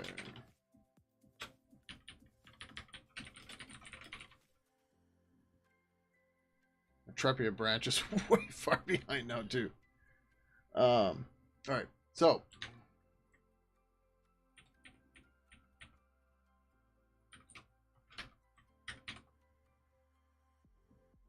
workflows, new file,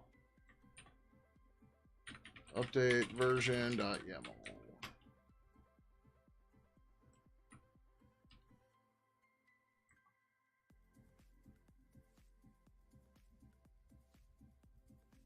So name, update version, on push.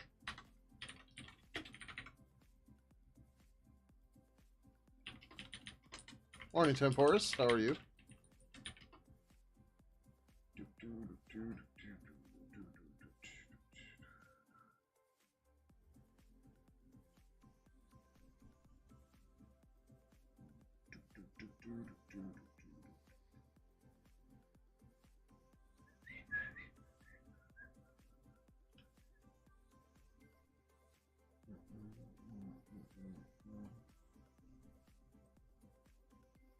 Blurry-eyed and need caffeine. I'm the opposite.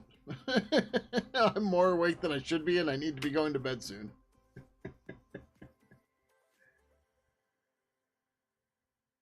Oh, can you do that short syntax like that? I guess so. All right, we got jobs. I guess update version.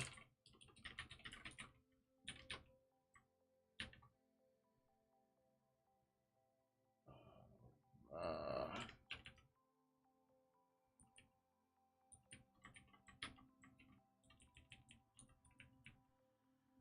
no. Name, update version. Ubuntu latest fine. Permissions, content, read. Shit, we need Mason in here. Right, we have to manually install Mason on these, right? I think so.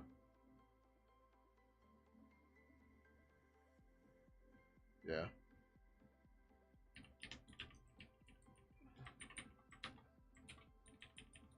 Oh, it's supposed to be under steps.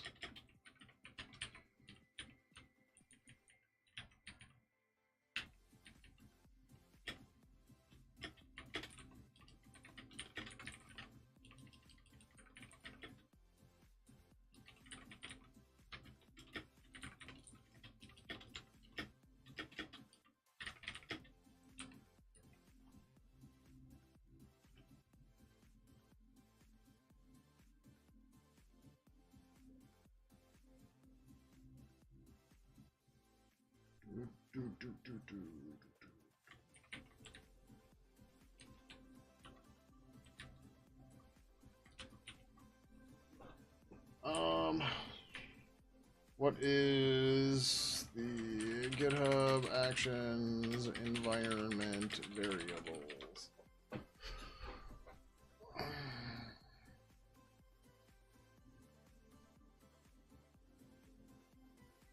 Like, I just need the fucking list of it, man.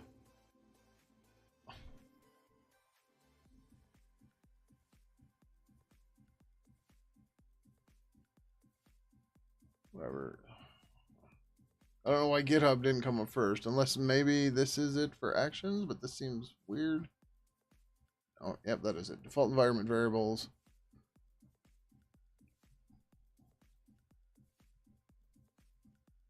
The name of the base ref or target branch. Yeah, I don't need that. I want the commit hash head ref. The head ref for source branch pull request.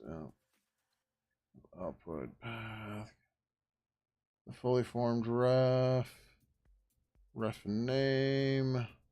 Ref type. Repository owner. Retention days. Run attempt. Run ID. Run number. Server URL, GitHub SHA. The commit SHA that triggered the workflow. The value of this commit SHA depends on the event that triggered the workflow. For information, see event workflow, see blah.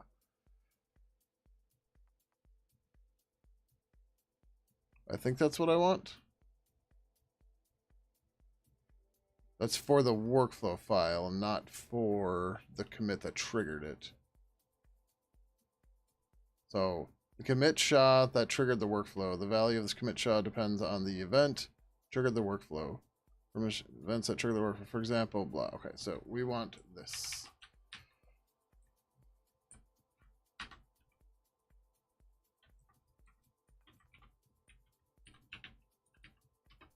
That should get us to there.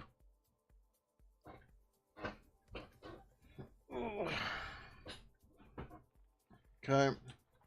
We come back over here. And we do the auto commit. Okay, so contents needs right. Permissions right. Contents right.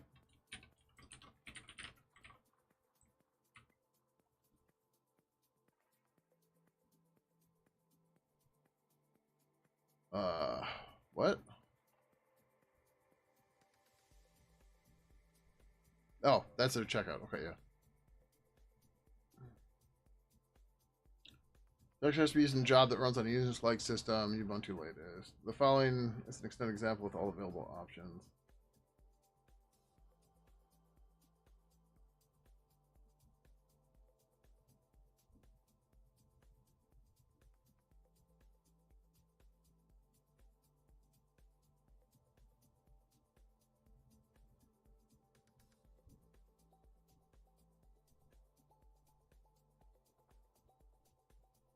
Tag name being created in a local repository and pushed to remote repository and defined branch. Probably don't need that.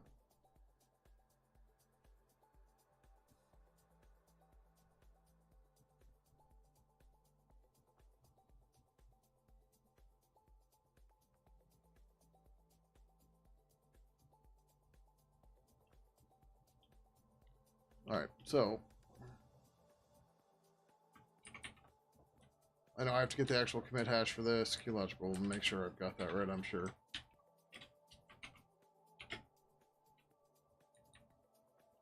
Name, commit version.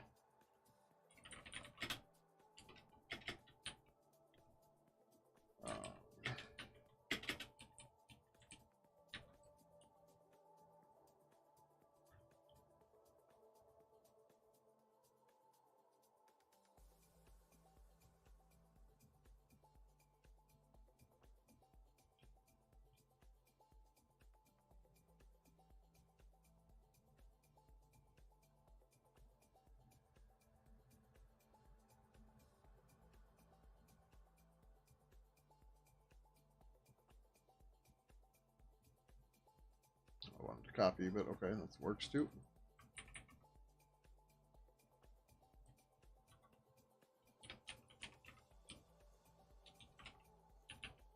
Okay.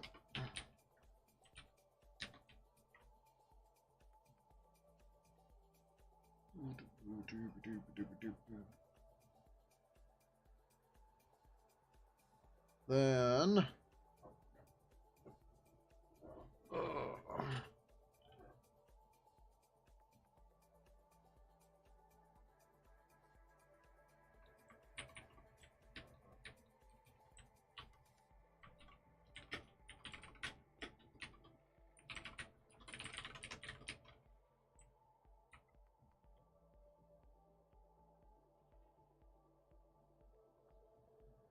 it's just the same level as. Oh no, we have to put that in a width block.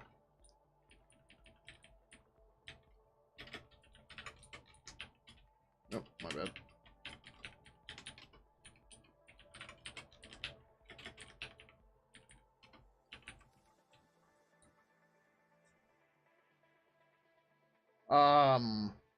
How's this gonna work on my fork for a pull request?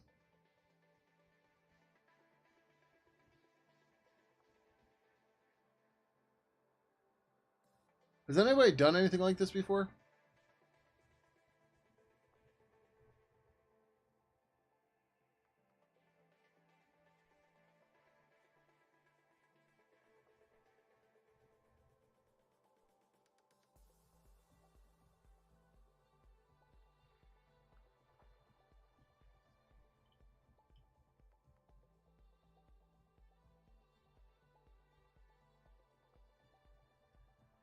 Tag name being created in the local repository and pushed to a remote repository and defined branch. Local file path to the repository defaults to the root of the repository.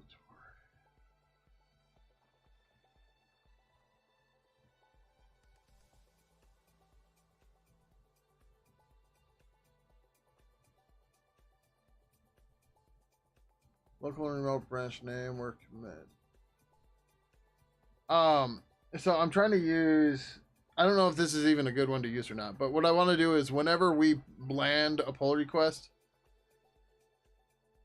GitHub Actions will automatically commit a version, or we'll update the version in the Mason file and push it or commit it. So we can also say commit message.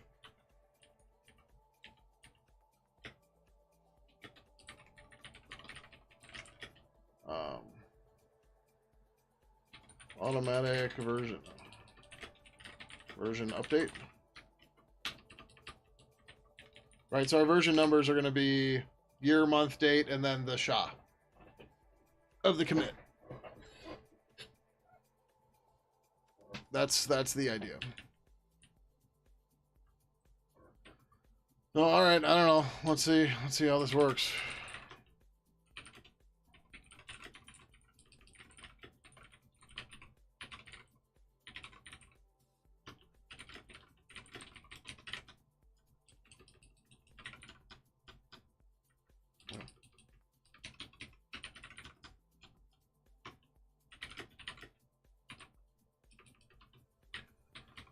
Add an action to automatically update the version. This uses Mason rewrite to update the project version to year, month, day, commit hash. Or we'll say commit hash. Fixes number 26. Put on the cowboy hat and test. Yeah, well, I mean, I'm going to push to my branch and see what happens. The question is, or push to my fork. The question is, what happens in the pull request? Right? Does it get both commits? that becomes the question.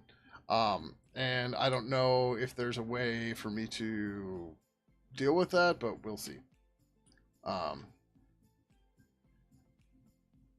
Oh, I guess there's probably a way to make this only work. Okay, we'll push here. We'll see what happens.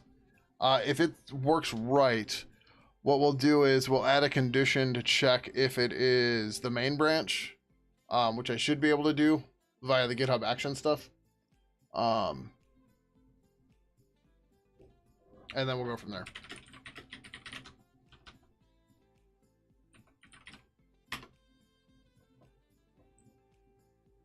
Okay, so github.com, Grammy, retro purple.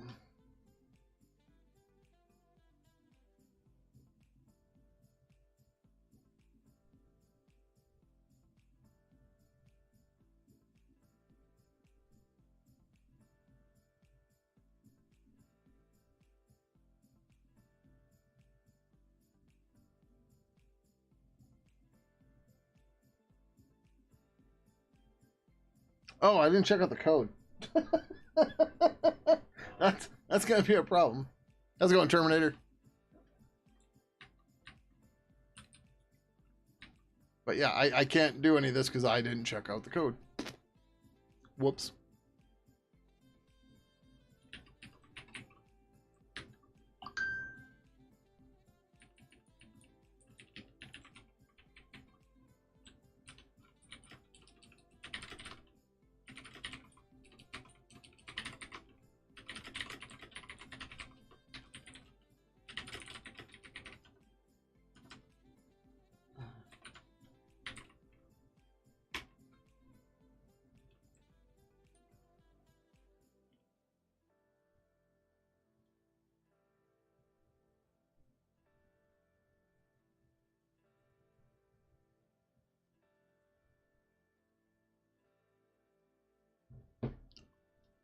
Do.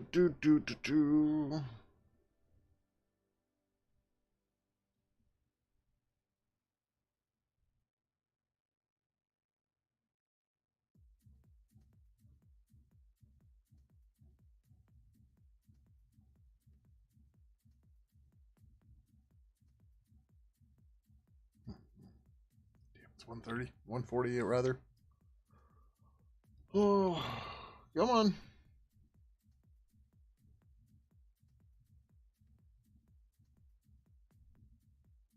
1.3.2. This is Ubuntu latest? Is that new enough? When did Mason rewrite get added?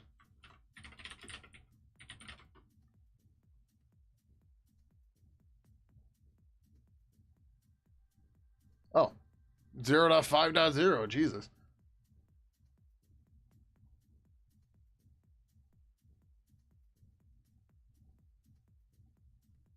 So, yeah.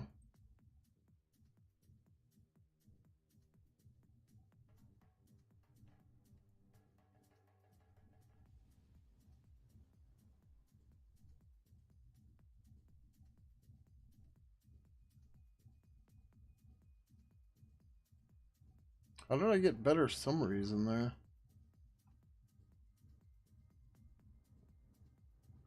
All right, so what does this look like now?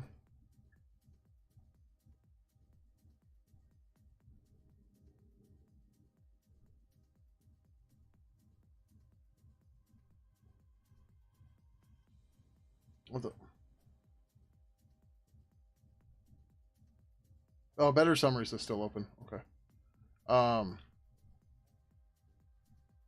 Okay, cool. Pidgey's here. What? Hold on. What the fuck?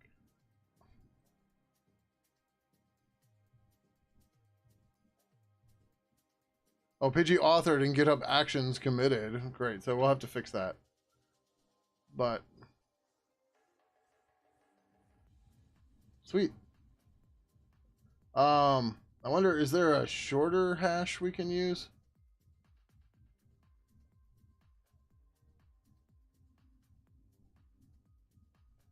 If we have to use the whole hash, that's fine.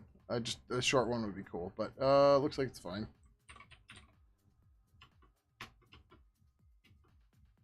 Oh, right. Let's verify too, right? So 159A 3D should be the parent.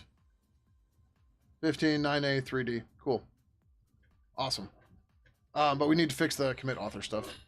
That is wrong. So yeah, we don't care about that anymore. We want this.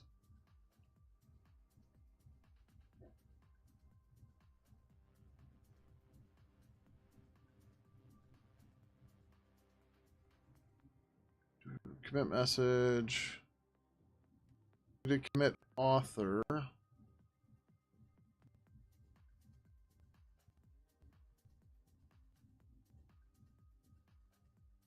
Oh, okay, I get it. I think we want to set commit username and commit user email to Pidgey and Pidgey at Pidgin.im, which is, doesn't exist. But then commit author will be whoever, because this defaults to username, numeric ID plus username at users.noreply.github.com. Where they belong to the, yeah, okay. I think that'll make more sense. Okay, let's try that. Okay, so we want to say commit username Pidgey, commit user, was it email? Yeah. Okay.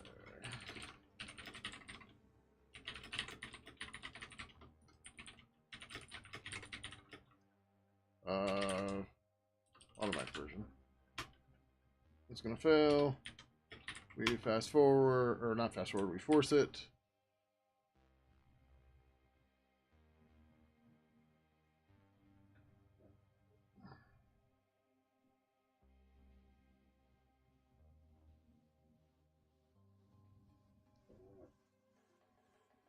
This is actually pretty slick. And we'll give it that.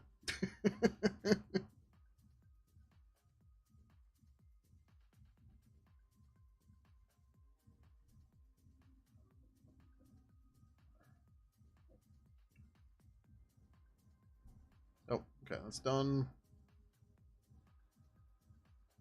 We're on automatic version. Grammy and Pidgey, automatic version update.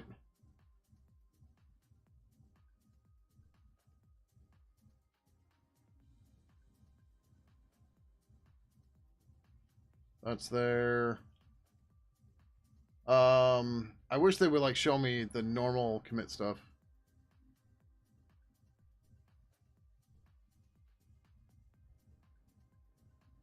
How's it going, Terminator? You said hello a minute ago, but sure. How are you? There's an ad that's about to start, though.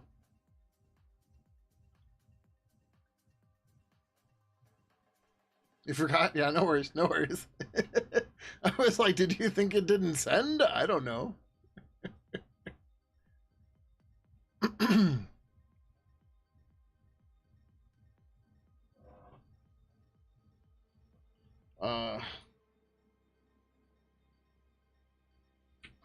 Can use this for...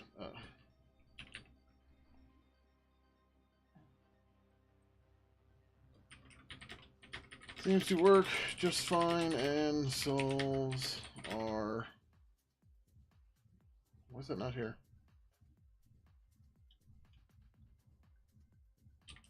Our versioning dilemma. Fix it, number 36. No. 20, 26.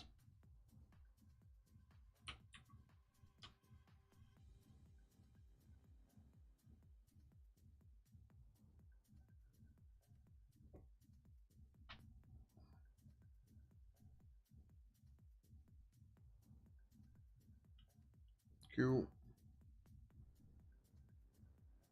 Oh, 3 comments. Fuck. All right. Should be able to pass required feature. Use the default error if enabled and not. Oh, really? Well, why the hell didn't they tell me about that? So I was asking in the Mason room the other day about that. And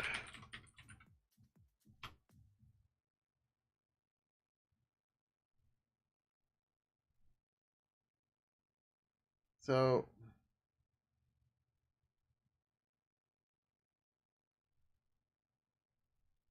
yeah, that's already set up, Karos. Oh, or what do you mean? It's already locked.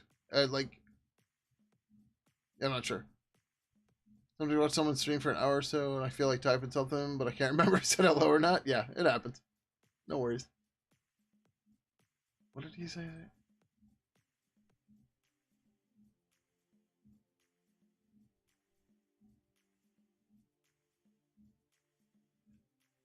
I've got too much shit open.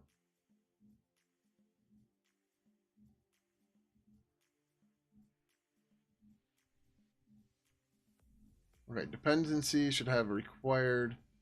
Okay. Ah, look at that. Okay. When set to false, Mason will proceed with the build even if the dependency is found. When set to a feature option, the feature will control if it's searched and whether to fail if not found. Great. Value of feature option can also be value of a feature option can also be passed. Okay, so I can just do required and pop in the feature. Sweet.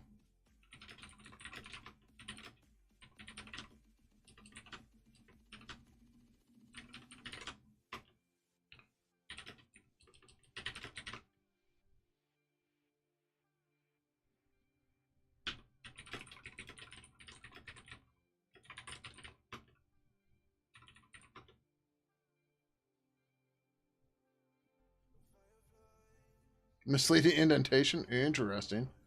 That's a fun warning. The condition earlier was on push, right to branch. We'll get that push. I think you need something like on push branches main, I think.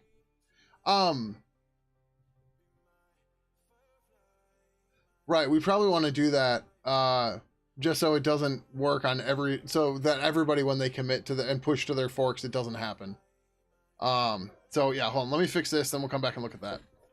So like when I run it again, it shouldn't happen on my branch because it's not on main, and then we should be fine. All right, hold on, let me fix this.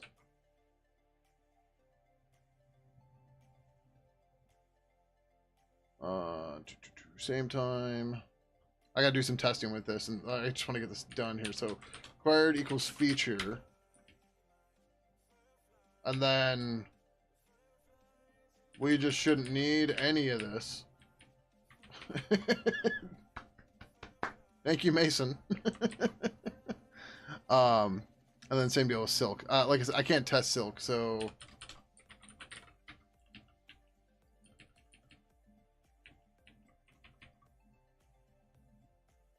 I can't easily install it. I can maybe figure it out, but it's going to take a stupid amount of time.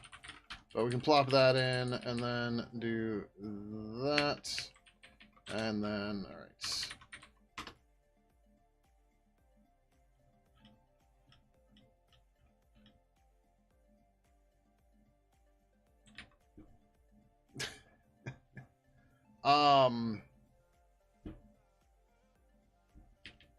I guess let's try disabler true.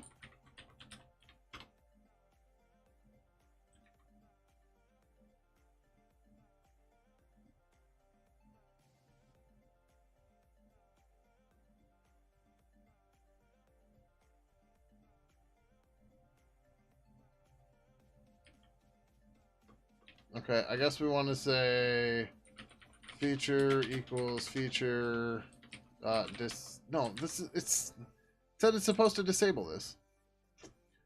When set to a feature option, the feature will control if it is searched and whether to fail if not found. That's not clear.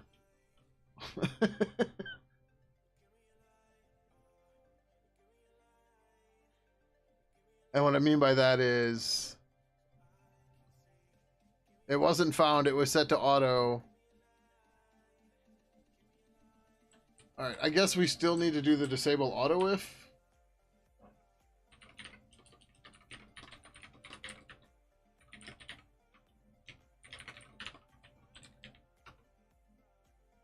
Okay. So that got us through that part.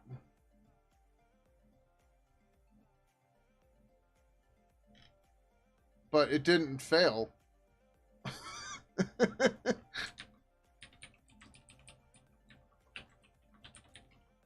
Like, it didn't find silk and it's still just failing because I just did silk 10.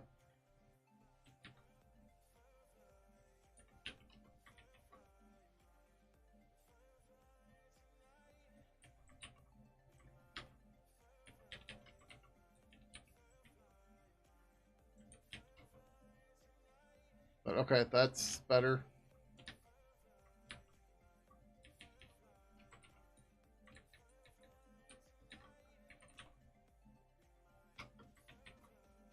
It should be auto.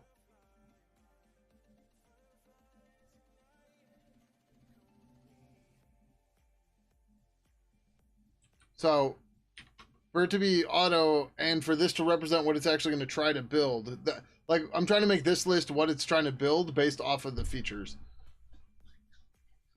Because having this set to auto doesn't, like, this said auto for Silk and Silk 10, even though they weren't building. I didn't even realize that I didn't have the stuff for it, right?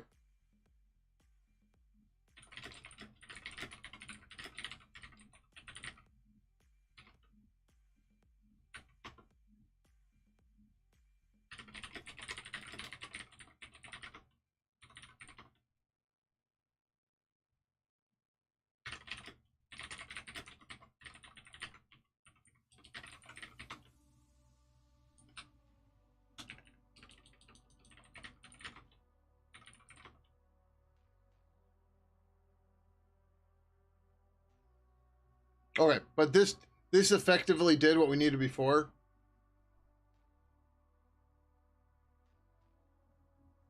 With disabler true, then the result will be auto disable anything that uses it.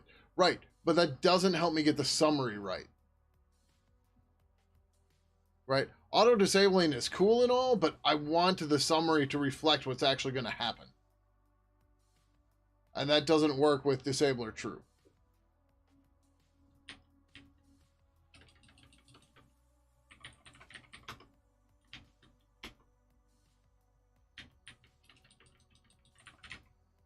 Right? So now the summary here says explicitly what we're going to build.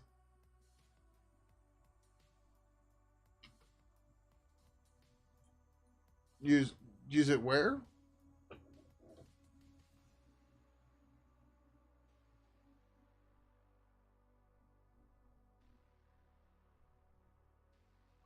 Oh, you're saying instead of using feature, I could use that here.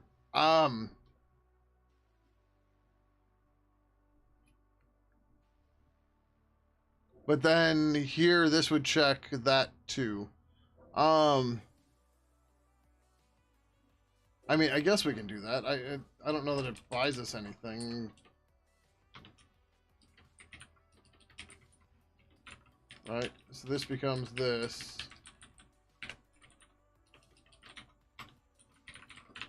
Maybe that's a little clearer.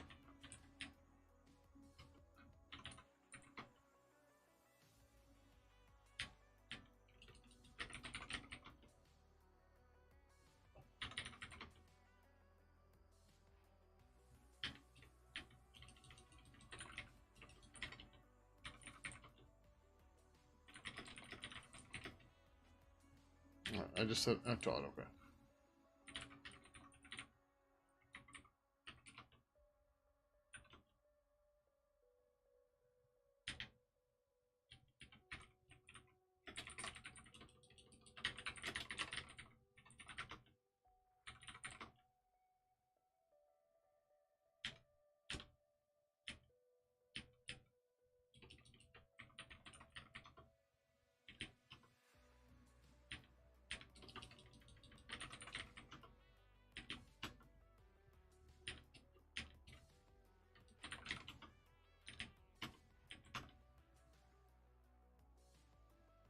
Okay, yeah, that's okay. I'm not picky about how it's gonna work. Whatever, it's fine.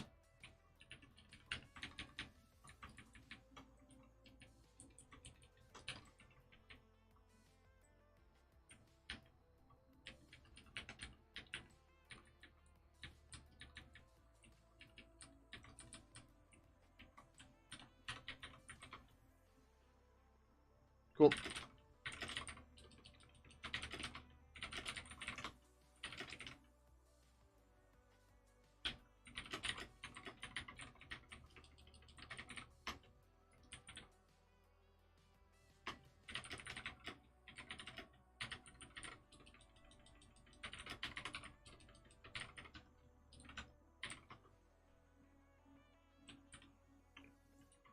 Okay, now back to the auto commit thing.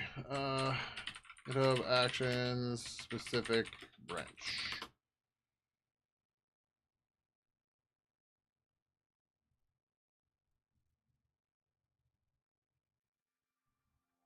Oh, right. We did this with something. All right.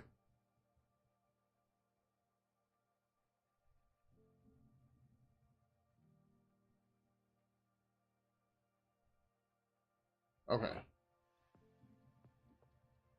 Yeah. I think we did. We did the code quality thing. Something on something. There was something we did that for before. But yeah, we want this specifically on branch main. So on push branches main should do it.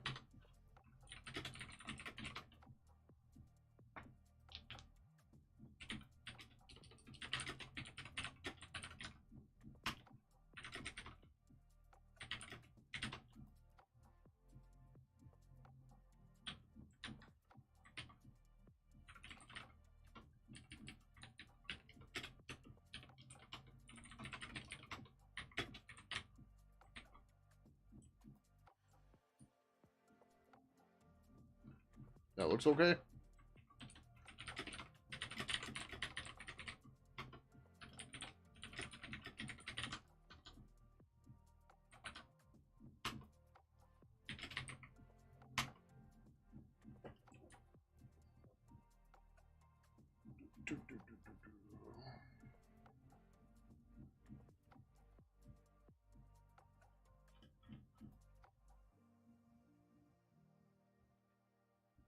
Oh, we can check it on my forked first.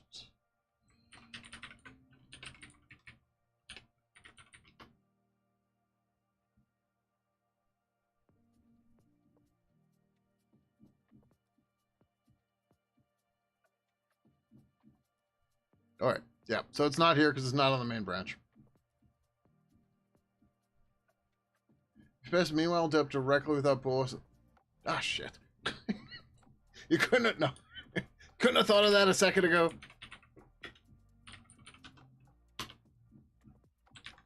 Yeah. So basically, we just don't need this now because we're using the dep. The feature is what changed the thing. So yeah, that's fine. I should have caught it too, right?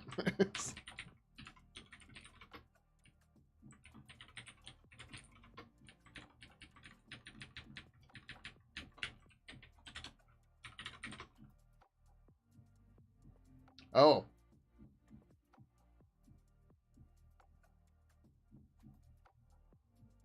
Oh, without that found. Gotcha. Okay. I was like, wrong?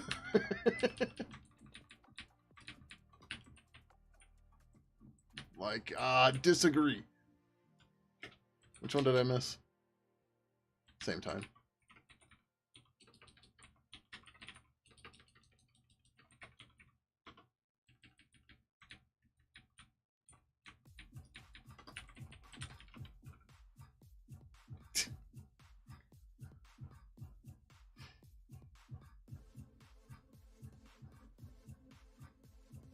Can we get it without the the version?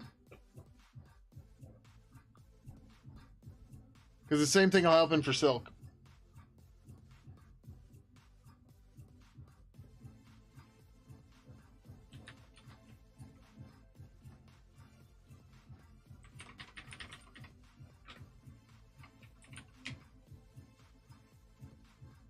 I need? Return to objects.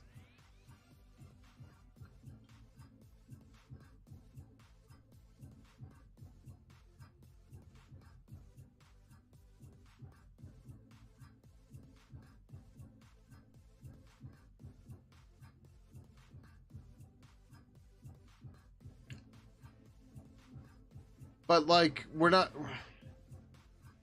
The version number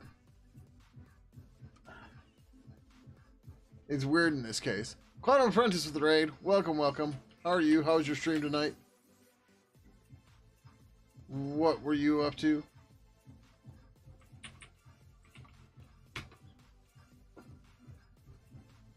Do.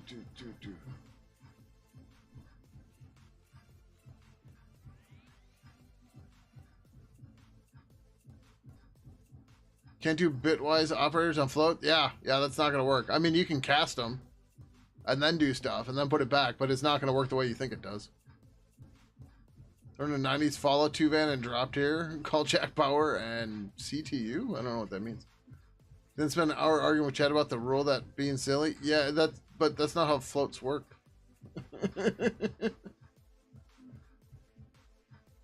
Yeah, so like I don't like the label. Like I don't think the label makes sense, right? Because like the 1.1.1 is a version of Meanwhile that doesn't actually really have a whole lot to do with our stuff here. But how's it going, G-Bone? Welcome, welcome. They're bits, they don't care at that level. Yeah, that's not how floating point works, right? Already so far, nice. Like 1.0 as a float is not this, or 1.1 as a float and an int are very, very different at the bit level.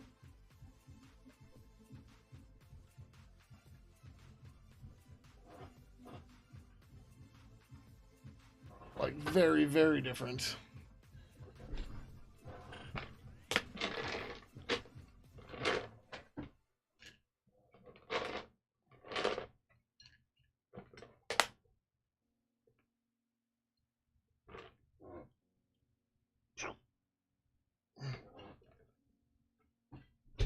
I don't care if it's a float when doing a bitwise operation. Well, yeah, I mean, like you shouldn't though. I just want to slap everyone. Like if you're like, I mean, it depends. What are you trying to do with the bitwise operations, right? Like what is your intent of doing the bitwise operations? Are you ORing? Are you ANDing? Are you bit shifting? I'll start with a video on the fast inverse square root algorithm. Okay, is that the Carmack one?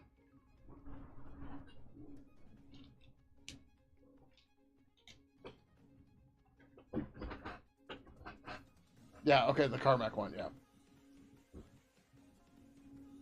All right, well, I don't know. It seems like something silly to worry about at all.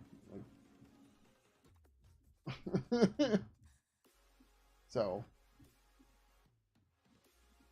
humans shouldn't unfreeze some bacteria on ice, yes.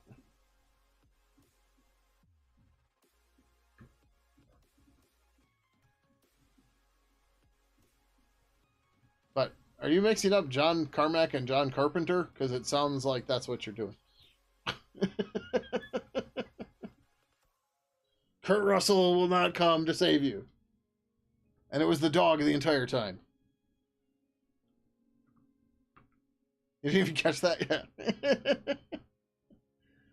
It's funny because I was just discussing that with a friend. I was like, "Have you ever seen The Thing?" And they were like, "No." I was like, "We should watch that. It's a good one." Classic mistake, mixing up the Johns. Yes.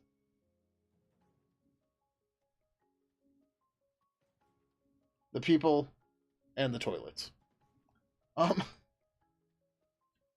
So yeah. All right, so I kind of want to leave this as found with the Boolean yes no's. That seems better.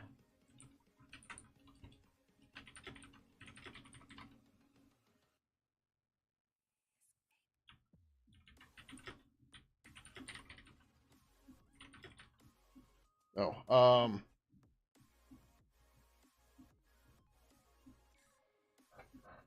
yeah, I don't, like Escape from New York is much better than Escape from LA. Like, I still enjoy Escape from LA, but it's so silly. Like the fucking chandeliers on the car. You're just like, what? Like it just like what is the purpose of the chandeliers on the front of the car? Like then in LA you like better? Yeah. Like don't get me wrong, I'm not disparaging the movie. I enjoy the movie. It's weird and campy as it is and cheesy. But the fucking chandeliers on the car get me every time because it's just so completely unnecessary. And you're just like, oh, okay. I guess that's a thing in dystopia LA. Big Trouble, I'm trying to think of the last time I saw it, and it's been a long time. And I don't remember it well.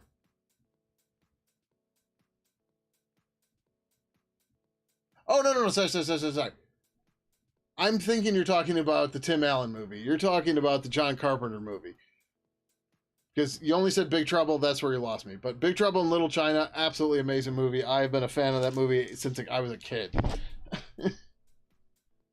Yeah, no worries. We're talking about John Carpenter stuff. I should have made the connection. I didn't. Whatever, it's fine. Yeah, exactly. But yeah, no, Big Trouble in Little China is absolutely amazing. Especially with the Deep Throat guy from X-Files being at the beginning now. He's the lawyer that Egg is talking to. You watch it like that dude was on X-Files. But yeah, the guy that plays Rain, the one basket head ninja guy, he just died too. If you didn't see, which sucks, but you know, such is life. Yeah. Uh, he wasn't the lightning one. He was the guy. Oh fuck, what's his name? It's Egg, Jack, and who's the other main character guy?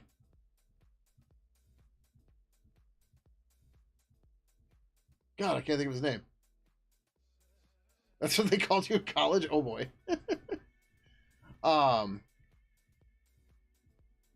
the guy whose girl gets kidnapped and causes the whole thing. Anyways, he's the one that's fighting at the end where they're like jumping across the entire thing and flying all crazily. God, what is his name? Fucking hell, it's driving me nuts.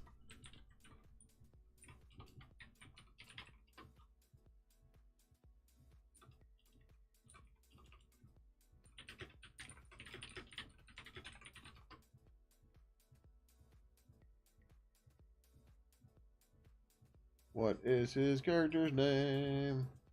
Wang. Okay, it is Wang. Like, I was gonna say Wang or something. I'm like, any guess I'm gonna make is gonna sound very, possibly racist or stereotypical. Let's look it up. All right. So, Q Logic, where do we want to land with this? I'd rather not have the version that's not exactly equivalent to it or necessary in it.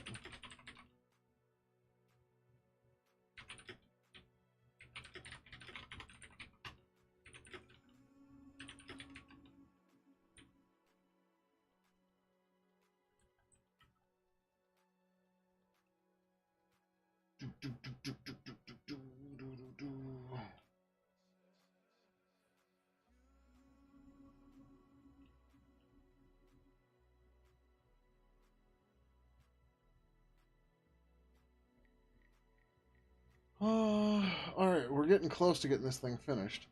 Oh, I didn't introduce myself, but whatever. We're just talking John Carpenter. It's fine. Um. So, anyways, anyone joining us from Quantum Apprentice stream, my name is Gary Kramlich. I'm the lead developer of Pidgin Instant Messenger. maybe you use it, maybe you used to use it, maybe you know, or maybe you used to use it by its old name, named Game. Either way, we spend all our time here working on it. Currently, we are working on a separate package for Pidgin 2 that contains all of our old protocol plugins. That's stuff for Gadu Gadu, MSN, Mixit, MySpace, Napster, Novell, Oscar being AIM and ICQ, QQ, same time, Silk, Silk 10, Talk, Trepia, Yahoo, and Zephyr. There's been a lot of people playing around and creating clones of those network services, and people want to use clients to talk to them.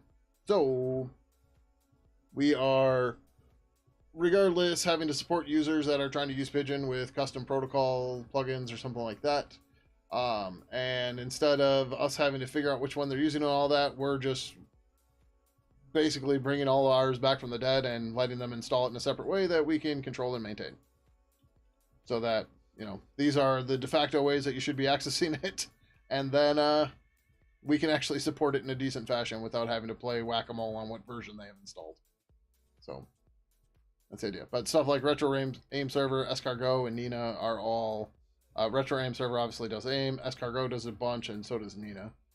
So, but why? Why not? MSN Messenger was once Microsoft's flagship, blah, blah, blah, blah, blah. But I thought Escargot had more. But yeah, so, yep. But Nina does AIM, ICQ, Classic AOL, Yahoo Messenger. So, yep. And we've even gotten our first contribution for somebody fixing a bug in one of the old protocols that was not from our team, which is precisely why we're trying to do it this way. Is everybody wins this way. We still, like, I don't know, I personally don't see the value in it, but people are going to do it, they're going to have fun. And if I can support them with minimal effort after the bootstrap, who cares?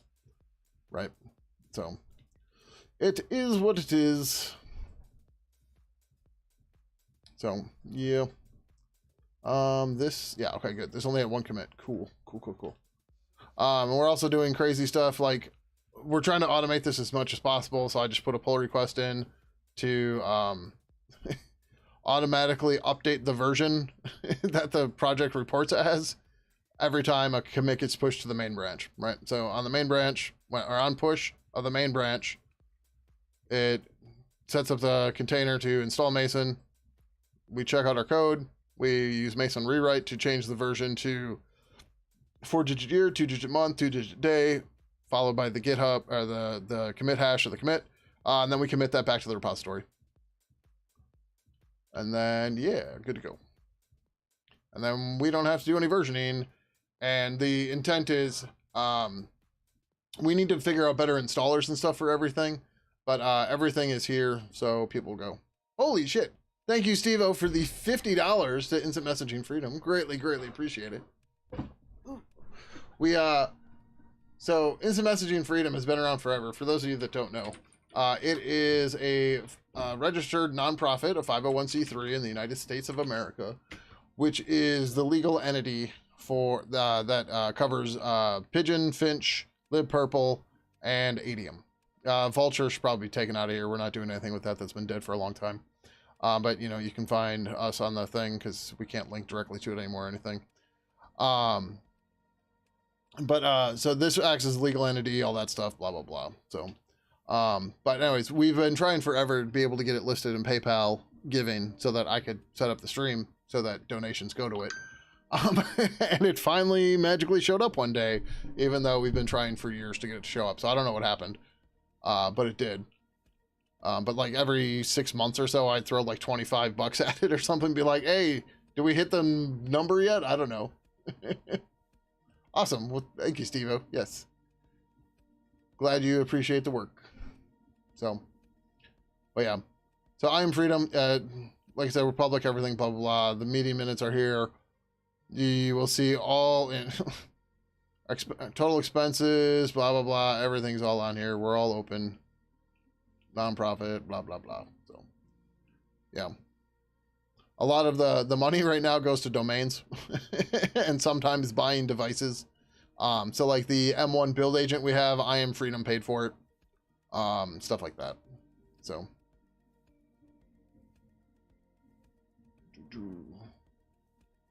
Completed in 41. Sweet. Summaries make sense. Cool. Complete that branch.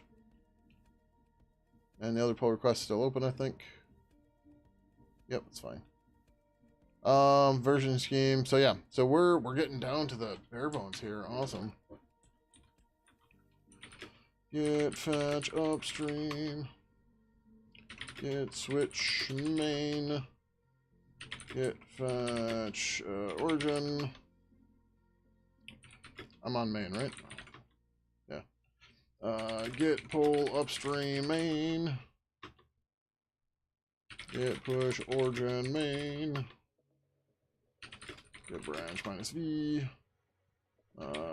Get branch minus D. Better summaries. Alright. So you can see I'm getting better at managing the Git stuff. It still drives me nuts. I'd still much rather be doing Mercurial, but it's okay. So I'm trying to think, what else do we need to do here? Alright, and the Windows installer is a big thing. Oh, I guess we should be doing releases of all this. Yeah, the majority of our stuff is all in Mercurial yet. And I really don't want to move away from Mercurial because I really, really, really, really prefer Mercurial. Like if I could not use Git at all, I would be much happier. But yeah. But yeah, so the next big thing is to figure out the actual installer or releases. New issue. Figure out the release processes. What was that other issue? It was like 36? 26. No, 36 is the pull request. 32. After number 32. No. Didn't it just say it was pull request 32? 42. 42. My bad. Number 42 is landed. We need to start looking at automatically creating releases.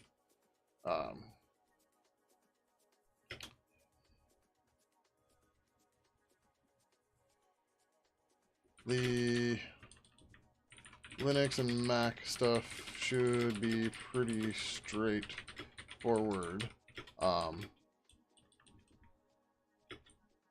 Alright, everything we're gonna say, whatever.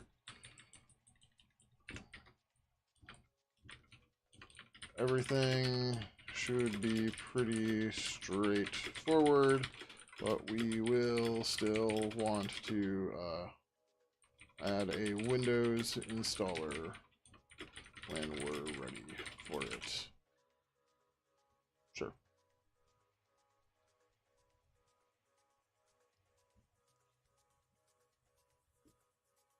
Yeah, this is the point of this whole thing is, you know, someone comes up with a pull request. We go, oh, okay, cool. Merge it. We're done. That's the point, right?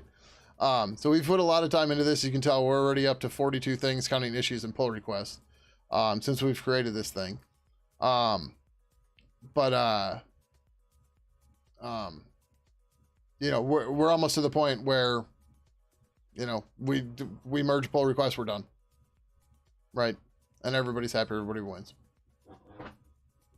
And that is awesome. But the Windows installer stuff, we're gonna have to wait a little bit. Oh, we still need to figure out the emotes. And actually, that's what we should have done. Oh, okay. Do we have a ticket for the emotes? I don't think we do. No, we do not. Okay. Update emotes to install with the protocols.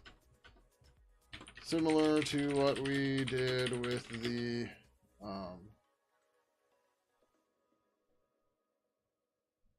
oh, okay. So what we did with the emblems, we should have all the protocols install their emotes directly. This won't necessarily work because of the themes, but We need to check out exactly what that is.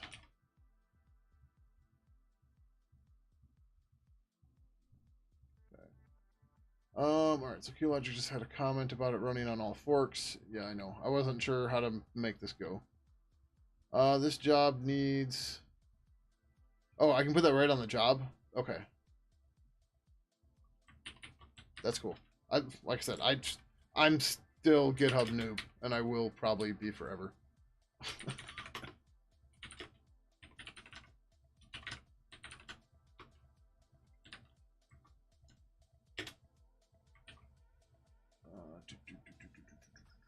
GitHub update version. So what, we put it like here.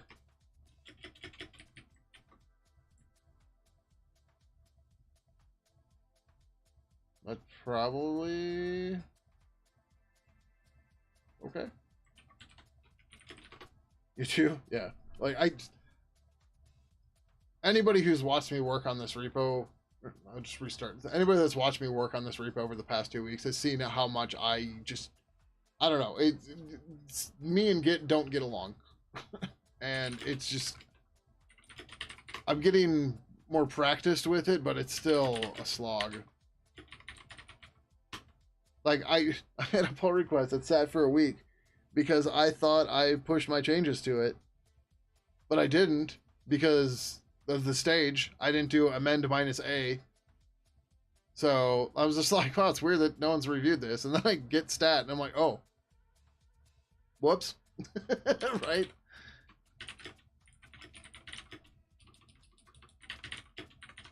Well, not upstream. Origin, automatic versioning. This should fail. -F. Make sure that like this doesn't complain and cause issues or something. Don't get weird too until I read about how it worked. See, this is the thing though. Like, when you drive a car, do you give a shit about how anything in the engine works? No. Right? Why do people accept that for version control? But like it drives me nuts.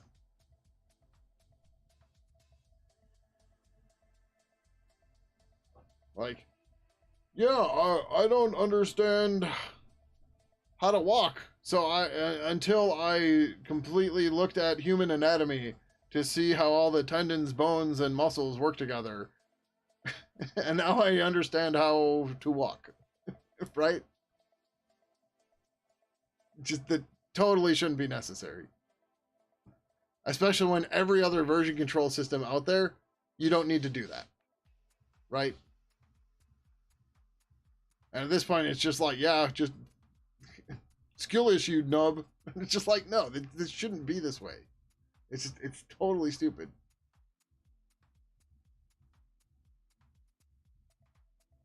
Completely agree. It should have better interface, but sadly, pretty much everyone uses it. So I had to. Yeah, I know. That's the problem, right? Nobody's willing to. Maybe willing's not the right way to say it, but you know what I mean. People are just.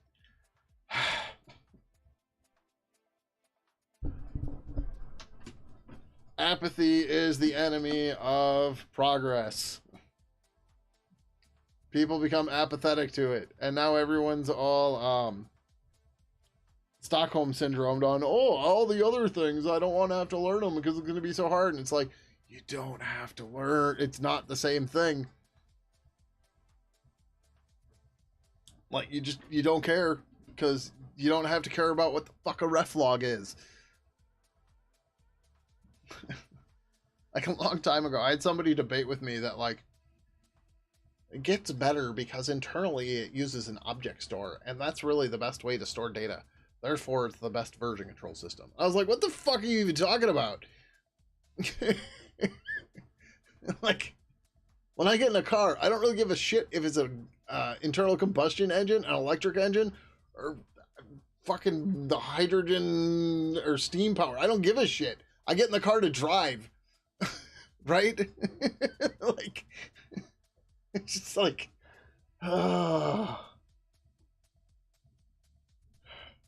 the mental gymnastics people walk through with this stuff, man.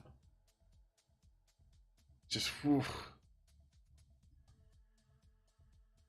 I just, yeah. I like, if you like the tool, that's cool. That's fine, right? I really don't give a shit, right? It's just, ugh.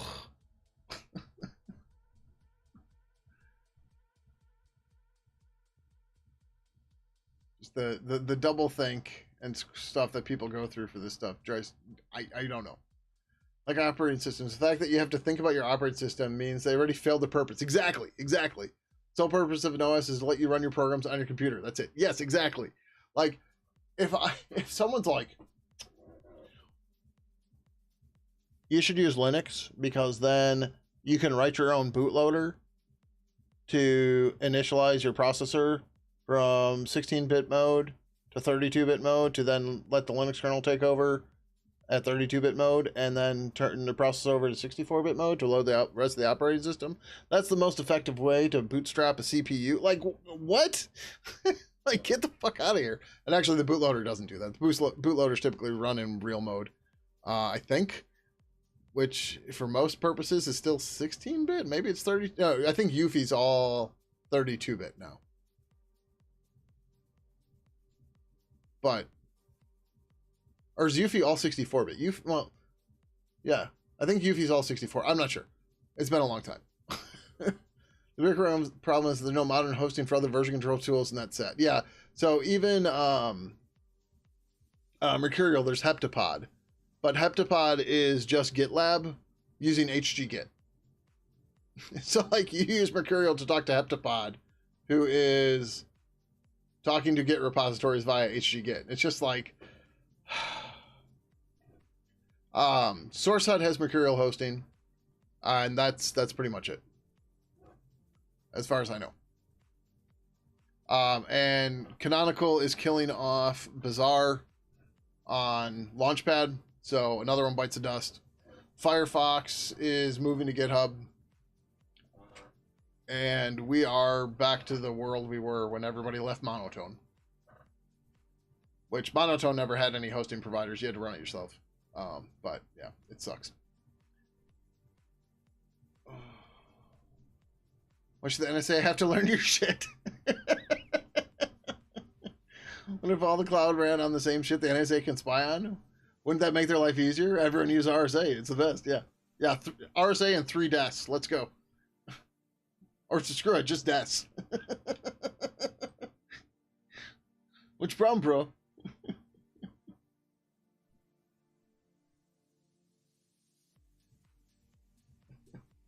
Or I saw a post on Mastodon.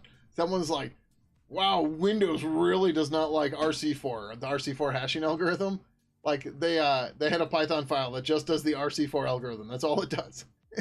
And Windows is like, this is a remote access Trojan backdoor malicious code. We have disabled it and removed it. And it's like, it's one Python function that says def RC4. That's it. Just use these numbers to hide all your info. They're very hard to crack. Trust me, bro. Yeah. That was ECDSA 521. Was that the NSA suspect one? Where somebody from the NSA or something gave the magic initialization vector numbers, but didn't like tell anybody where they came from. So now nobody uses that algorithm. And that's why, like, ECDSA, the default, whatever it was in SSH, nobody uses it, and everybody moved to ED25519. Because, yep, like, we actually have some proof on this one. We're gonna start from that and go from there. That's a better idea.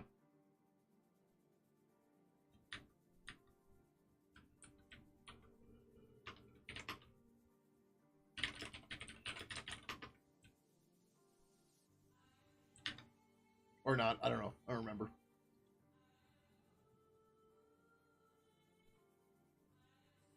Oh, we have these for each theme. Oh.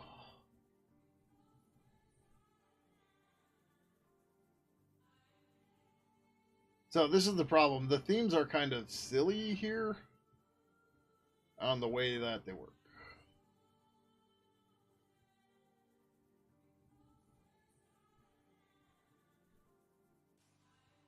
Because instead of the protocol defining what they are, the theme can set what they are for the protocol. I don't know if that space is required or not. Oh, it's a bunny. Bunny, bunny, bunny.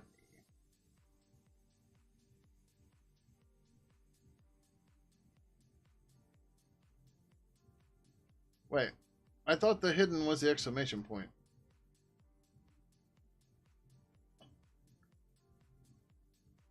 Huh.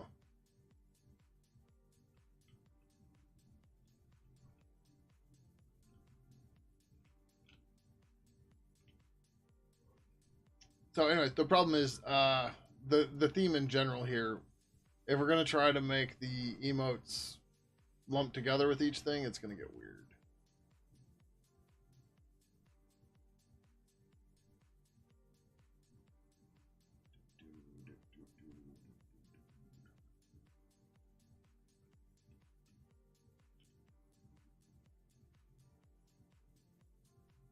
Then we have the same problem. Oh. Huh? Wait. Where are the actual emotes? Because they're not here. Whoops. Um.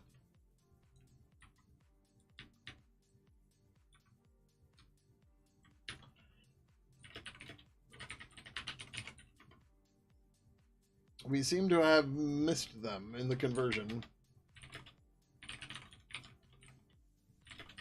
Oh, they're under an emotes directory. Okay, okay.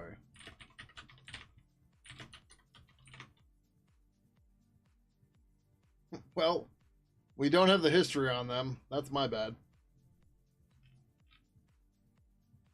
Hmm. Um. So with this, we could install an emote theme that will make these work again. So what we did with the uh, emblems is we prefixed all of them with a protocol specific thing, so that they're uh, encapsulated to just the protocols themselves. Rather and like they won't override each other, stuff like that, right? Whereas like you'll see these get reused again and again, and then the theme causes issues with that.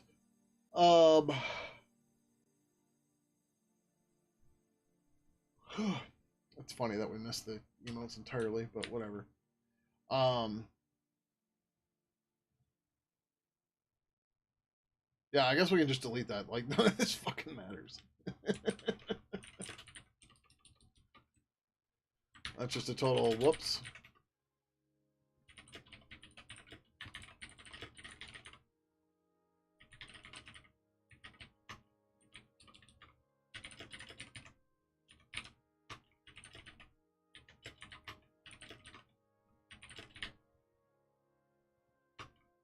Um,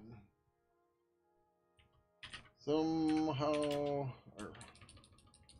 move the emote themes as we don't have the files here.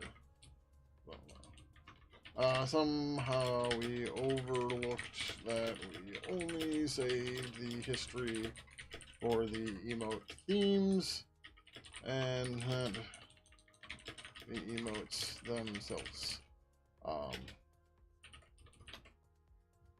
We have an issue to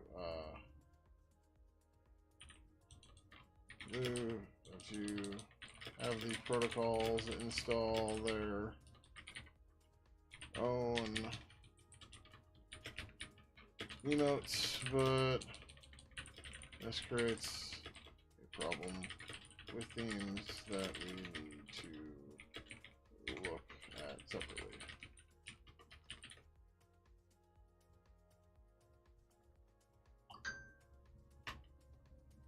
Git push origin. Remove emote themes.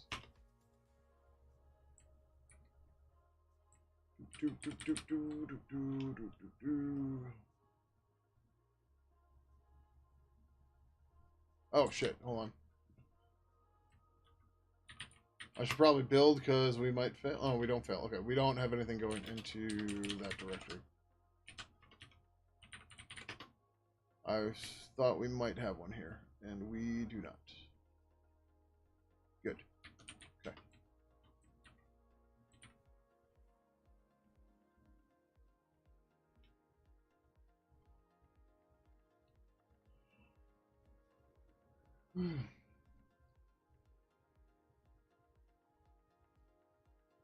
Sweet. And the other one just landed. Woohoo! Let's see if it works. Yes. It did work on my branch, so we should be okay.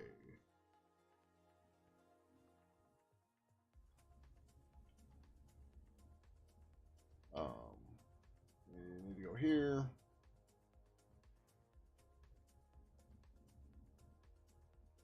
Details.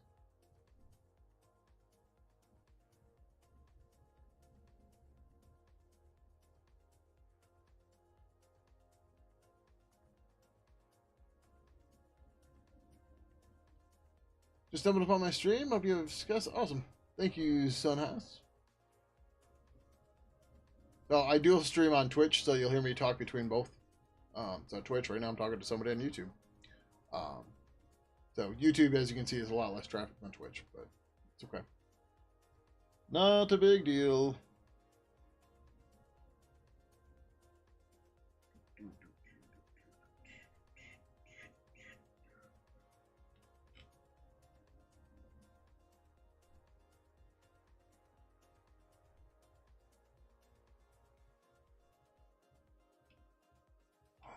What happened? 5-story roll. Okay, push some rafts. Alright, so the branch protection is a problem here.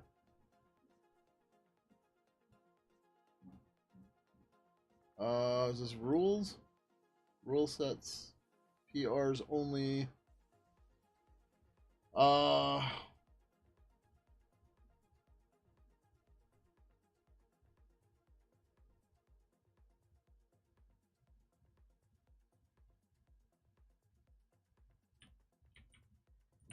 Like, I can't just add a fake user?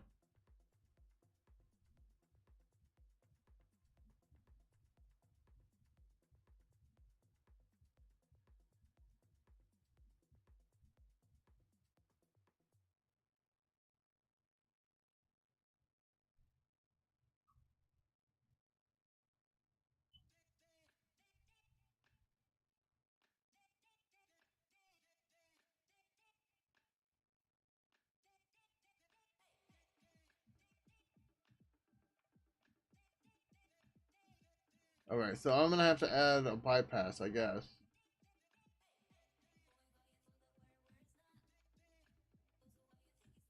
But I don't know.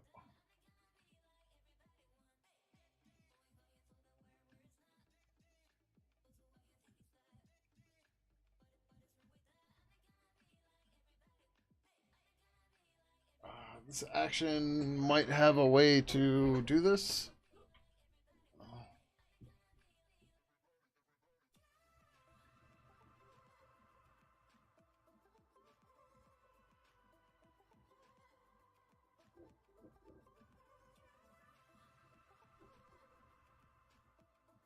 Goal of this action is to be action for committing files for 80% use case. Therefore, you might run an issue for files and no get pull when the processor is out of date with remote. No support for running the action and build matrices if your workflow, and no support for get rebase. No support for detecting line breaking.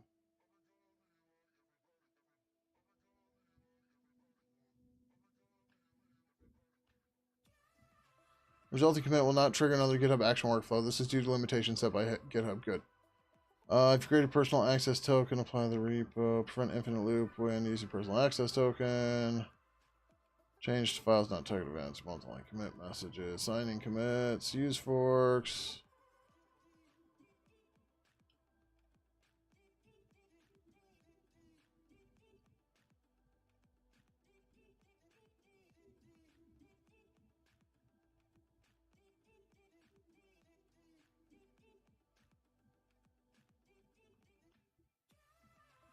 IT people are so confused by you having 400 plus millisecond latency to your work machine is somehow bothering you. Yeah. Oh, push to protect a branch. Repository uses protected branches. You have to make some changes to your workflow for the action to work properly. You need a personal access token, and you either have to allow force pushes, or the personal access token needs to belong to an administrator. Ugh.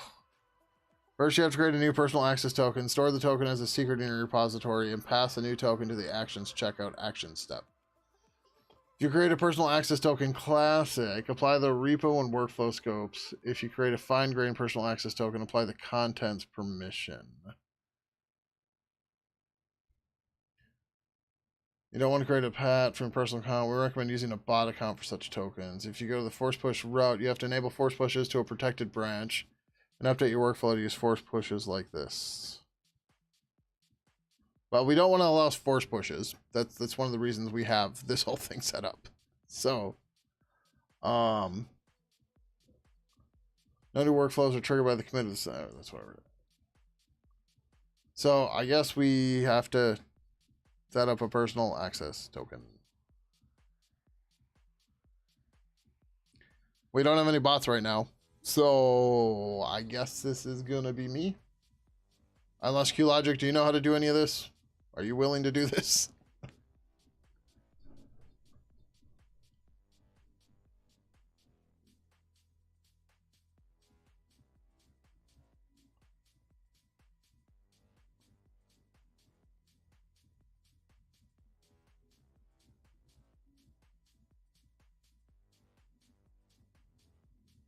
Right. Great.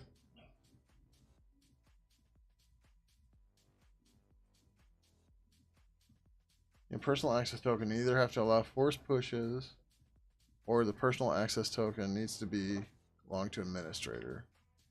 I think by administrator it just means somebody who is exempt.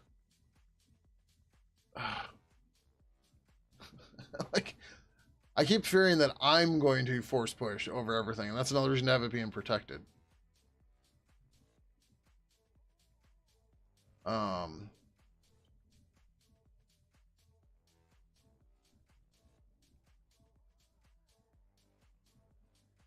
oh, okay. You approve but didn't merge. It's good, because then we can use this to test the whole thing regularly.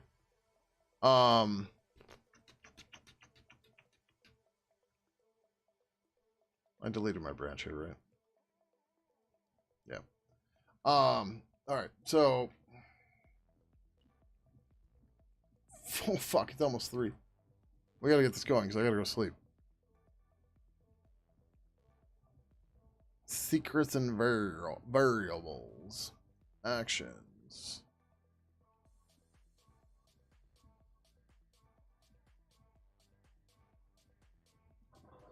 All right.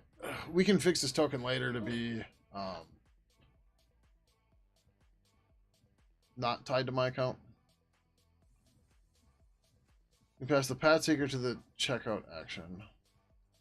No pad secret is available to the workflow runner dependent bot. We fall back to the default GitHub. Okay. So I need to create a personal access token.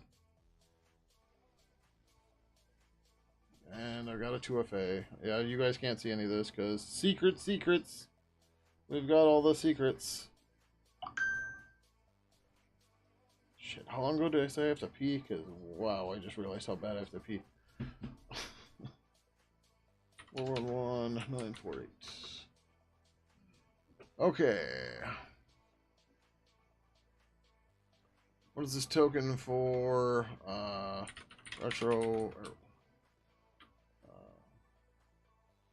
version updating. Okay, then they said create a personal classic, apply repo more. Create a fine-grained personal access token.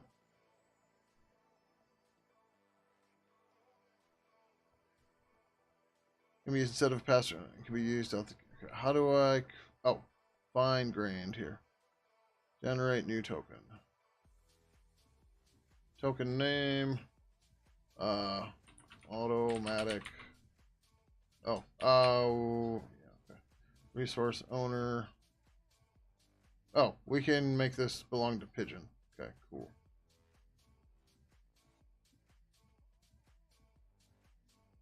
Oh, all right. I can't make it no expire or no expiration. That's okay. I'm assuming it's gonna tell me. Um. What was this? What's the action called? Auto commit. Auto commit token.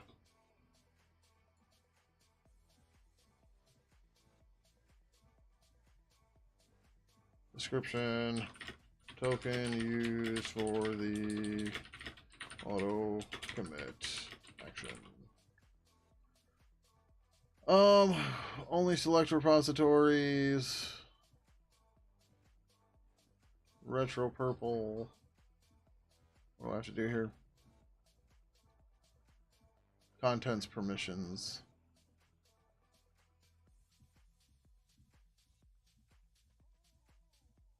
Contents. Read and write. Everything else is no access. Okay. Generate token. Your new personal access token, auto commit token, will be ready for use immediately. It will expire on Sunday, June 7th, 2026. Auto commit token grants you 2 permissions for repository. Generate token. Make sure to copy it. You will not be able to see it again. Okay. So, password manager.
Okay, we can unmute now. Then we need to come back over here and go to settings. Secrets. Actions. New repository secret. Your secret name is auto commit token. And the secret is that. And secret. Okay.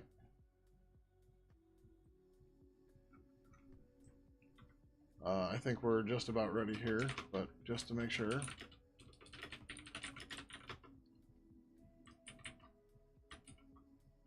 Good. Clipboard looks good. Good. Okay.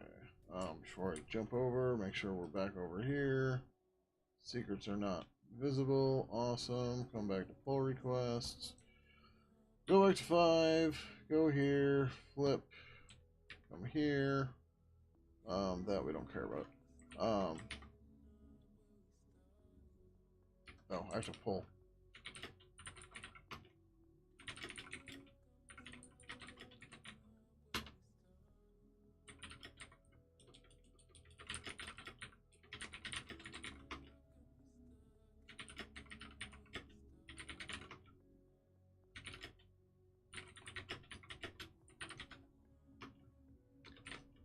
Okay, so then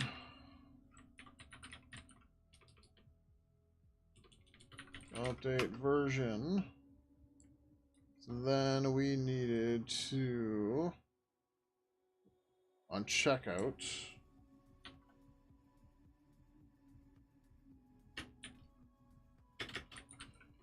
with token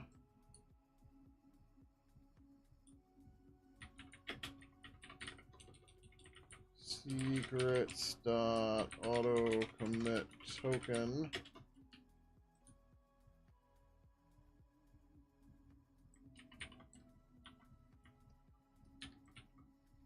or secrets GitHub token.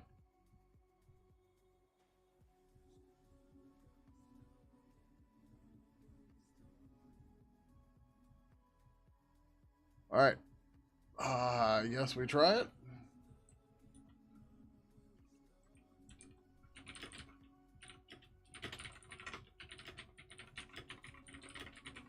X auto commits.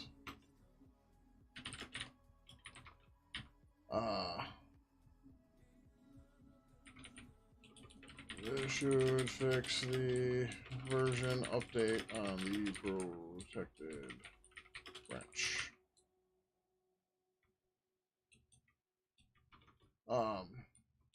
Pidgin slash retro purple main is protected, and I missed the documentation for this initially. See.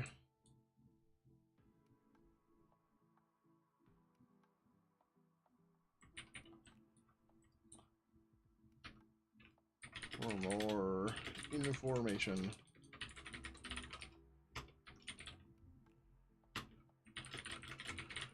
Origin, fix autocommit. Okay, with any luck, this actually will work now.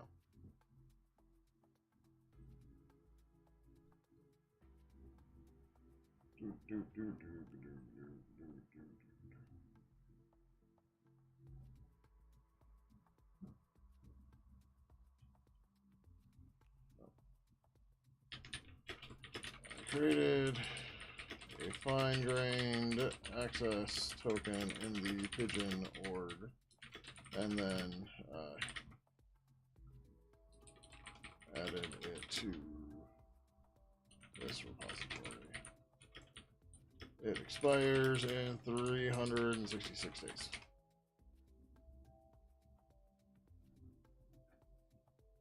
Ugh, all right.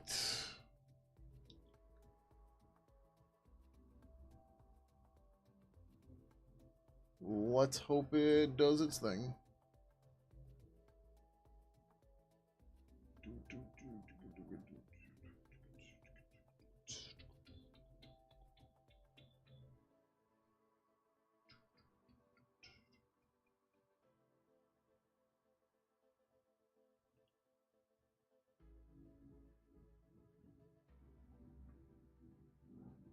Come on.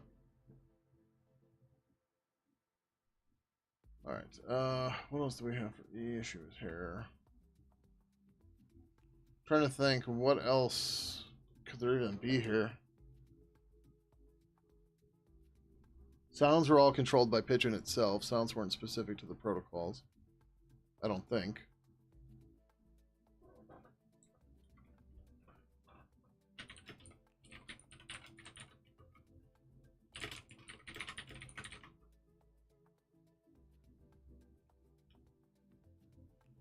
Yeah.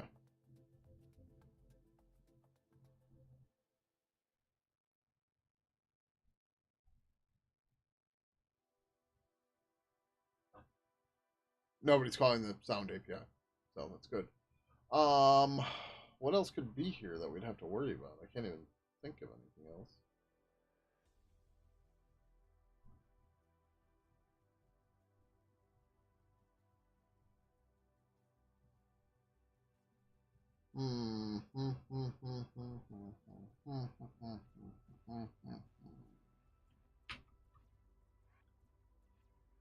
Anybody got any ideas here?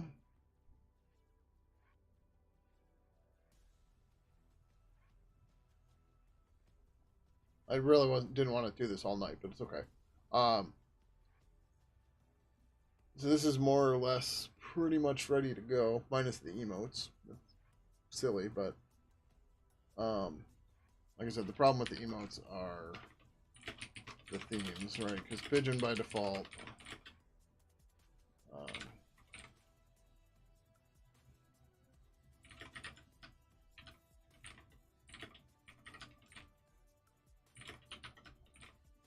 Yeah, I don't know how the hell we only got the themes, man. But whatever. Um,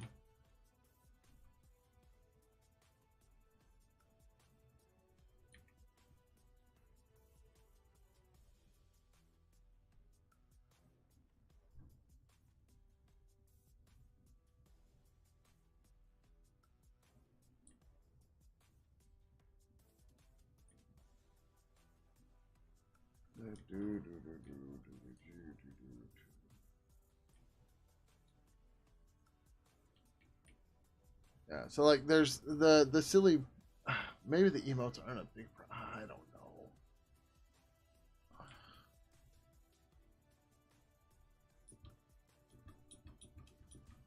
The problem too is we've deleted emotes from this when we deleted the protocols. Um,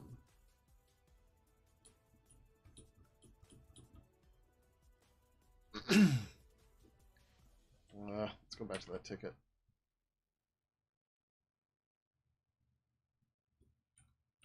Would probably make sense to make retro themes for the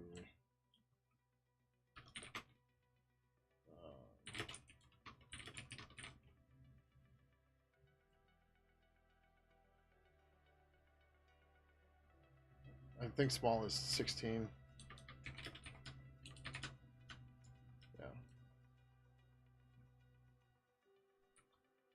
For the default and small themes that includes everything.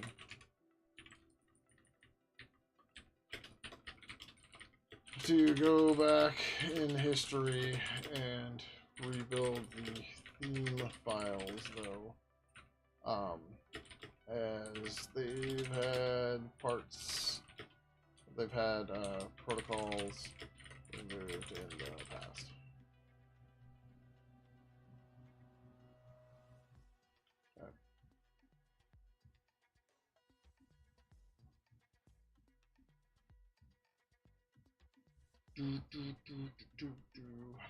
Q-Logic, are you still around? I think I'm going to call it here and we can try to pick this up tomorrow or something.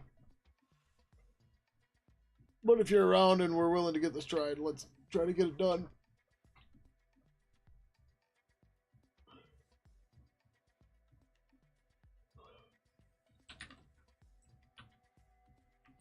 But I am late tired.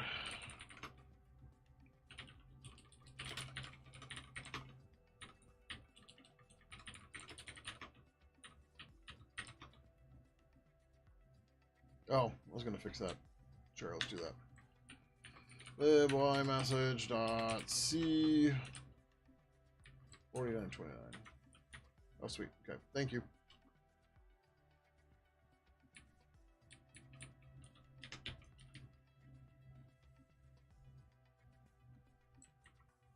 Let's see what's gonna happen here.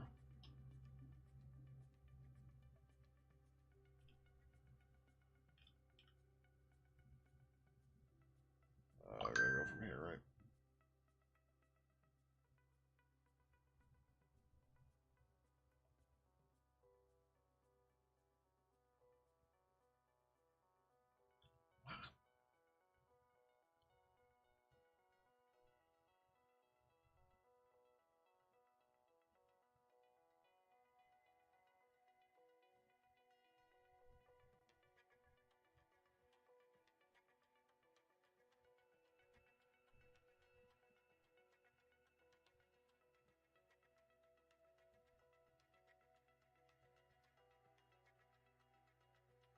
I don't understand.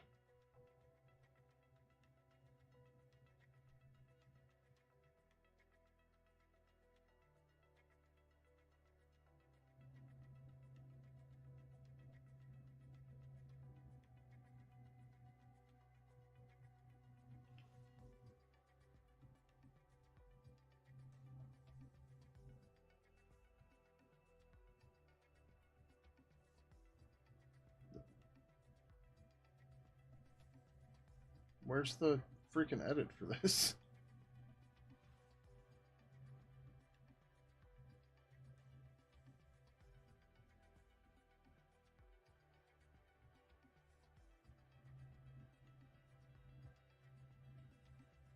This is not where we, you know, this is not.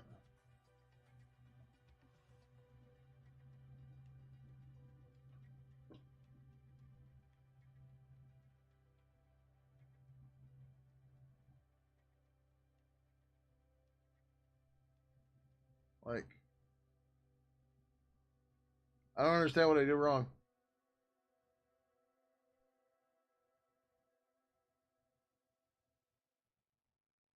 Those are roles. Nobody has roles there. The roles are pretty simple.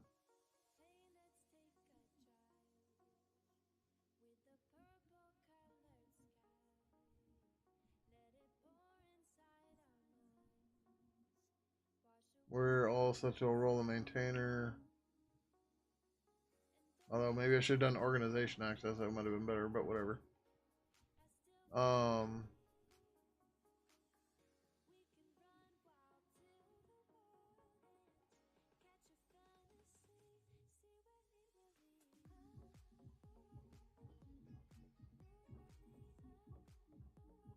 Only allow users with bypass permission to create matching routes. Only allow users with bypass permission to update matching routes.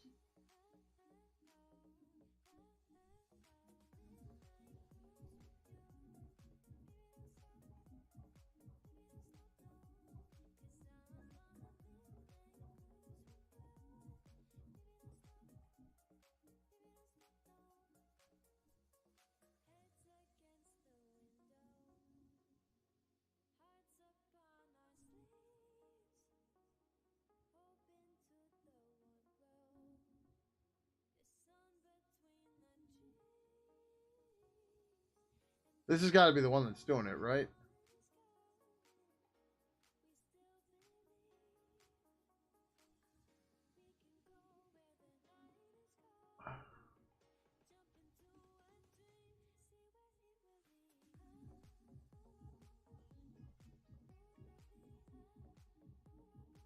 Well, I suppose if we're blocking force pushes, well, like,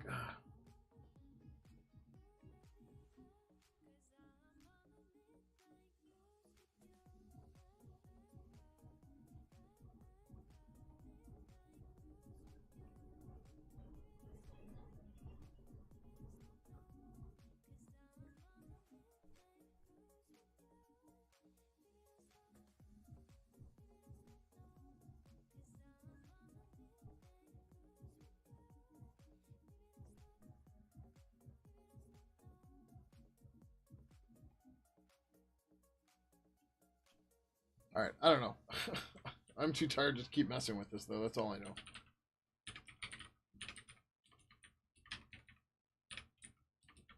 So we need to get out of here. It's 3 in the morning. And that is too late to be trying to troubleshoot something like this.